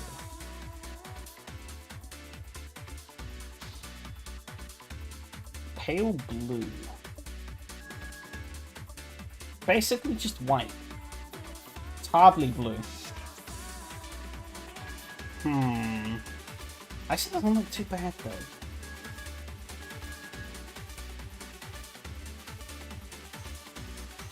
I don't know. I like the green. What do you think? Yes or no?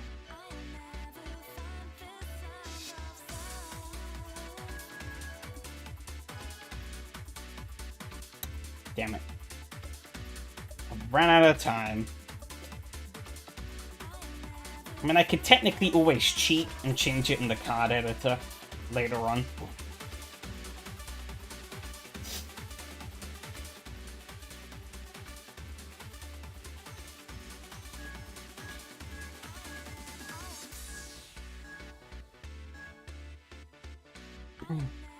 What's the button? Oh, it's down.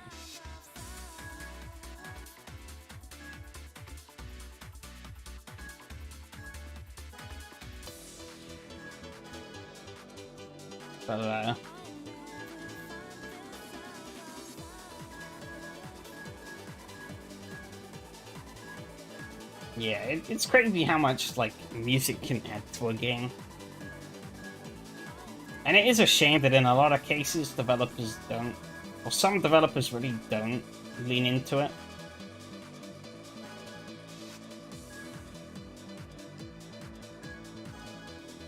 And it's like, things could be made so much better if they just did. Oh, oh, he's 780 actually. I have more power than he does.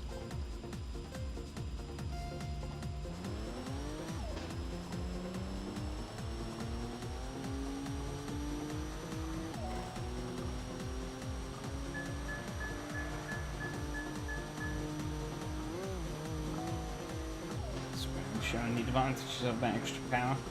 He's got a bit of cornering.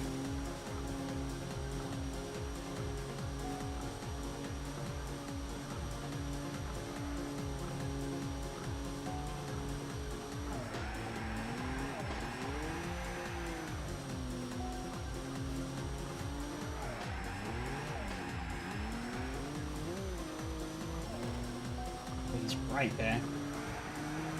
Go away.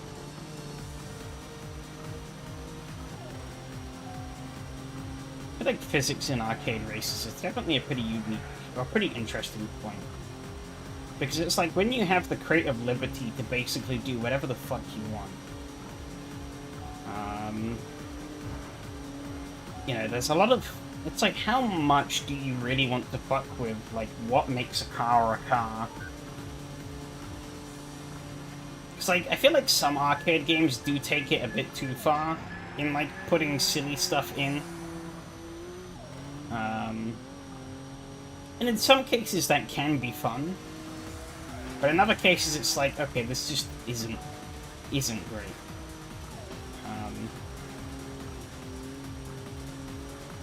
It's like one of the initial D games. It's ironically one of the most popular ones as well. I don't understand how, but it is.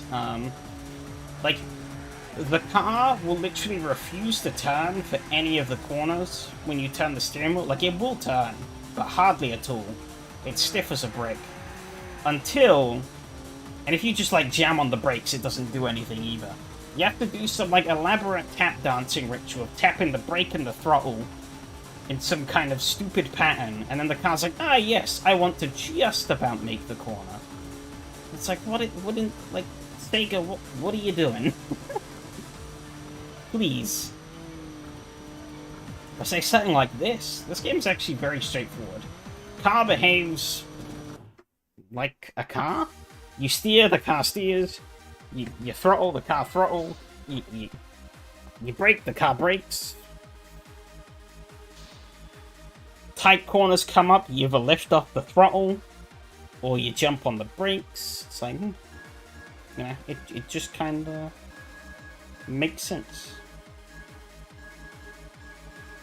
I think these are the original wheels we had on that. Yeah. I'm fine with what we have, though. I like Gridloads is able to put music channel also to win 2010's rock vibe. To be fair, we're finding for copyright-free stuff that sounds good too, yeah. That's kind of the same as, like, the original Flat Out.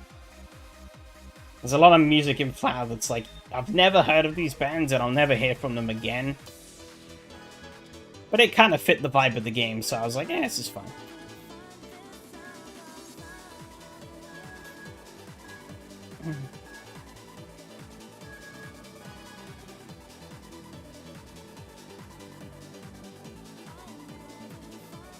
Oh god.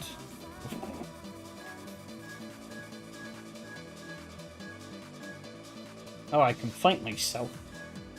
Could be pretty meta.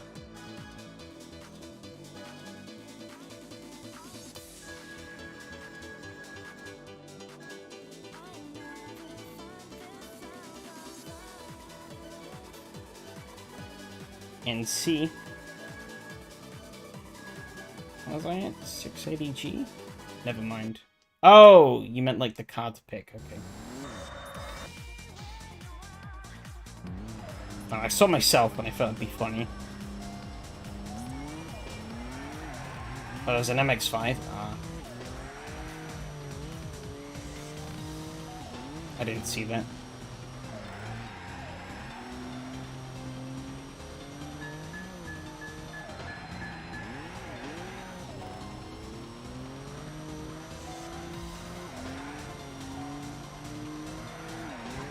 My ghost is terrible. I say that as I hit the wall and he's gaining on me. Oh, never mind. Damn, I'm ass.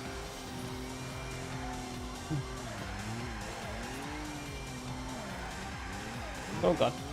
If I'm driving like that, I'm not surprised.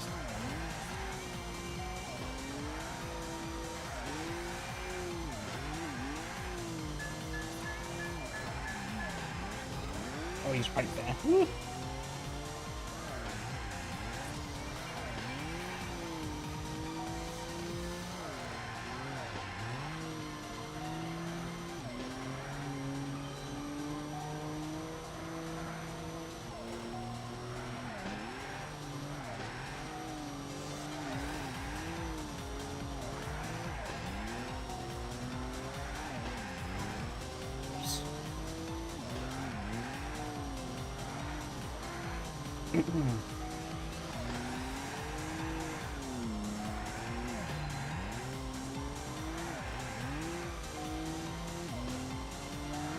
Actually, I haven't really played this since I last played it on stream, actually. I think I did a little bit offline.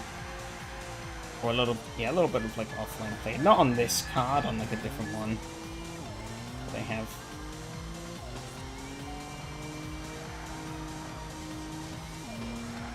I didn't do much.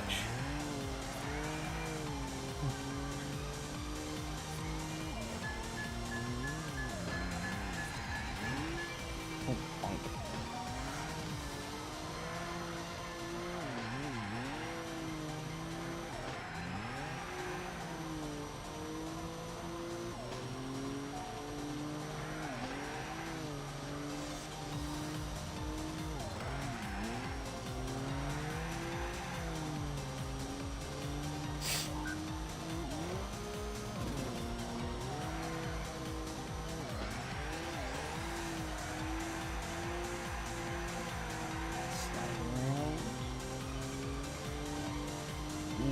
Yeah.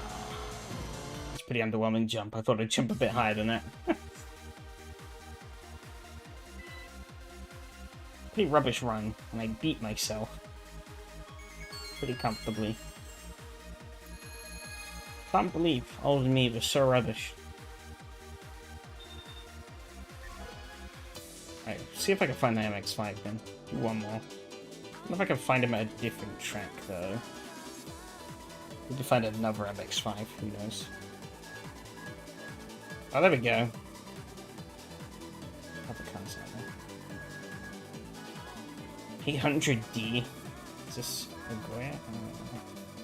That good speed? I don't know. We'll match him.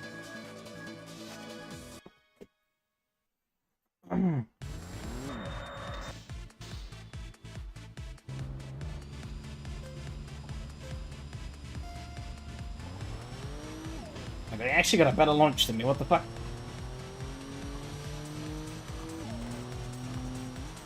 MX-5 better than A70 Supra? Oh, he's pretty shit for the corner though. Smurf Blue, not sure I like that. Oh, I've hit a traffic car. Oh, and he's hit me.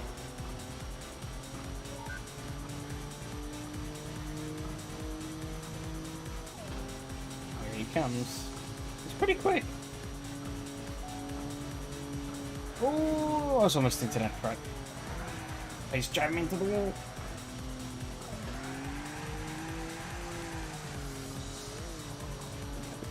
Oh shit. I'm hitting everything.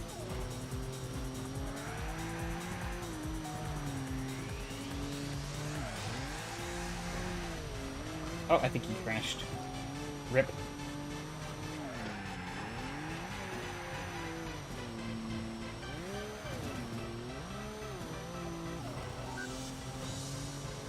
Yeah, I think he died.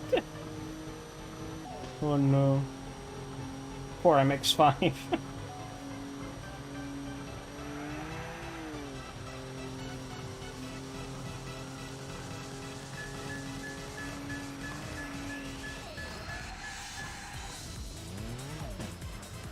Wait for him. Oh my god, he's zooming. Have I just thrown it away? Probably. We'll see. There is a bit of like a catch-up system though. Like there's some light rubber banding to help the cars stay somewhat close.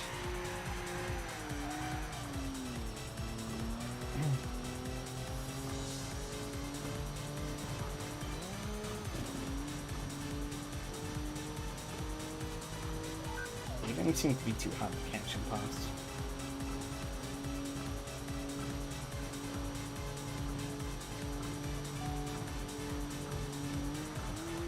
He seems to have lost his gusto after that crash.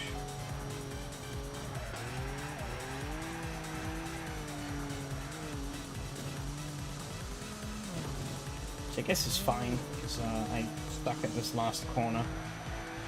It's a really fast corner, but the car never likes to grip through it. Actually, that was pretty good through there. I usually get that corner wrong.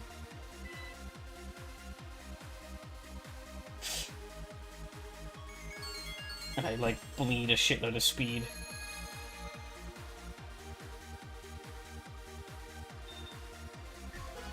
I think I'll do one more, just to fill up the bar.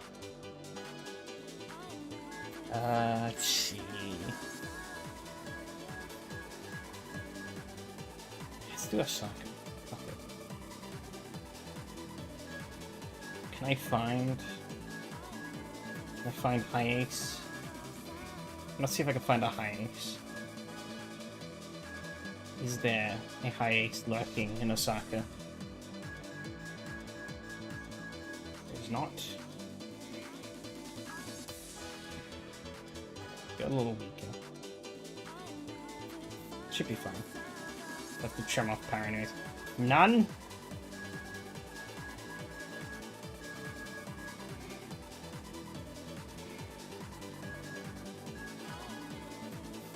And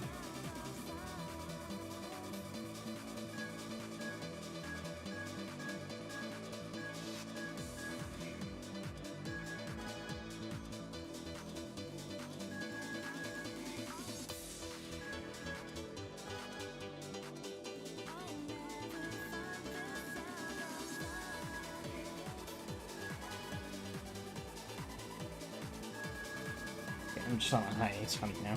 I want to see if I can find one. Oh wait, he's already on super hard.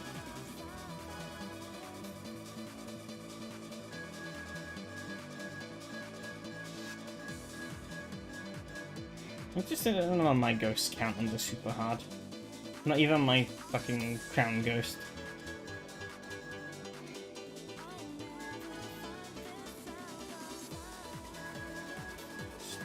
Clean even, it is.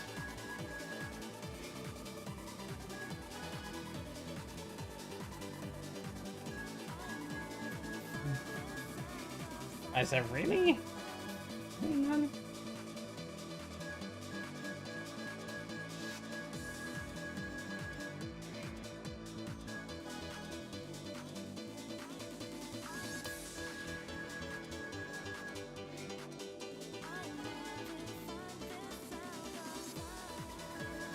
Yes! Funny van.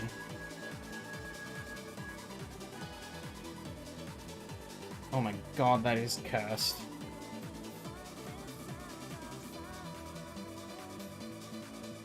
Hmm.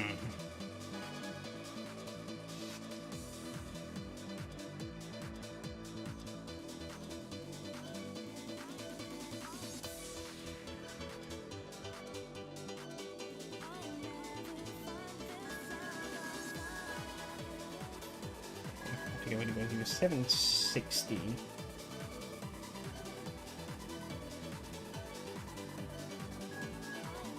I go 720. Why not? Gonna flip him. What wins? Power or hand? Oh my god, he's even got camber, please. Aw. He didn't go. Unless he's gonna catch up? I don't understand.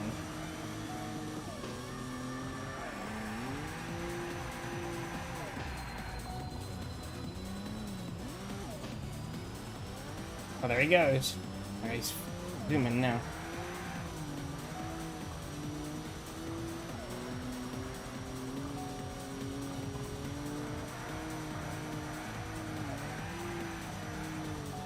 Seems a little drunk.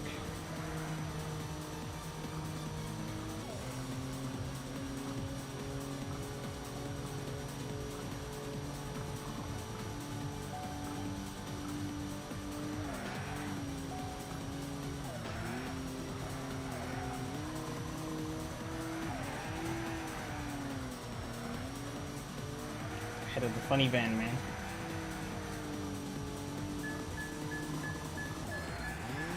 Oh, he's absolutely body slamming me.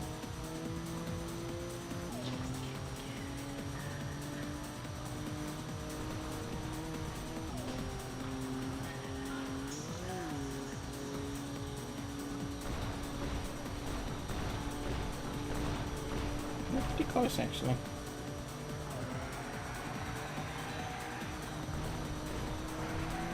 Oh.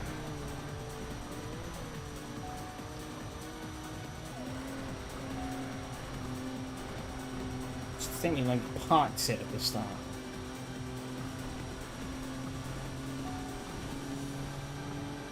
Like if you didn't do that.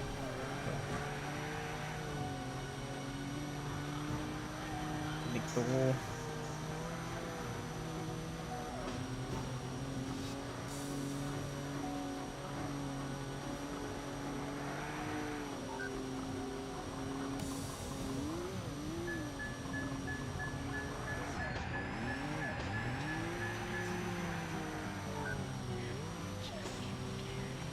Okay.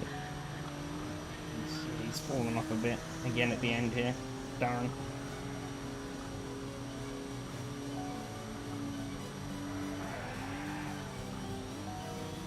It's closing up again though. Uh-oh. Go away. We did it. Oh my god, he's flying.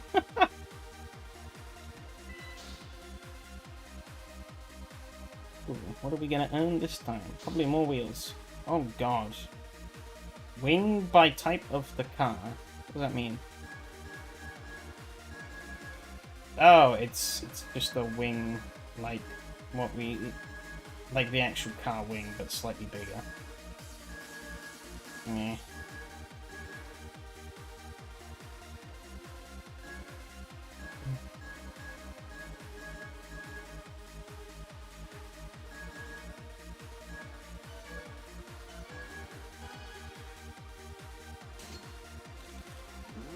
Keep a big wing. Brrrr.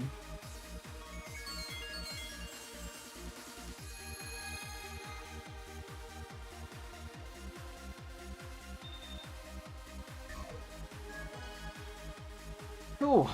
There, I think that's probably where I'm going to wrap it up here. That was a pretty decent runtime for tonight. It was fun. Make too many mistakes in the racing, so I think that's something I'm going to have to work on for next week. But other than that, a pretty enjoyable stream. And I'm looking forward to next week. So yeah.